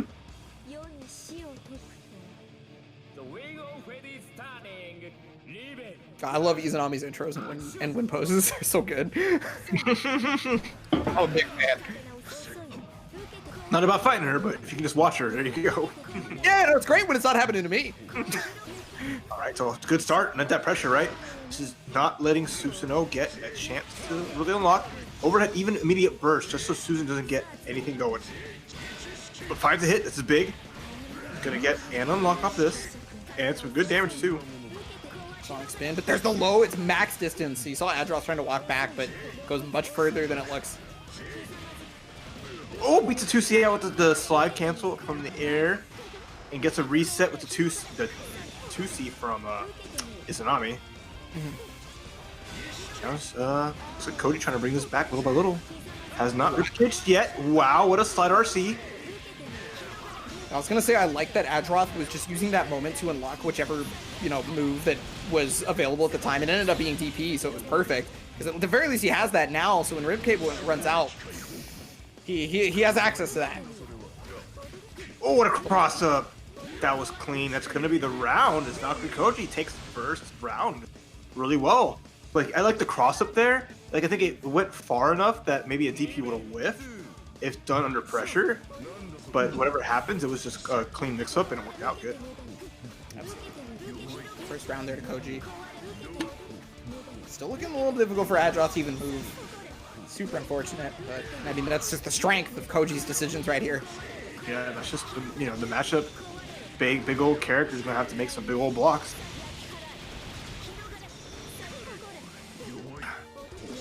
Blocks in the overhead there, but finally not the low. And lows are opening up Adroth a lot here. And there's a burst, keep him in the corner. Again, not letting Susanoo get any unlocks. Keeping him in the corner here, the pressure, but the wake up buttons connects. Okay. But the super, Yeah, I mean, Adroth, you know, capitalized on the drop combo pretty well, but unfortunately was not able to make anything happen after that thanks to the wake up super. And now back into the ribcage. Oki. Adroth forced a burst here because this is oh, okay, if you comboed off of that. That would have been nuts. To jump out and then the slide. Yep. She's safe, makes it to home plate, and takes that first game on the back of a slide RC. Ooh, so first game there to Koji, and that kind of looked exactly what we were expecting in terms of the way that these two characters interact. I have to say, or at least me. That's what I was expecting. It's just like looking at it objectively from the start, right? It's just, is Anami's going to have an edge just innately? You know, she doesn't rely on having to unlock abilities, you know, so she can just get her stuff going. But she has an ability to attack from far distance and like cover a weird angle that like 2C hasn't worked for Susanoo. So despite like Izanami being airborne most of the time, it's just it looks like it's so hard for Susan to challenge. Yeah, you know, actually, I'm trying to think of the times that Susanoo 2C has even come into play. Because, like, if it has, I feel like it's been stuffed before I even saw the animation.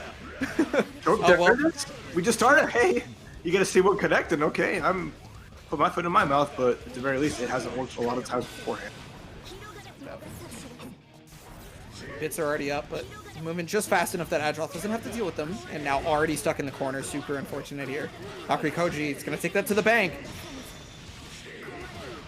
Good damage, good knockdown. Plenty of barrier to set up the ribcage mix.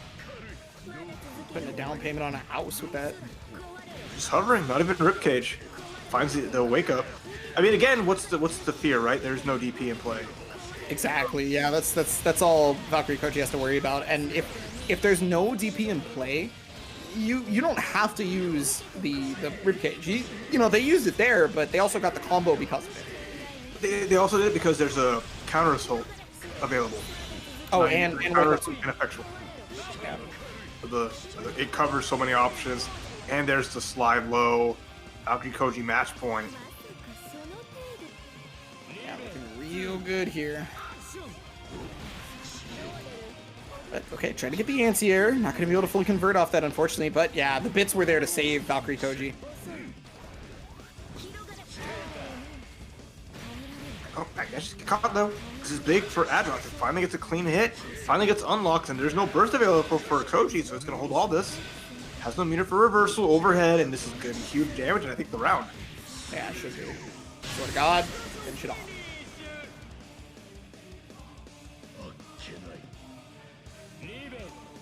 Piece and rounds here. Adroth just barely staying alive in this. Needs all he can get right now because remember, this is the loser's bracket. Someone's got to trust the PS4. Who will it be of these two? So far, it's Koji was dictating the pace of the set, but looks like Adroth woke up. Found a huge burst, found a huge combo, taking it to Koji. Ooh, it's really unfortunate for Adroth dropping the ender there because now they didn't get the unlock of the DP and they didn't get proper Oki. So like, look, now Valkyrie Koji's okay. Well, as soon as I say that, had momentum, then immediately 5A on wake up. Wake up super doesn't get punished though, but that connects. There's a burst available immediately, and no invisibility to get through that, sadly. Yeah. The low. Okay, that's going to push all the way to the corner. This actually is really, really good for Valkyrie Koji, because remember, there's no counter assault and no burst. The mix up. Blocked so far, but the low standing up too much, gets hit, and there's the DPRC. Big drop right there from Valkyrie Koji, actually allowing Adroth to even TP in the first place. You know, wanted to go for the reset on the low, but unfortunately didn't get the follow-up from the low like they were expecting. Yeah, big time. So that just worked out perfectly. There's the small gap that was there, took advantage of it, made themselves safe, and now we're tied at 1-1. Down to the wire now. Loses bracket action, everybody pulls out the stops because they are not trying to turn off their PS4. They just want to play more Bow Blaze. Bow Blaze! They just want to stick to it, and I respect that. Never say die. Unless it's must die. Say that. And then you have to say die. Because they say die in like 80 different ways in that song.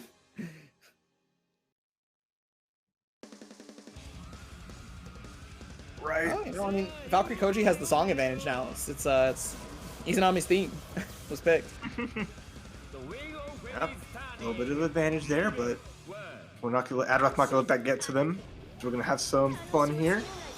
Full screen, has to be careful because she can just roll in if he tries to shoot that gun. There's the bit. The gun's nice versus a lot of different characters, but definitely not versus Izanami. There's rare times where you're actually getting the gun. Mm-hmm. Having to move so far back, but catches a hit, immediate burst again, as we saw before. Slide through, but nice spacing on it. Instant blocking, be safe. What a hit! Oh my god, shaved Susanoo's head right off. That boy got a lot of hair, so. Between you and me, I think we have it just about as much. Probably. Nice. The 2B. Okay. Getting hit on the other side, being able to jump. Oh, he's able to get hit and put in the corner, but nice jump out. Yeah, Valkyrie Koji, despite that 2C hitting on the other side, kept composed. Got the hit twice now. There may be a lot of meter for Adroth, but it's not effectual right now because not even getting a chance to use any of those resources here. And Valkyrie Koji back on set point. Yeah, that was super good. Just quick hits that were remotely safe. That would have been able to block like a wake up super or anything like that, and there was no DP available either. So Koji or Adroth had to take it. But now Koji back on match point. Oh, air unblockable right there. That's gonna be a ton of damage just happening. Like, look at that life bar drain, and now, oh wow, you actually blocked the overhead? I would not have blocked that. Koji, but does it matter if you block it or not? Adroth, big kill, big win there, tying up to last rounds. Here we go, final round, final game here. Valkyrie, Koji, and Adroth. Susanoo and Izanami, only one of these two can make it, continuing on to the bracket to the losers semis. And you gotta remember, Adroth only ended that with 80% of the burst, so that means they can get that burst back pretty quick. Burst already used here for Valkyrie Koji just to get the offensive pressure back. Blocks the low overhead. Oh, blocks low again. This is good. The 2C connects, getting into the corner, and there's no barrier. We're in danger here. It's just a lot of damage. There's no barrier, and Valkyrie Koji is still jumping. Like, literally zero fear.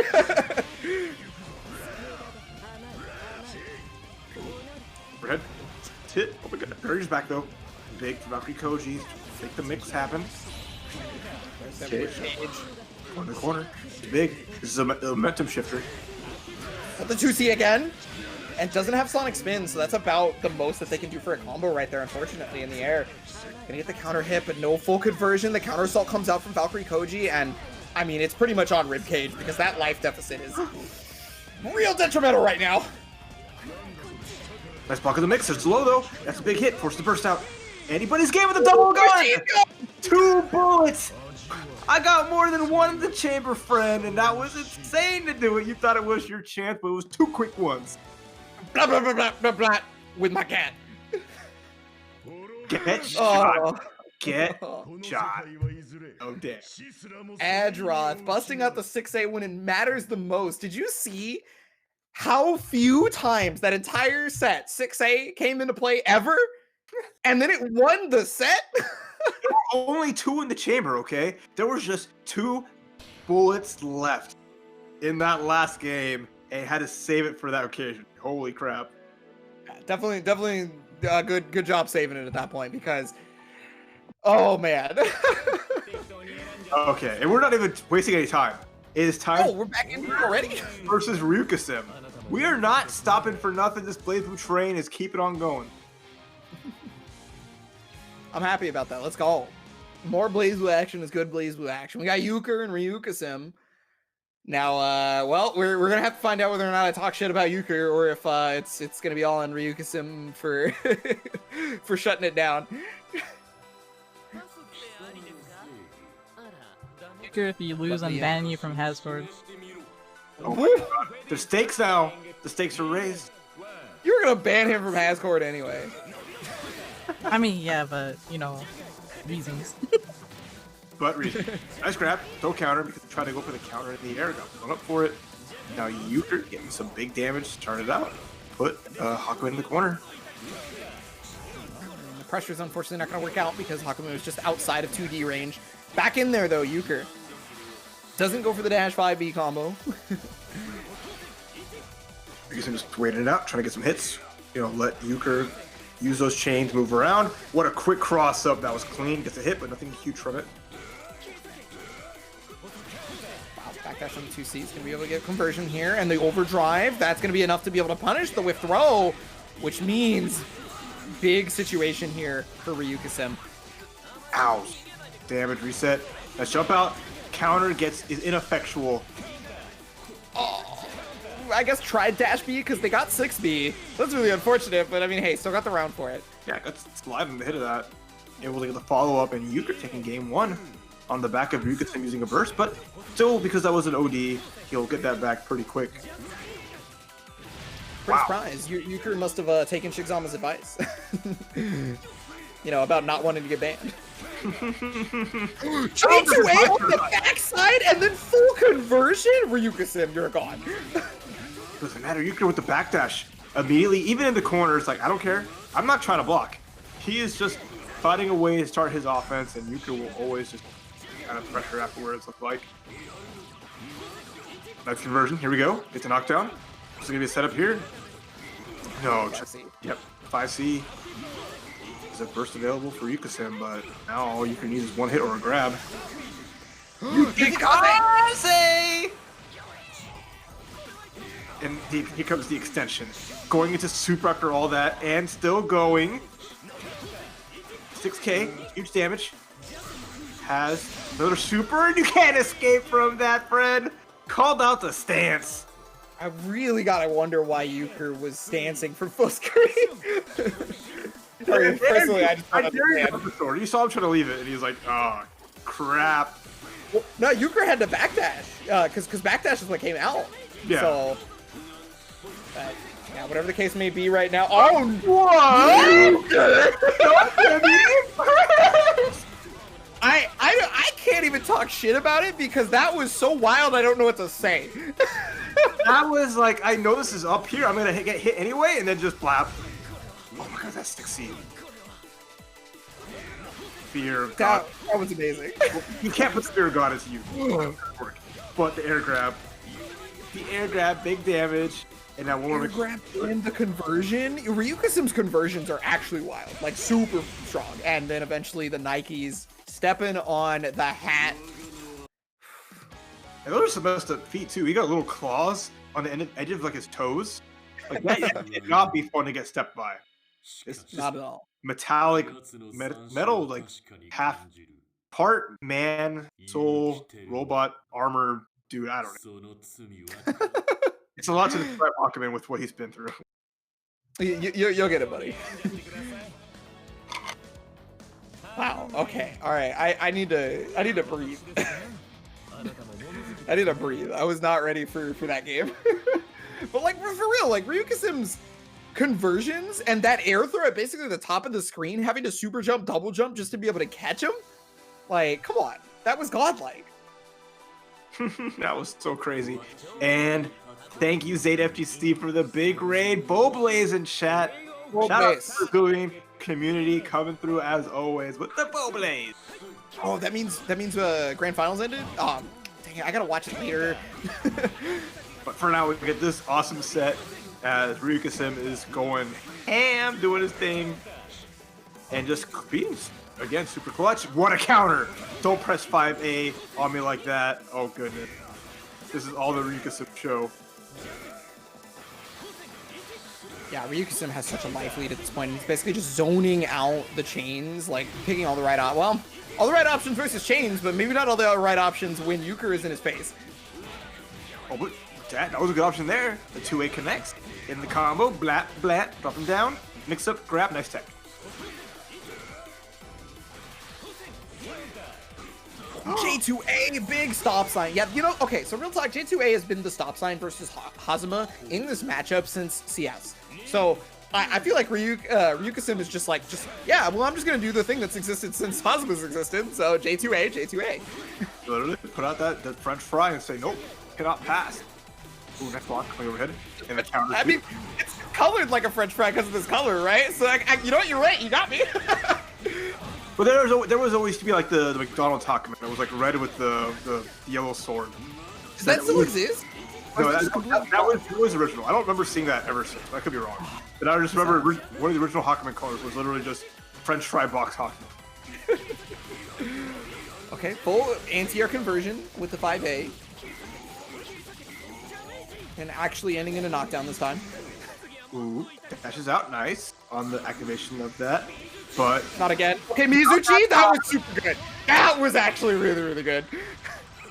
If I was, okay, let's say, if I was Ryuka-sim, I would have just dropped it again. Has a lot of Magatamas, but get crossed up.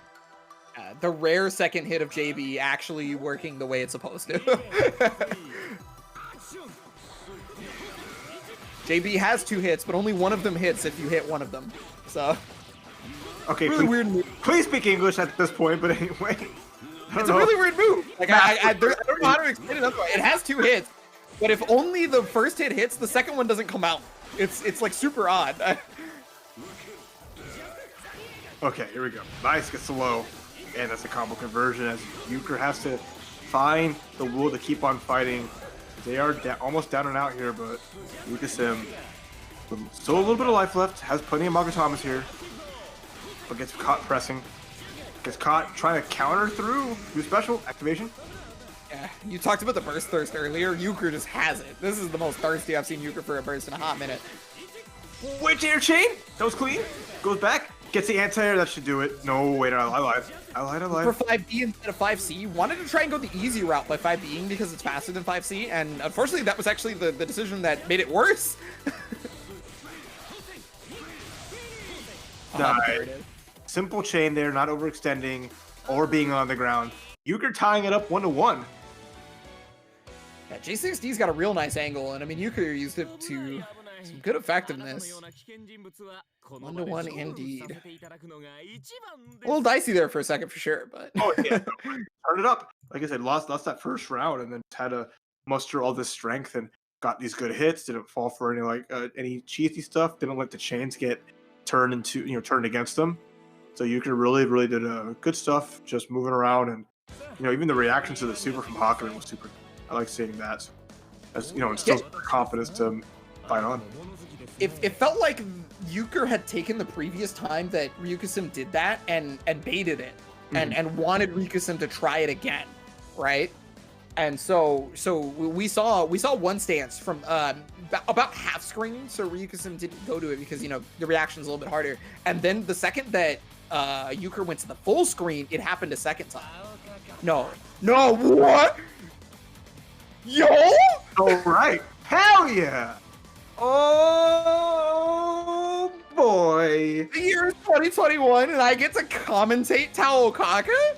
Let's go! You want mobility? You want to turn it up? You want to play that high-speed game? We're doing it. We got Tao Kaka. This character moves. This character's all over the place, just like Hazama, but she's not tied down to a mechanic like the chains. She is just zipping. So this is gonna be fast and crazy. This is a matchup I saw a ton in CS for obvious reasons. That was back when Tao Kaka was a terror, along with the young Hazama, of course. And so this happened a lot, and this was exactly how the matchup was. This was a Dragon Ball Z match. There's super dashing everywhere. But you won't be seeing taunt loops anytime soon, sadly. But what an anti-air! Yo, let's go. Getting the damage here on that cross-up, and here comes the pressure. 6A never stopped being the anti-air that it is, and let me ask you what side you think that was on, because you're probably wrong. That was a cross-up that landed in the front at the end of it, so that's just the layers on the nuttiness. And that's going to be the round! Real quick. Yeah, Euchre, you're a fast dude, but Tao Kaka. Yeah, I mean, Tao doesn't do a lot of damage in single hits these days. It's been a while since she's done that, but she still mixes your shit. I mean, same thing can be really said for Hazama, right? The damage is huge, except for certain key factors. So they have a lot in common. Yeah, I just don't feel like he mixes you up nearly as hardcore as Taokaka. No, not at all. But this damage. Yeah, there's the 6A right there. Okay, jump C is gonna work out. No, yo, 6B, let's go. Booty on him. Here we go. And caught the roll. Good. Get the knockdown here. And a lot of meter on Rikusim's side. There has been so much 3C. I'm like really surprised how much of it. Did Euchre just use 6B on Wake Up and then it stopped the mix-up? Yeah, Wake Up towards the corner, kicked the corner, and then made it count. Oh my god. Got punished. Got punished for that. That convert? Yo, you can tell Ryukusim is a Taokaka player because the conversions on not just Taokaka, but when they were playing Hakumen, it was also immaculate. Counter hit? Oh, my God, down to the wire! Oh my god, here we go! But that felt a lot for Ryukusim, who has no burst here. Euchre has the advantage in that regard. This is scary. Nice cross up, gets the damage. But roll forward. What the? Oh my god. Trick jumps everywhere. Euchre's wow. You know, Euchre's actually navigating these trick jumps really well. I'm genuinely surprised because that's not easy to do. I like that. Going into the stance, trying to call out the dash, getting the stance B, grab, get the Taokaka drop. Unfortunately, not getting much afterwards though. And now Euchre's gonna go for the mix-up. Nothing doing on that one. And another air grab. Shades of ST Vega slamming this guy into the ground. And now ball advantage for Ryukusim. Finds the Euchre finds the chain. Straight down chain. Gets oh no! Oh, okay. It's 10. Yeah, that's one of the best parts about this matchup is whenever Hazama does a chain on block, that is a guaranteed 6A if they try to teleport towards Taokaka. Counter hit! Is this it? No, there's the burst. Euchre's final chance here. What can he do to stave it off? Oh my god! Oh my god! Oh no! You actually get the finishes it off! Oh my god! Finds the hit into super, and there you go. Euchre stays alive. Both characters just flying or trading places from full screen twice, but gets the final hit and has gotten their self-proclaimed revenge. Damn.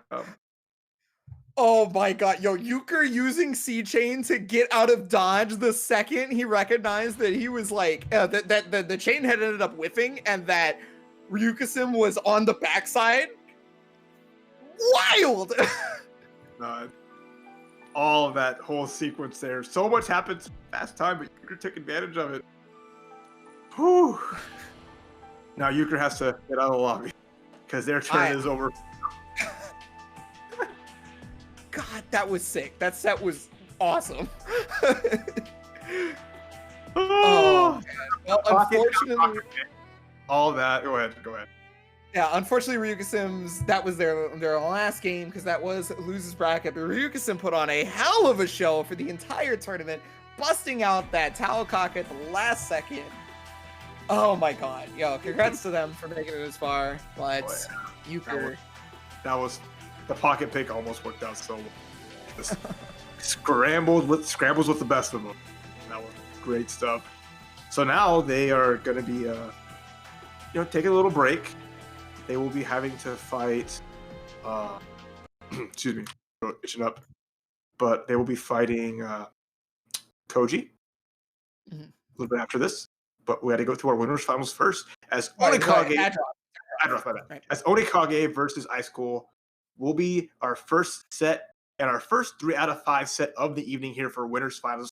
Vragna versus Susanoo will be your matchup here for the first 3 out of 5 set here. And it's going to be a lot on the line here. Who can make it to the winner? Who can make it to the winners finals?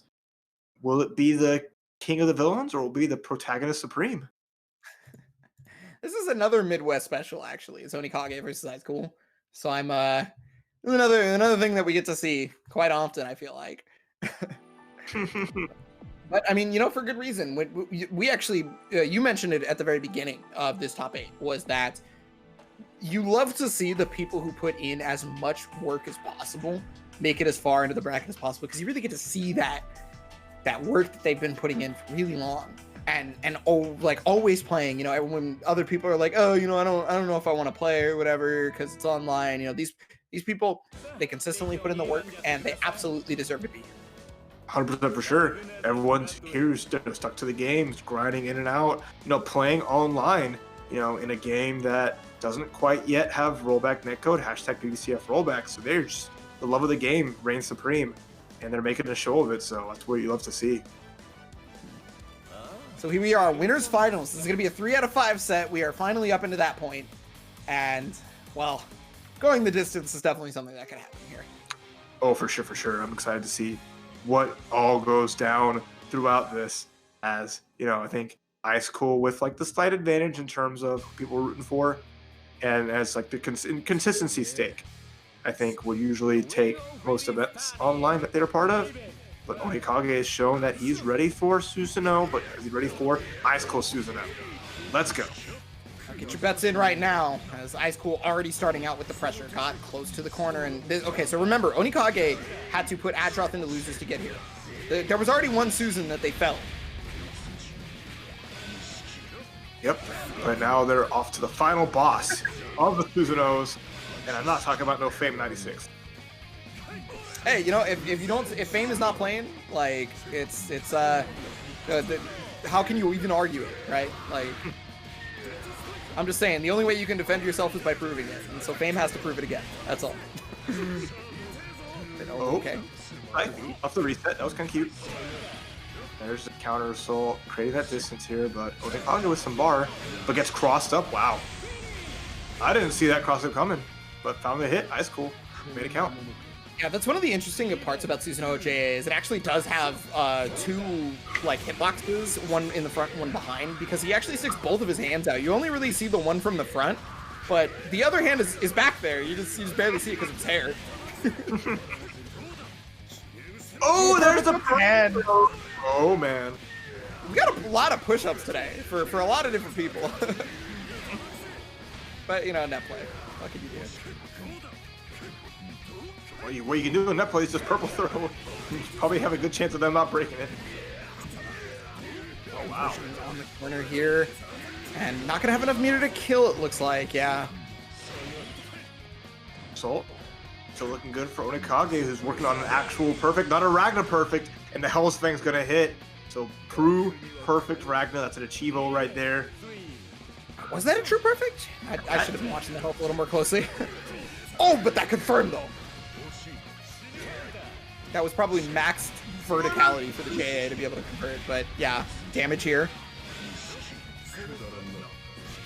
He's on. Overhead comes out.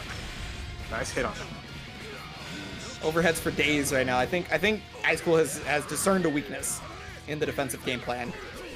Well, you know what happens with that, right? Guess who has an overhead too? It's just as hard to block. King of the 2Cs. Oh my god, DP whips out. Oh no, it's huge. Dead? Hold on. It's gonna be wall slam. Devoured by darkness. Is he gonna have it at the time? Nope. Okay.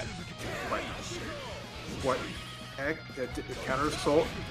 Sonic spin. Overhead. Nice block. And the challenge. Beautiful bursters though. Ooh, there it is. There's that burst. No burst available at this point. Sonic spin comes out and there's the counter hit because of the 2A. I can press buttons before you can. I like that burst. I love that burst there on the knockdown. But, oh no, counter hit, the 2-way connects, and Ice Cool with the first game. Yeah, I think Onikage is challenging in a situation where whenever these two would normally play, it's probably like, Ice Cool would set something up, and then Onikage, maybe not doing anything normally, but Onikage trying something this time, and it's not working out. 2As are just coming out immediately. Yeah, for sure. That's working out so well, and we're gonna see what the answer is at that point if you're getting hit by the level 2 Sonic spin. If I was Onikage, I'd be like, okay, I blocked it. Hell's Fang, not Hell's Fang, Gauntlet Hades. Take it to the next layer and go over the low. Be like, all right, fine. We're gonna see if that keeps happening though. But that might be a little bit big brain. We'll see if it even gets to that point. But that's how my Wheel of Fates are turning right now. Game number 2 here, and again, 3 out of 5 set. This could go to the distance, and the 2C from Ice Cool has been finding its mark so well, so many different times so far. See? Good pressure on. Oh yeah, that Ragnar pressure where it's all just 2A. 3 2As. We can't get any more than that. The game's like, no, bro. Quit that jabbing. I mean, you don't know. Maybe it's all 2As. Maybe it's 2A stagger into 2A, but there. Oh, maybe it's 2A anti-air. God damn. All right. I'll stop talking about the button. You got it. Going in. There's the Gauntlet Hades RC. But even if it was blocked, gonna get a mix-up off of that. Big damage too. 2A. Oh, but that was 2C on block, so yeah. Get those frame traps, Blam. Gonna get the scythe, but not enough. The grab was gonna do it. Orikaga with the first run game. Yeah, that pressure was structured in such a strong way that Ice Cold was pretty much not able to do much about it. Tried to 6C a round start. It's gonna get blown up for the troubles. And now closer and closer to that active flow, along with the corner pressure plus the damage. There was nothing bad about that decision. At all. Gets the overhead too, and this is a big advantage, right? You've got all this damage on Susanoo. Susanoo has no unlocks yet. Finds a hit here, so it's gonna get a few of them at the moment. So that's a big win to bring Ice Cold back into this match. DPRC right there. Orikage feeling nice. Oh my god. Oh, again! The second one? Getting extra credit here, but the third one, there it is. Not quite ready. I was ready for a third one, but I didn't know when. And I guess Onikage wasn't either, because ended up actually just getting straight up raw JC on the wake up of Ice Cold. Was ready. Nice, tying up 1-1. Off of just a throw, regular throw too. And they got the simple combo conversion. Really good for Onikage. That was emphatically in Onikage's favor. 100% didn't let off the gas. Don't let the character play. If Susanoo can't start unlocking things, if he can't even have his DP ready, what does the character do? He's got to sit there and hold that.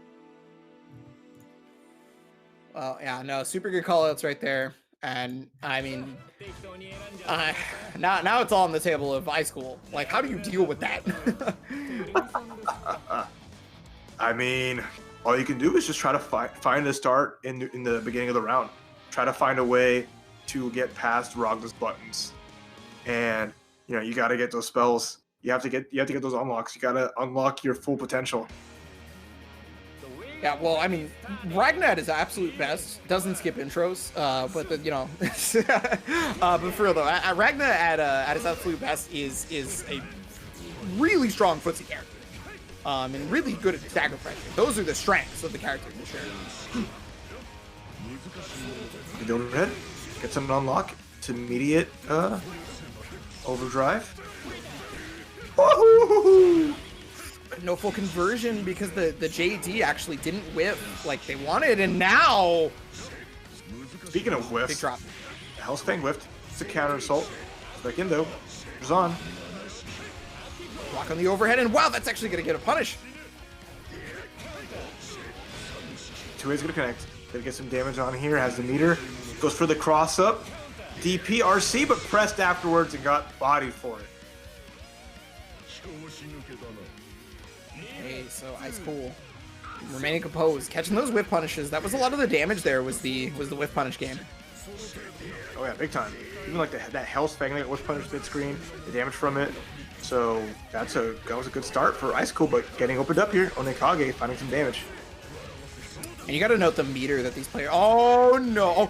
Didn't immediately go into EA despite seeing a Gauntlet Hades. And well, I mean, still getting the hit there regardless. Yeah, even after blocking the second one, where you're supposed to normally just block the first part, crash the second one, get an anti-air. But okay, we're actually pretty even here. I really like the decision from Ice Cold to go for the unlock super, because if he's able to make it happen right here and right now, that is like a really strong choice. And there's so many unlocks available, but how to use the meter for the counter assault? Gets low.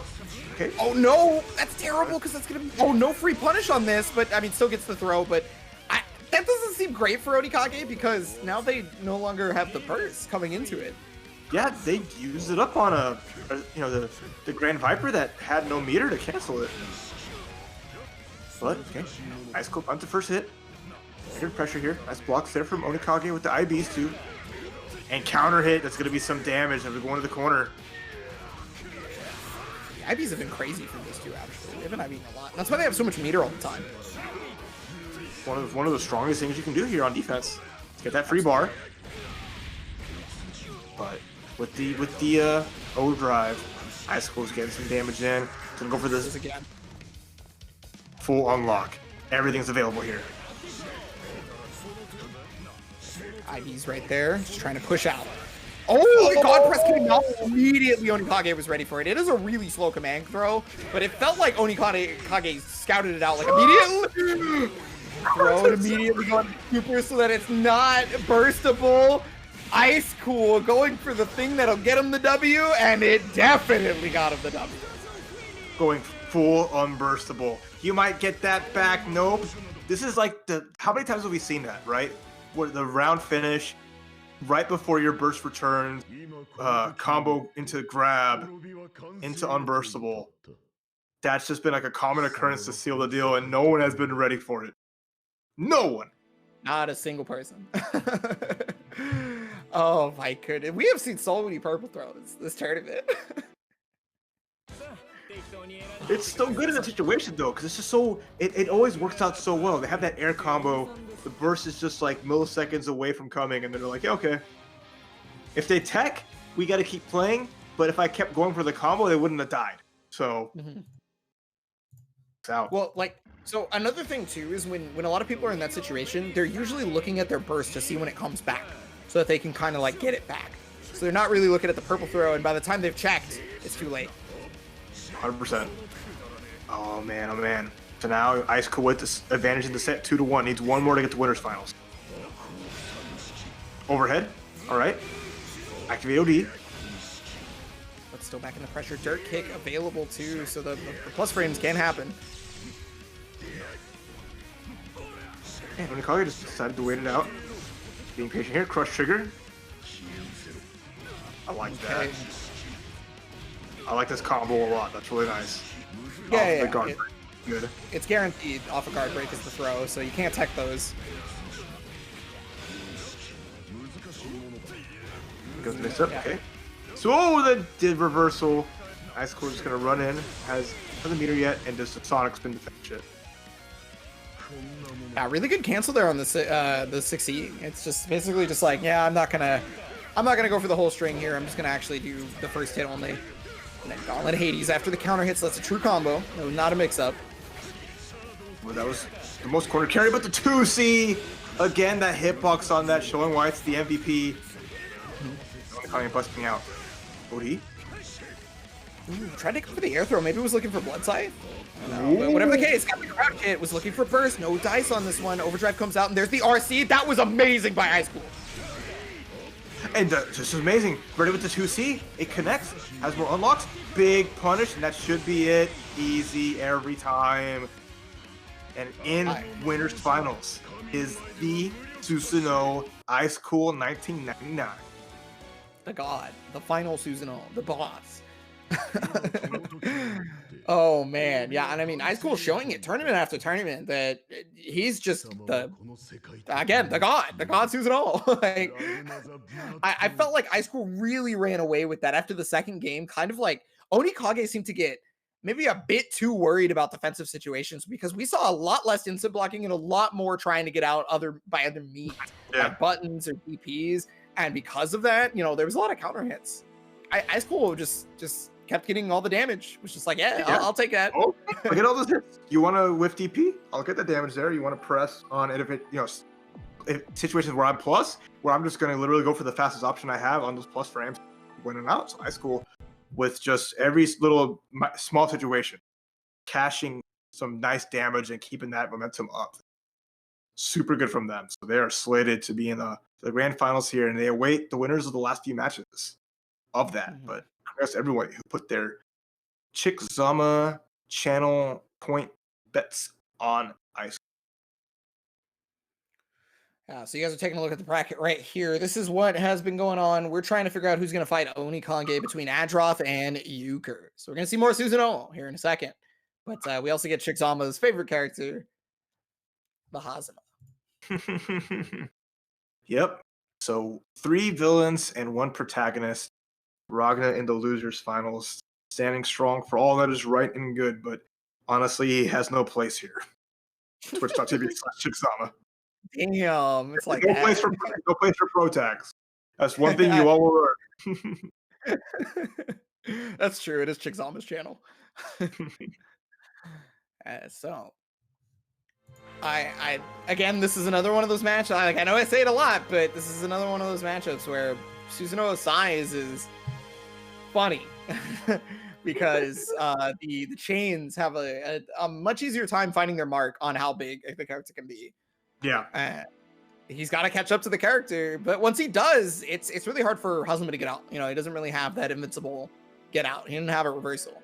Yeah. Not these days, anyway. No. Attention, no invincibility. It's counter assault, but even then, that can get blown up. You know, being as unsafe as it is, so there's no guaranteed get outs with Hazama. Yep, that's all you got. So we're gonna see how this works out. Someone not social distancing in the lobby. Excuse me. Hell, Euchre. Come on, man. Come on, man. 6 feet. 6 feet. All right, already in. There we go. Adros showed up this time. A little bit faster than last time. Just giving you shit. Don't worry about it.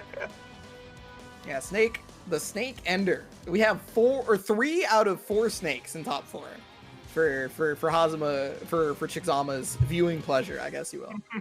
Yeah, we just needed to trade out the Ragnar for a Terumi. Snakes all over the place. I can't think of something that rhymes with plane that is also tournament. So I can't go that far, sadly. I think for Chickzama, I think Chickzama would want just all Hazama specifically. Maybe I'm wrong. No, right, Chickzama would want Hazama and Kazama. So if Chickzama could have both. Kazuma's not in the game, so I don't we can't do it. I said if Chickzama could have both, she'd be happy. It's a big if. Gotta wait for BlazBlue 2.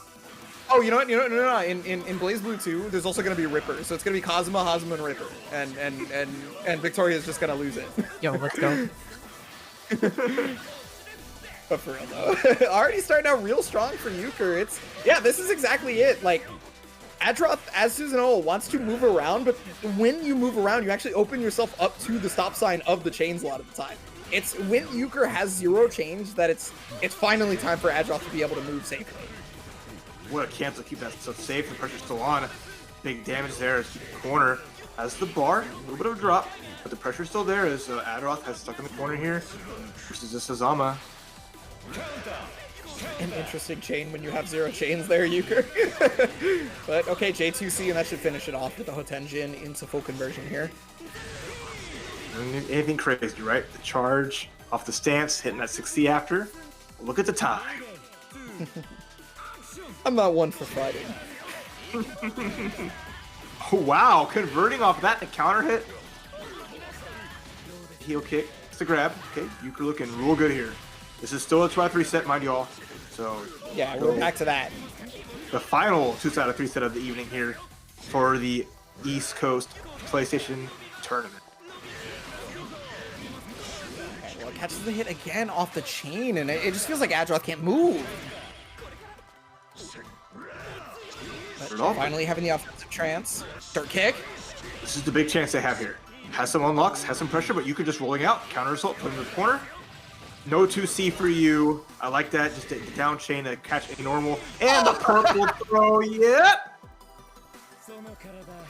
Euchre is feeling himself a little bit, you think? It's been the theme of the night. These round-ending purple grabs on the air combos has just made it count. And I love it too because like Hazama can keep looping them because of how his air grab bounced off the ground. It's like as you're falling, you just keep getting these purple grabs until they realize, wait a minute. That was actually I've seen that before. It's pretty funny because like if you throw reject miss one of the purple grabs, the second one is actually guaranteed because you get TRM and you can't tech again. So you just get this H and K combo. Yep. Yeah. So, strong round for Euchre. Big round for them. They're looking for sharp here going into the second game. Not really seeing anything from Aldra, who's got to figure something out, find a way to navigate these chains and take advantage of the small opportunities they might have to move forward. Game number 2, and already chain start. It's a staple for Hazuma for sure, but it's just really strong versus Susan. Overhead connects. Oh my god. Damage there. With the 2C, this is big and immediate burst. Yeah, I don't want any of that. Wants to get out of the corner as fast as possible. Now we're scrapping. Well, I mean, if somebody wants to scrap, it's definitely going to be Susan. He would rather scrap than have to run away from chain or try to catch chains. And this is exactly why you see the counter hit. Now, Euchre's jumped out successfully a lot of times, and this may be one of those situations thanks to the counter assault. Another bar here on the side of Adroth, who does have a lot of unlocks available, including the Ground Viper. It's going to go for, yep, there it is right there to finish it. And all right, it's on the board. Super nice combo tool. His Ground Viper, it's just going to give you everything you ever want if there's enough hits done to start it up. Ooh, from that distance, nice hit. Getting the conversion. Into the corner, nice, I like that. Gonna get a little extra credit to grab, but still with the corner pressure. Okay, you 6A with no meter, but I mean, yo, you get the, okay. You get the anti-air at the very least. Yuka's gonna get knocked down off this, but again, Susanoo has a lot of help. Does, but Euchre has more at the moment. Good here. So perfect.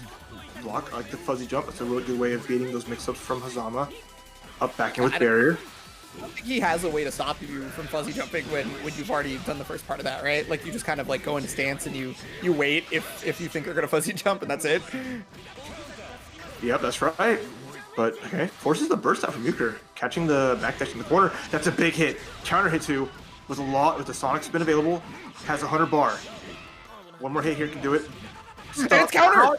And then the Astral, the first Astral of the night, pulling out the God Sword from his chest, erasing Euchre's assistant from the screen. God damn! Look at the damage.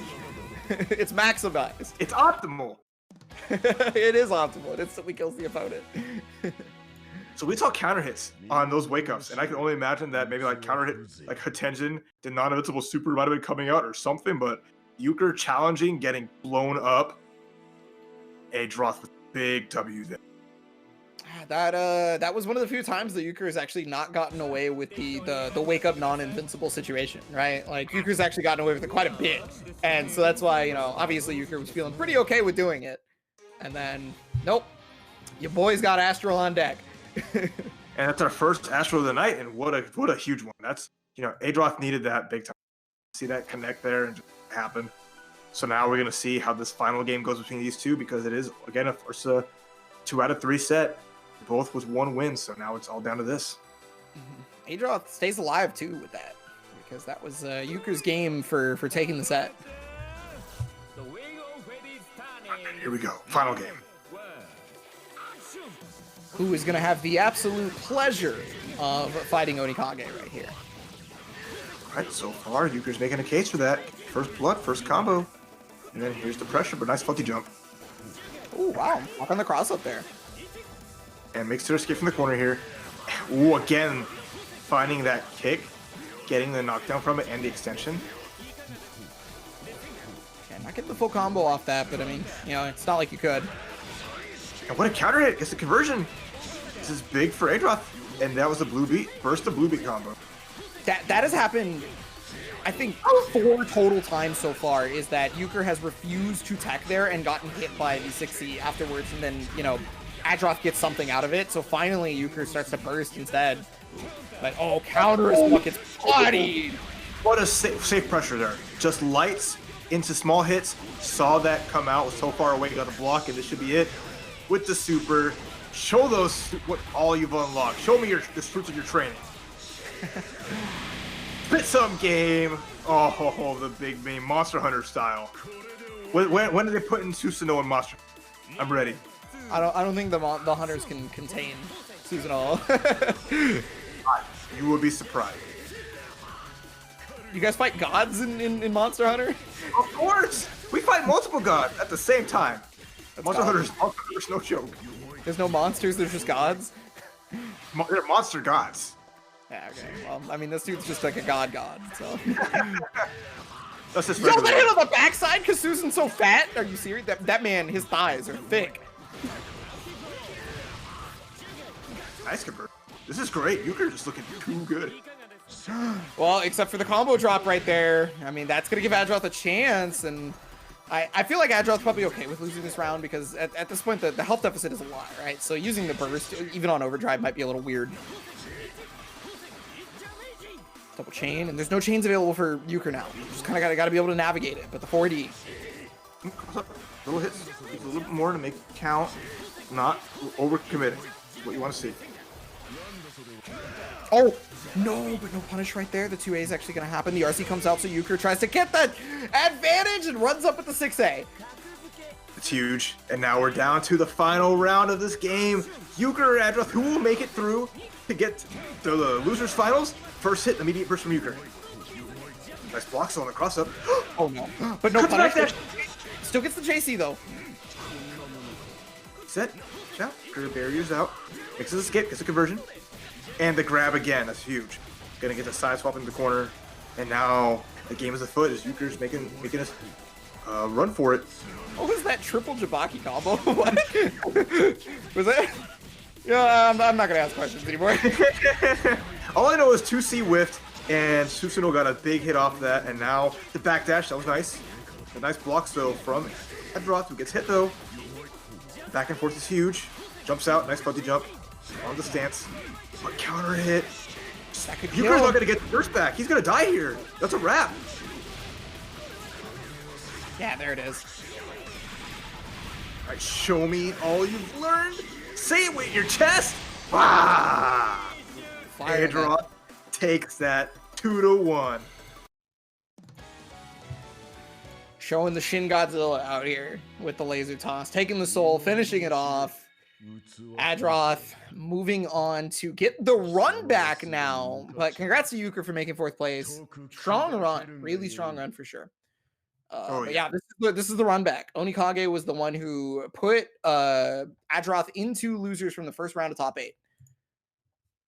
Yeah, did a good job. Man, took that down like that, right? And then Euchre just fighting with all their might, doing really well to bring that up to and make it all the way to 4th place.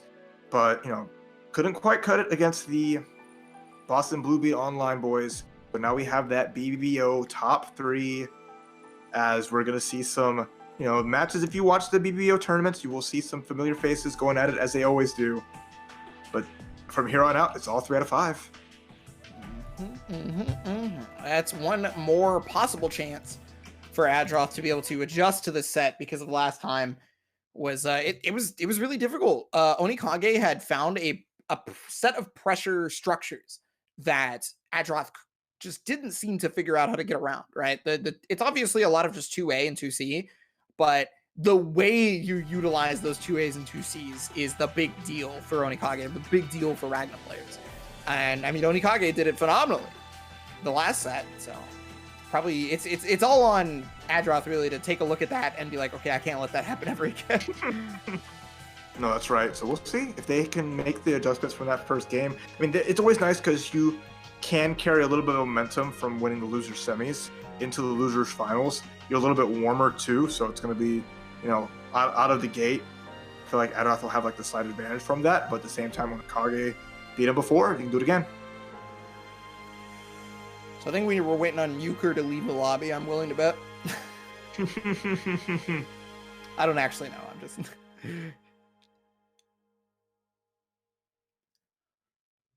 But I mean, that could be the case. I don't know, because like they're stacked. Adroth and Euchre are stacked on top of each other. So for all we know, Euchre could maybe have the. Well, we don't have to wait for them to leave. They kind of just get kicked. I can't read Japanese, bro. I don't know how to kick people.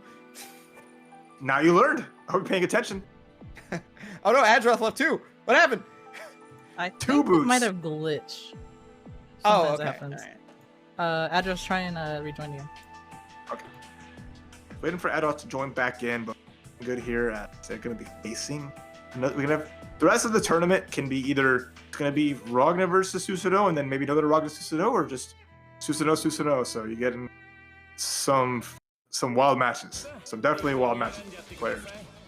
Yeah, there's going to be a lot of Susan on screen. So if you're a Susan fan, you're going to get it, no matter what the outcome of these next 2 matches are. Oh, I'm excited to see this. This is going to be really good. I know Onikage, wants to make a statement, keep beating the Susans, And if you can get that matchup down pat and then make the right adjustments to face Ice Cool Susan, that'd be a great run. But there's no telling, honestly, how this is gonna play out. Yeah, well, the only thing that we have to go off is the previous set that just happened, which, again, we talked about being really, really strong for Onikage. Onikage had really strong pressure structure, but at the very beginning of that set, Adros showed a lot of problems. It's just being able to get around that pressure that Onikage is exuding, and then, well, that promise may come back. We'll see if that happens. Let's do it here. I'll start. We got... Oh, I like it. Out the gate, that range into OD. It's a conversion. Unlocks a lot of good stuff. Get overhead, nice block. Into the sword, so that was kind of safe. Good. Well, already getting... Just basically stopping Onikage at every avenue, even that one right there, and... Onikage did not have the bar to be able to DP safely there, but still did it anyway. And I mean, sometimes you have to bust that out, right? Like, you have to do that. Yeah. At some points, because now that is data that Adroth has in the pocket. Like, he's willing to do this. Yeah, you have to show that early and make a point in fighting games to really show your hand in some places and really set the condition, right? You want to put something in your opponent's head so they worry about it later on. Oh, nice 6D. Gets the hit. Onikage has some pressure going here, finds a hit from the 6 with the 5C, and it's getting a nice conversion. A lot of bar here for Onikage as well. Can make, I was gonna say can make anything burstless, but never mind. DP RC to get out, and because he's in overdrive, he has access to all of his attacks. And then we're just doing it again. It's that Onikage busting out with the DP RC cross under. The overhit, no quite. Okay, just gonna RC. Force the counter assault out. Okay. I mean, this is really good for Onikage because Adroth only has the sword, and I mean, level 3 tackle is really good, but like, it's only the sword in level 3 tackle, right? There's a lot less in terms of tools, but finally getting it back. Got the Grand Viper. Yo, the meaty uppercut, forcing the burst out. That delayed. So good. You see that so much. That just up reversal. And then the whip punish. Oh, was on point. Go ahead. Every Ragna Vice is to be at low health and just want to Hell's Fang as much as possible. I've got 50 bar. I'm low health. I need to get in. That happens to every Ragna player, and it sucks, but it's so tempting. And Onikage fell into it, and Adroth was completely looking for it. It's the same thing with like Azrael. It's the same thing with anybody with a forward advancing movement special, right? Like, you just want to do it. You feel so tempted, and then the opponent's like, all right, you're going to go to it, and I'm going to jump over it. It's going to have enough time to land and get the whip punish and just say, sayonara Ragna. And on the board, look at that. Already, with a huge like deficit that they were at in that second round, with off of a DPRC, turning that around, getting hit, and just managing to survive the onslaught. I love the play I'm seeing here from Adroth, looking good. Again, 3 out of 5. Can't stress it enough. So there is a lot of room for people getting adjusted. That opened up low, but then eventually the Gauntlet Hades showed up for the reset. And again, I know it's only a joke that it's unblockable, but it definitely feels true. What a backdash! Backdash is to throw, gets to throw their own throw counter. He's gonna get unlocks here, and now Ragna's in the corner. Has 8% bar though, so the DP is definitely a threat. There it is, nice. Wake up, delay DP, really good. Knowing that if Adroth was waiting for it, it won't commit too hard.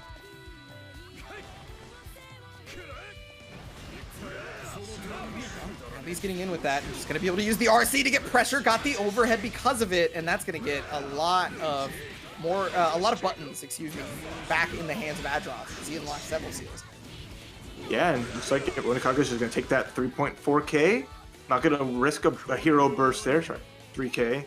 So it's big for Adroth, who's continuing this onslaught, continuing the momentum. Has been getting these just clean hits. These meaties have been working out. No fear of the uppercuts, but has to fear the Gauntlet Hades. It looks like maybe Onikage might have been waiting for a burst, couldn't say. Crouch confirmed too. Well, just gets the meaty JC. I mean, that's good enough because it keeps you back into this situation. This was the hardest part for Adroth in the previous set right here, is when Onikage actually had any sort of offensive momentum. It's true. And there's a DP available though. Gotta be careful. Oh, the Bloodspot fatal counter, but nothing from it. Tried to 2C it looked like, and unfortunately that was just not good enough. No punish on that 2C right there. Punish on this one though. Third time's a charm for a punish. But still alive. Holding the blocks here. Activates OD. So it's not like a super high risk, right? But gets hit by the Bloodspot. Oh. Just raw too. I wonder what Adroth was going to. Whatever the case may be, he got, loses the round on that one, and now we are one apiece here. Yeah, immediate overdrive. Like that. Get good guaranteed damage, right? About 3.4k. A little more. Okay. 4 point. Yeah. Big damage. 4.5. Yeah. And now you're super close to act. Wait! It's possible! It was time, and it came through when all was needed. Not only. Crouch to low, get a punish. Oh my goodness, super strong from Adroth right there. That's gonna be much needed morale boost, but Onikage back in the mix right here. Got the pressure going, got some health back too from that combo. Remember, there's a lot of meter here for Adroth. Counter assault is possible. Block. A lot of blocks here. Nice fuzzy, but gets tagged. Unfortunately, he was air dash back on the fuzzy, so was probably trying to insta block at the same time. A block again, but yeah, double overhead on the RC. Oh wait, he's still in there. Has a chance here. RC'd it. He's on. Plenty of unlocks. The 5A anti-air. Overhead blocked again. Oh, but the air dash back got caught by the air dash jump C from Ragna. Onikage tying it up. That was great. One apiece now here, and we have finally, in the World Serpent Championships, unlocked the extra layer that comes with blocking Gauntlet Hades. It finally exists now. It hasn't existed up until this point, but now there are more layers. The thing is, Onikage's RC'd it on hit plenty of times. So that's just like in their nature, which is smart, right? You get the grounded extension, you keep going. So having that like layer as a mix-up, pretty peachy. Absolutely. One apiece. Starting to look like it's going down to the wire here, because these are getting a lot closer in the first set. A little crazy, as you would expect from the losers finals. Starting with nice IBs of Onikage. Put a lot of bar off them. Just on defense. The strength of IB showcased. IB is one of the strongest tools in the entirety of the game. The defense is heavily rewarded in this game. Okay, go ahead, connects. Combo, get the full extension here. And this is looking good for Onikage, who's got a Susan in the corner with the TRM. Susan having no unlocks at all, taking all this damage here, and now Onikage is just going crazy. Yeah, it's pretty much either on overdrive or just letting it happen at this point, and it ended up being overdrive here for Adroth. That got him out of the corner, but got to make something happen after that. It's double overhead. He's gonna full unlock here. No, not quite. He's got the Sonic spin. Level 2. Back air dash, almost getting caught there. That's been a go-to for Adroth. Yeah, unfortunately, it's kind of slow, but okay. Catching them on the knockdown right there. They didn't have Grand Viper, so they couldn't get a whole lot of it. Oh, Onikage wanted to overdrive there, and it ended up being a burst because it actually hit on the same timing. And then you saw like the second hit, the level 2 Sonic spin working out, that little explosion at the end. The wave connecting, getting the combo off that. Everything looked so good there for Adroth. He made a big comeback. Holy crap.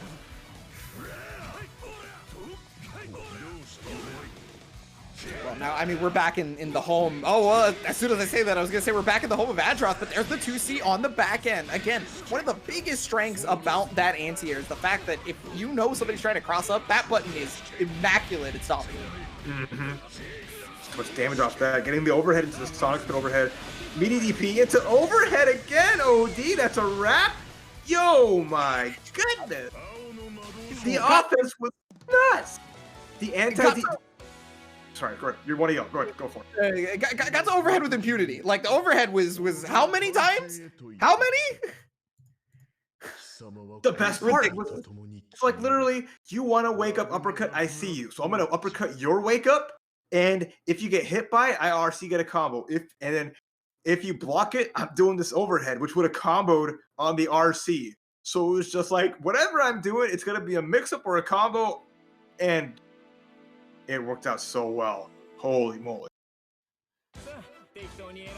So, I mean, that's Adroth now on set game. It's, wow. that one was all Adroth, for sure. That was nuts. Like, Onikage had, like, a good first round, but then, Adroth brought it all the way back and never let go. He took the ball and just went home with it. But he's still not home yet because we have some more of the set.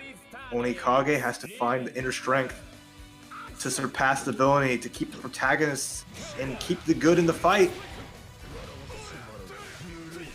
Well, already Onikage on the offensive pressure, immediate throw tech here, and then Adroth knowing, just getting the tackle out. Mad good, and chase continues for Onikage, but gets tagged, bursts immediately, doesn't want any kind of get cornered by that. 6B was, prevalent there, but unfortunately for Onikage, immediate burst out, and oh no! That's the most of him. The crush trigger, we're still tacking on more damage. It's not over yet, folks. 4.8, got some seals, and all the way to the corner, plus the overhead afterwards. This could very well be done. Yeah, with this super, no joke. Oh no, just gonna not even worry about it. RC just for extra credit, but doesn't matter. Match point. We are on our way to double Susans. We are right there close to it, but can Onikage prevent that timeline?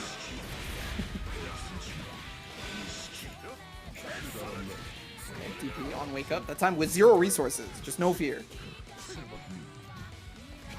To show something different, right?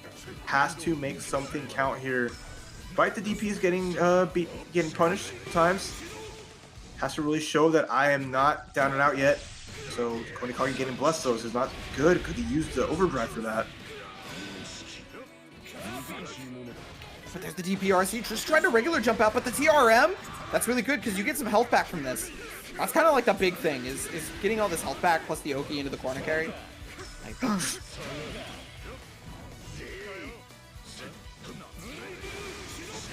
Overdrive into EA, caught Adroth in 4K, but with the check on the sweep, oh, is this it? That was max distance crush trigger, are you serious? Pops the OD to finish the job, has the EA, and with that, bam, Adroth advancing to the grand finals over Onikage, who takes third here at the World Serpent Chip. Oh my goodness, Adroth turned it up, changed everything going on for them at that point, and I mean, it paid off dividends. So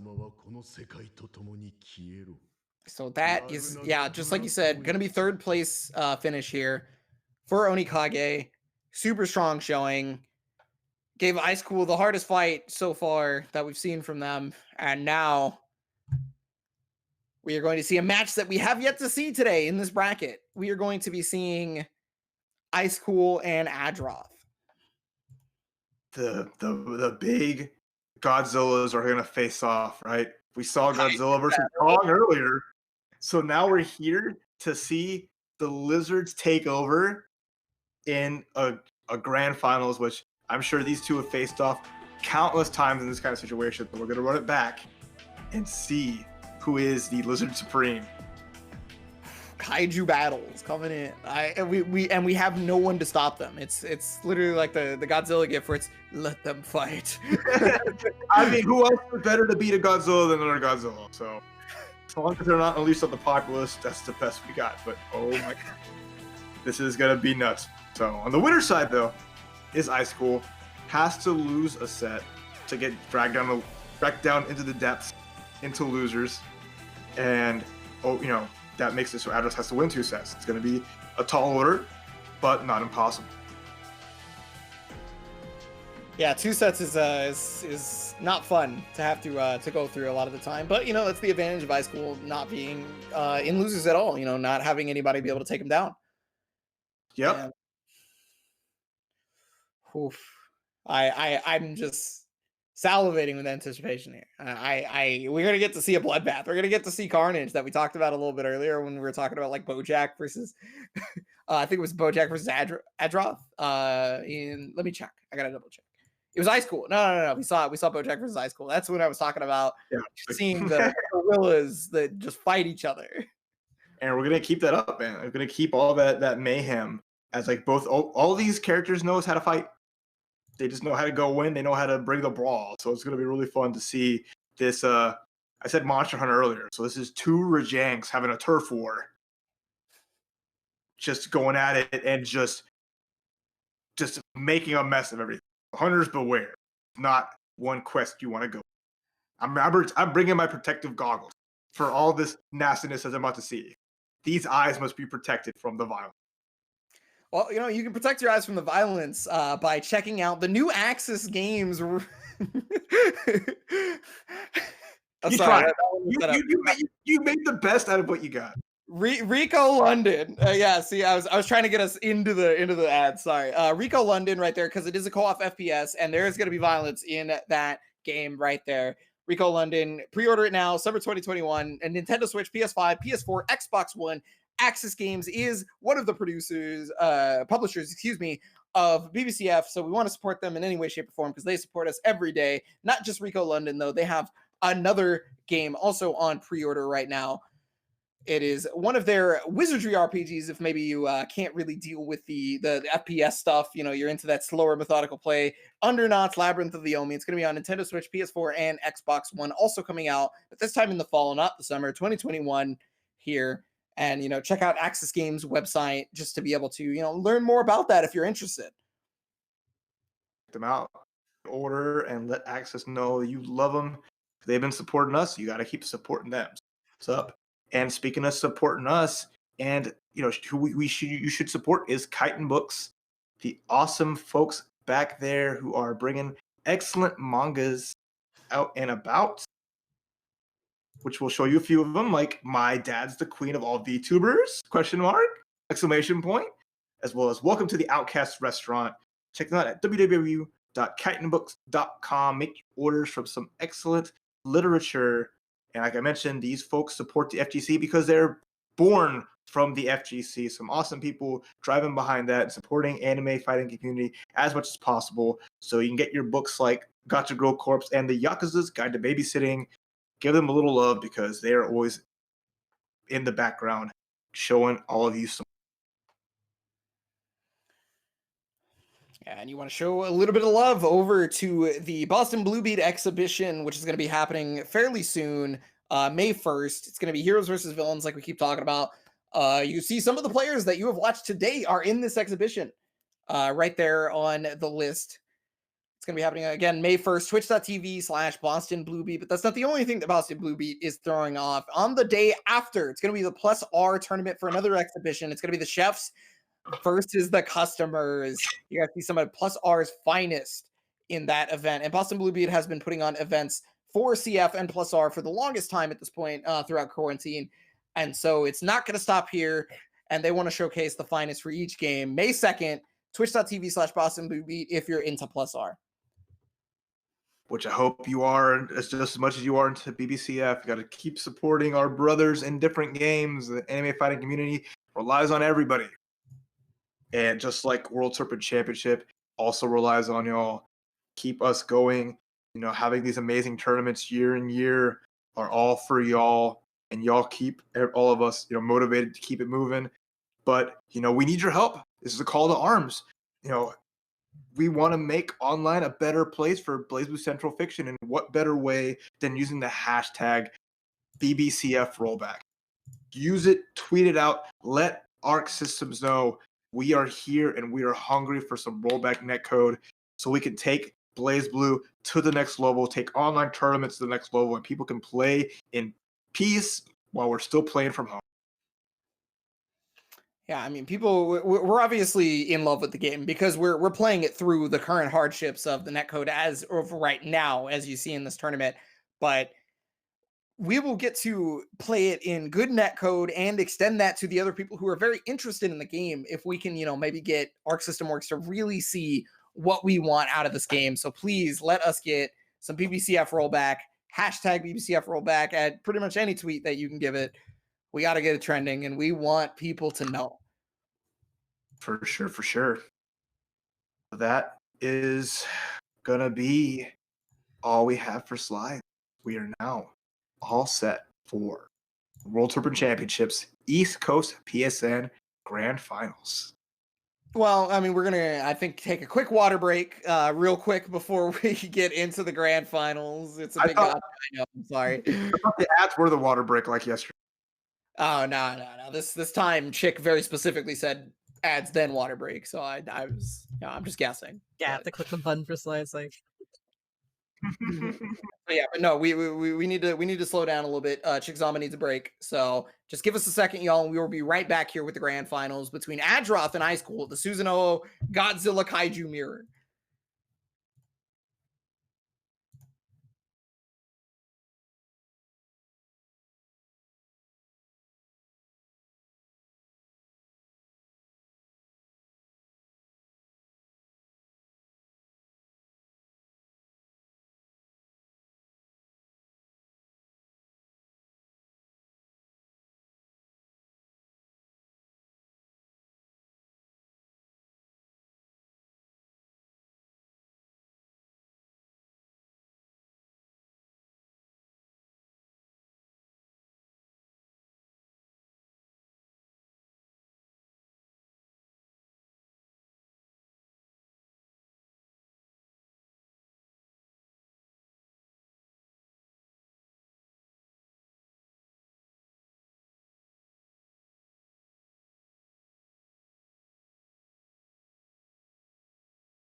Ah.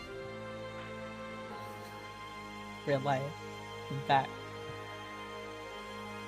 Welcome back, everybody. We are here with the grand finals of the World Serpent Championship for East Coast PSN side. It's Adroth and Ice Cool. We are getting the Kaiju mirror to start out.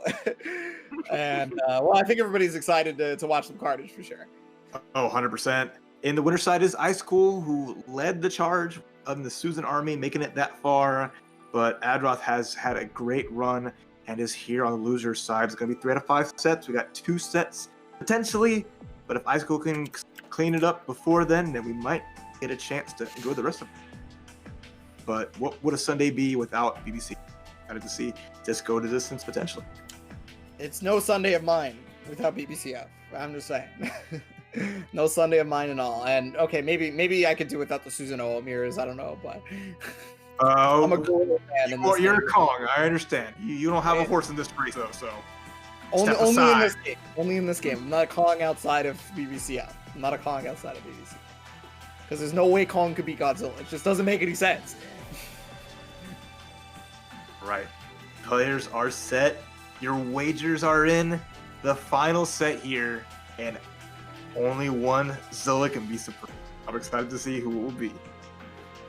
So it's going to be Adroth in the losers bracket, having to win 2 sets. Ice Cool in the winners, only needing that 3 games just to be able to take the tournament at this point. And, I mean, these two haven't actually gotten to play this tournament. This is a completely new matchup for our grand finals. You know, there's no run back here. This is all new information, all new data for the day. Yeah, it can go either way. Both players show the ferocity because this whole tournament. So we'll see who can, you know, make it count the most, get that big damage, get that momentum.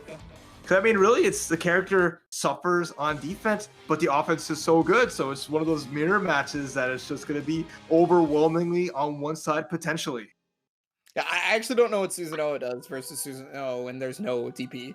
The last time I watched this matchup was very specific. Well, the last time I watched this matchup at a major, was very specifically Fame versus oh goodness Lord, the EU Susan O, one of the best Susan O. My names are Dragon. There you go. Dragon. I remember that. Yeah. So that happened at Tiotaku. That was the last time I saw this at a major, and now we're seeing it here. That's cool. First blood, right in the OD. I like that. Get some spells available. Make sure there's no burst, because that's one thing popular. Susanoo gets a hit, you burst Susanoo immediately, so they can't get anything. Big grab, throw counter. It's all Ice Cool. Yeah, definitely all Ice Cool right now. And I mean, look at how many attacks got unlocked so far. Like, got pretty much almost the entire arsenal. Got the mix-up on every wake-up, and that should do it to start the grand finals with a perfect. Speedrun time. Can Ice Cool muster? Can he get through all this? I mean, the big thing is, like, if you're Adroth, you don't want to really burst there because you're bursting with no spells. You have nothing activated. Use the OD, so now that is not available at the moment. Now we're kind of just at an even spot for both players. Now we're fighting at the full screen, though. This is, yeah, this is 6A territory for sure. They're basically just trying to see which one of them is going to 6A. Yeah, that distance, yeah, for sure.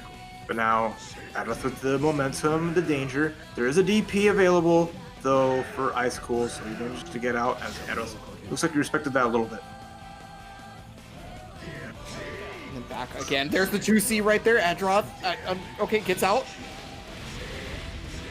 Finds the overhead, gets the extension off the ground Viper. Again, you see, Adroth has some stuff unlocked, but no reversal, so it's gonna have to be counter assault or super, but now. Caught the roll right there, but no full conversion, and now Adroth back on the offensive. Oh, that was meant to be an overdrive right there, but unfortunately, no dice.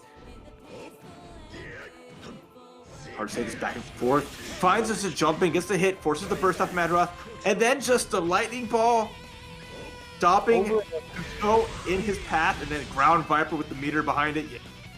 Not a bad ender. Not at all. That looked like it started out really well for Adroth in that round, but no dice after that. It started to become like a situation where Ice Cool was slowing down the pace of the match so much that Adroth was unable to continue the pressure that started out for him. And then that just ended up being like all Ice Cool playing in the patient game.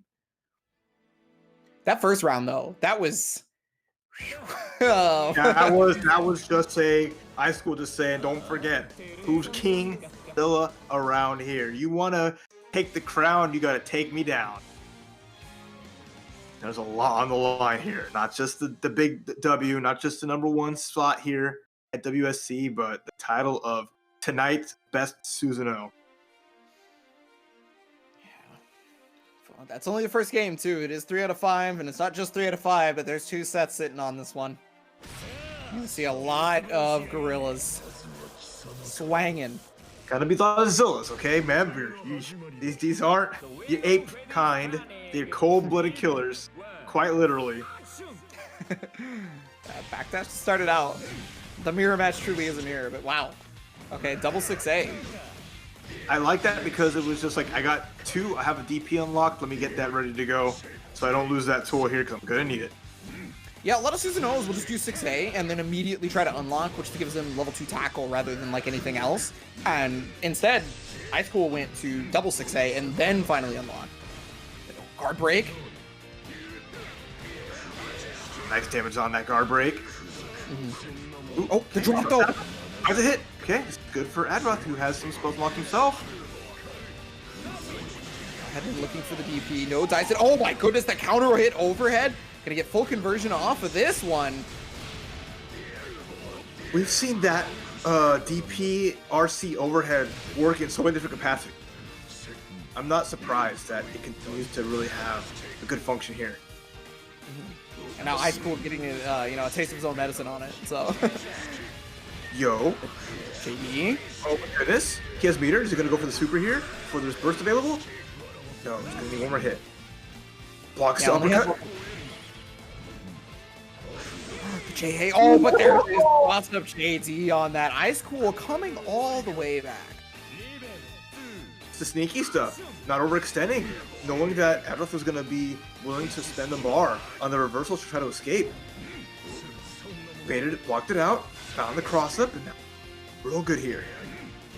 It's such an interesting matchup because you notice that like they'll take each other's moments to be able to get the unlock that they want once they've put something on block. They'll back up and then they'll just unlock. They'll scream at the sky. Yeah, I do it all the time, so I understand. You just need a good yell. Yeah, you gotta be the old man that's yelling at the cloud. The OD finally going through one of them, but unfortunately it was Crush Trigger, so it recovered really fast. And Ice Cool is gonna be able to get good damage off this. Yeah, just reading everything I just wants to do. It's like, I did an OD, I can get out of this. No, there's a DP, make it ineffectual. And then just a lightning ball to tackle to get out, though. Some nice patience with Badrock, but has a long way to go. No unlocks the Crush Trigger, but broken immediately on the throw. Overhead. Baiting out the right there, but no dice. Got the overdrive now. Adroth has a chance. Because now they're on offensive pressure. They have access to everything, but there it is. Perfect overdrive guard cancel from Ice Cool into the EA. And that is 2 games already here. That was nuts. I love that small gap, found the overdrive, and then you're stuck in there. As Ground Viper is just going to keep going, and you just have the invincible finish to do it and big damage. And now Ice Cool, one more game away from being the East Coast champ. This is looking real strong for Ice Cool. Looking like not skipping a single beat. Just getting a big beat down. Now it's all in Adroth to figure something out. Hasn't got a chance to get unlocks early enough. Hasn't got a chance to really put the pressure on. Had like small bits here and there that look promising, but it's just Ice Cool is ahead of the curve in so many aspects right here. Be it pressure, be it defensive reads, be it player understanding of how Adroth wants to play. He's going to have to really dig deep and make some pattern. So far it's been pretty good, but finally Adroth starting out offensively motivated, and even got the counter hit on the emergency tech. Down, another OK situation. The overhead double. That was super delayed too. That was clean. Caught Ice Cool respecting. He won't do that again. A lot of unlocks right now, and basically only system mechanics to stop Adroth's reign of terror as he comes back with a perfect. And I think that's real important for the morale aspect. That's the best way you can boost yourself back is taking a clean round, not losing any life, and just not letting no one play the game. Okay, off to a great start. They're still on, using up all that barrier. But what does he have to show for it? Crush trigger on the roll right there, but there was the barrier, so Ice Cool remains safe.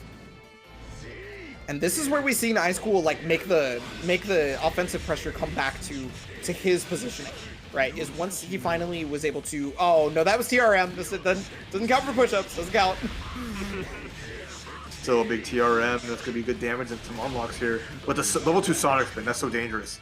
That wave that comes out makes it so hard to press forward, trying to hit, but then you hesitate once you get that hit and don't get anything from it. You're scared of pressing afterwards. Help out Adroth in this one. The 2C catching the cross-up Sonic Spin. What an answer. With the meter here to RC. Nope, this is it, but gets a trade. And this could be it. Off that GameStop trade. Tournament point for Ice Cool. And unfortunately, no power to the players other than Ice Cool from that trade. And already blocking the overhead, but finally getting caught out with the 2A. No full conversion here from Adroth, but he has Grand Viper on deck. That's really important. Because now you can, make any conversion happen here. Okay, 3. Gets it by the low. Conversion, nice stuff. Okay, Adroth trying to take this to another game at the very least. Caught the wake up again. That's the second time. Adroth unfortunately messing up the. Oh no, that's a classic. You try to super jump and you end up getting the TK instead. That is a classic input error for sure. Big damage coast to coast with that crush trigger combo. No burst yet available for Adroth. Jumps out. Does escape. Counter assault available. DP actually connected? It's wild. That should be the round. No, the burst is still there from Ice Cool. But the 2C. Nice. Yeah, great call out right there from Adroth. Recognized that he wanted to get in there and was not going to let it happen. 2C to get the anti-air and staying alive. Adroth 2-1 now. Real close. Staying alive. Staying alive. Staying alive. Okay. Staying alive. So I saw people in chat saying that this was going to be a 3-0. Well, the joke's on you. We're continuing on this rampage. The Kaijus, Kaijus just don't go down like that. You know, big Godzilla, little Godzilla, what size? It's not just going to end that easy. So we're continuing the rampage here. Game number 4. Oh my god, yo, they're trying to get the big hits. You can see, and I mean, Adroth right there tried to OD, it looked like, but unfortunately, again, getting the burst, that's just the nature of the game, and Ice Cool's gonna be able to take this full corner carry thanks to the overdrive. Gonna get at least one unlock. Oh no, go for it. Oh! He is greedy, sent that meter, not greedy, but you know, took everything. Now look at this. One unlock. Literally. Quite literally was given an inch and took a mile. And then freaking Avengers got the counter assault and blocked it out, and Ice Cool shutting that down. Shutting down Back anything. to tournament point.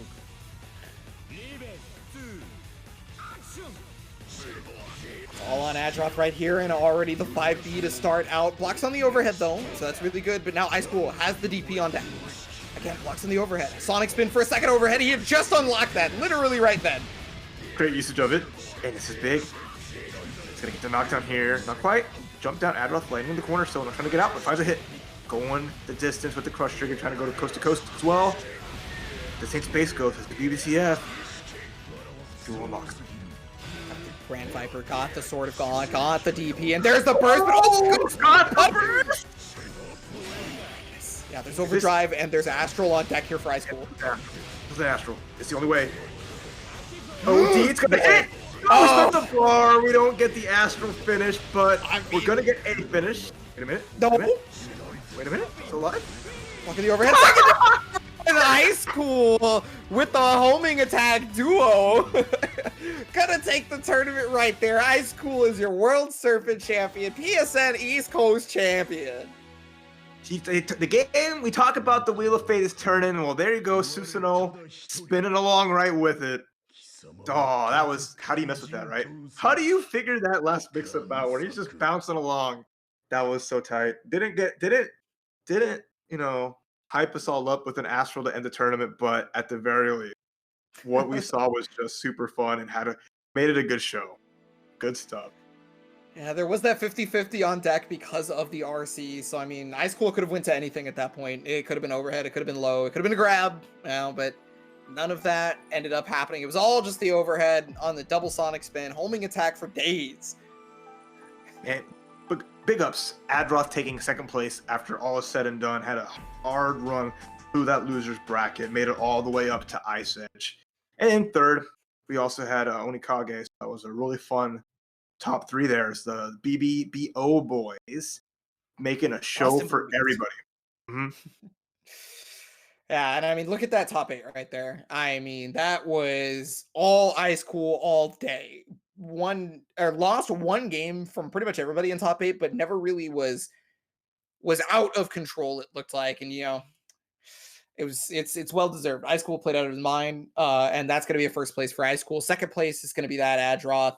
Third place, Onikage. And fourth place, much to the dismay of Victoria, it's going to be Euchre. Gotta rub that one in. Speaking of drama, here they are in the flesh. Talk to you a little bit before we move and host the PC tournament that is still ongoing. Mm-hmm.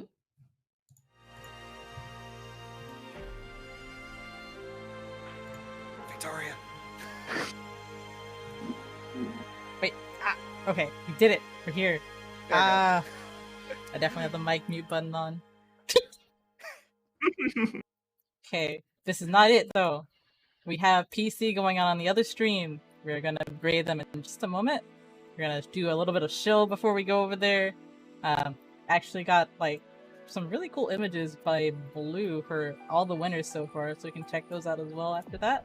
Let me go ahead and I'll leave the shill to you guys real quick while I get the images up. Hey, yeah, I'm always willing to shill for Axis Games, who has a couple of games coming out very soon. It's going to be Rico London, which is a co-op FPS coming out in summer of 2021 on Nintendo Switch, PS5, PS4, and Xbox One. Wonderful game there in summertime, but fall is no slouch either, as you will see. Undernauts coming up.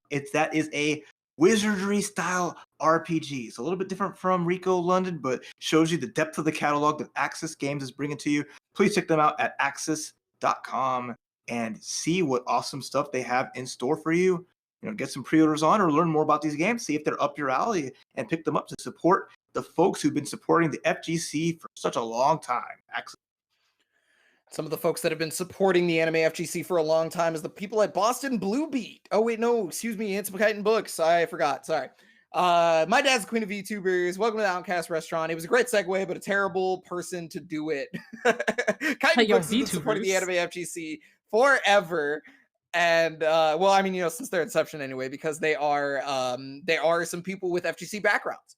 And so, I can never thank John Doe enough for some of the stuff that has happened.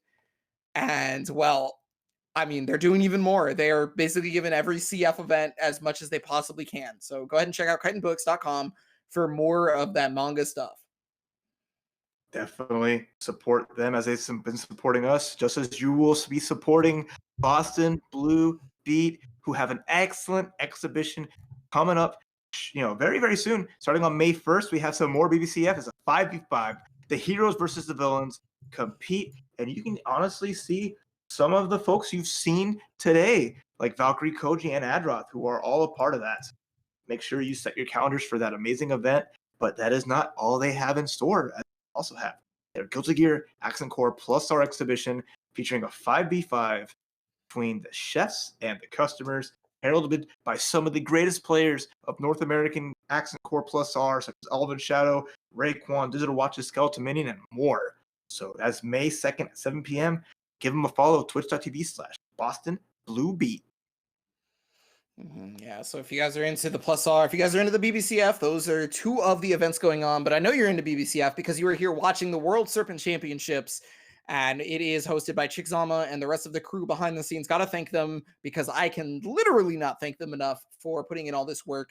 But you guys can actually throw a little bit of love and thank them a little bit more by using the hashtag WSC2021 and hashtag BBCF rollback, because what we want to do is get hashtag BBCF rollback trending so that we can show Arc System Works that we want BBCF to have rollback, to have strong netcode, so that we can come back to this game that we love if we're away from it, or if we're still playing it, we can play it much better. And then, get those people who are only thinking about playing BBCF to actually trying it.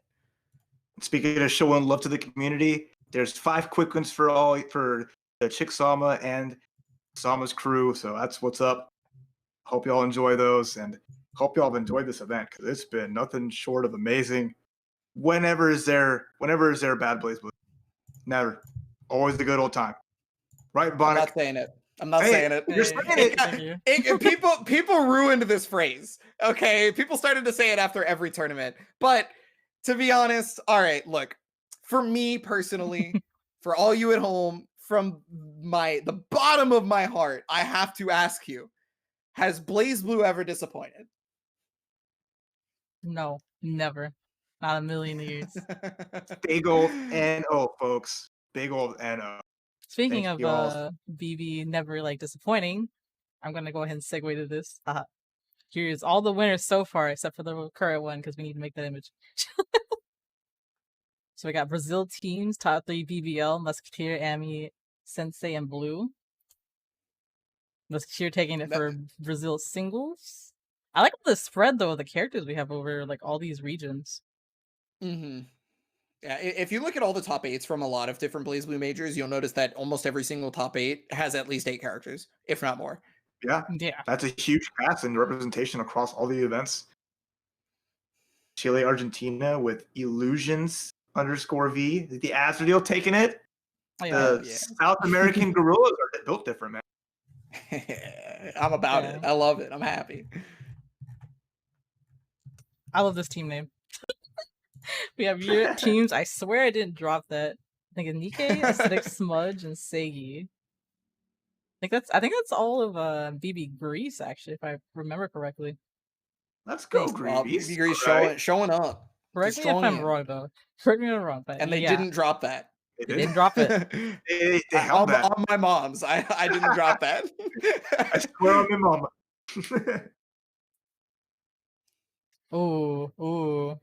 Europe, we have Star taking it with Izanami. Nice, yeah, good. Congrats to Star right there. It's one of the few Izanamis around, actually. Not exactly a super common character outside of Japan. Surprisingly, I know. Right. Oh wait, we did have it. Okay, wait. Hey! There it is. The coolest ice cool. Let's win into PC tournament and the East PSN, right? So getting a big double. Did Ice Cool win both? You won both? Yep. Well, calm down. Calm down. No, don't calm down. Continue. Beat him up, guy. The Susanoo extraordinaire, the actual final boss, Ice Cool. Damn. Oh, this team. Oh, NA teams was I Choose Violence with Serpent, Jibka, and Jukin. But yeah, this is definitely a violent team. PNW, yo. Go. It's just Serpent on the team.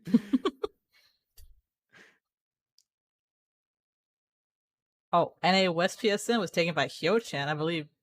She's actually in top 8 for PC right now, too. Are we gonna have double wins for Hyo? I wouldn't be surprised. I'm not surprised either.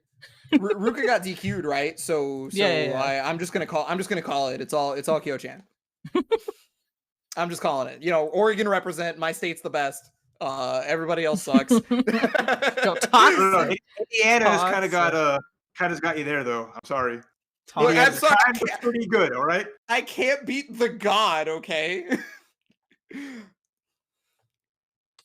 Oh, you'll play Mu 12 by the lag. This character's actually godlike. This character's so good. This character is very good. I want to see more of her. Play Mu 12, guys. Just cool. She's been good for several different iterations in a row, and it's just people just don't play her. Yeah, really. Let's play this character. She's cool. She's good. Yeah. Shout out to Lag Wizard getting that championship. See Chickzama's move. Chick 12. And that's right there. That's okay. There's actually lore to this one. There's actually lore. Tinkle did not win with Tager. Tinkle won with random select. The entire Tinkle, tournament. this is my man's right here. Tinkle showed up to a Washington tournament out of absolutely nowhere. I think it was on an internship or something like that. Showed up and won both of our Blaze Blue and Guilty Gear tournaments with all of our best players in attendance. Bro, what the hell? So what you're saying is you claim him. You claim Tinkle. No, we're not good enough. Dang. Tinkle was a part of your scene. You gotta claim him. The only claim that I can make is that Tinkle had to play his main character in both games. That was it. That's the only claim I can. Did he play random select in that too? No, Tinkle is an Izanami main. Hmm. And plays Ramlethal in Exerd. So, and this was when Ramlethal was bad. That Tinkle won. So, yeah. I swear though, it was like all these places they have like the hidden bosses that you might not even be able to see, like Southeast Asia, and like we just found out about Brazil not too long ago. All these places. Yeah, Tinkle's the homie for sure. And that's it for now. All right. Now we get to see Brazil teams again. Once again with Brazil. All right, guys, that's it for us. Though you'll probably see me a little bit later for announcements after PC, but for now we're gonna go invade them. Announcements. Announcements of announcements. I can't believe it. We are getting Blaze Blue 2 Overture. Hey, Jay. PDCF is getting rolled back. Oh, okay. I have no association where Arc System works. Promise, I don't work for ArcSys. Yeah, just PSA. Anyway, love you guys. Thank you so much, Isaiah, Raph, everyone on the NA side. Good night for now. We're going to PC though, so not too good night. Stay up. Watch Playzoo. Never ends. Oh, no, okay, it's not GDPO. Hold your horses, guys. And we might get GDPO if we tweet out hashtag BCF rollback. Hashtag BCF rollback. There are like 300 people watching right now. If every one of you retweeted it, you know, that's a lot of people. Alright, we are invading. Invading final. Thank you guys so much.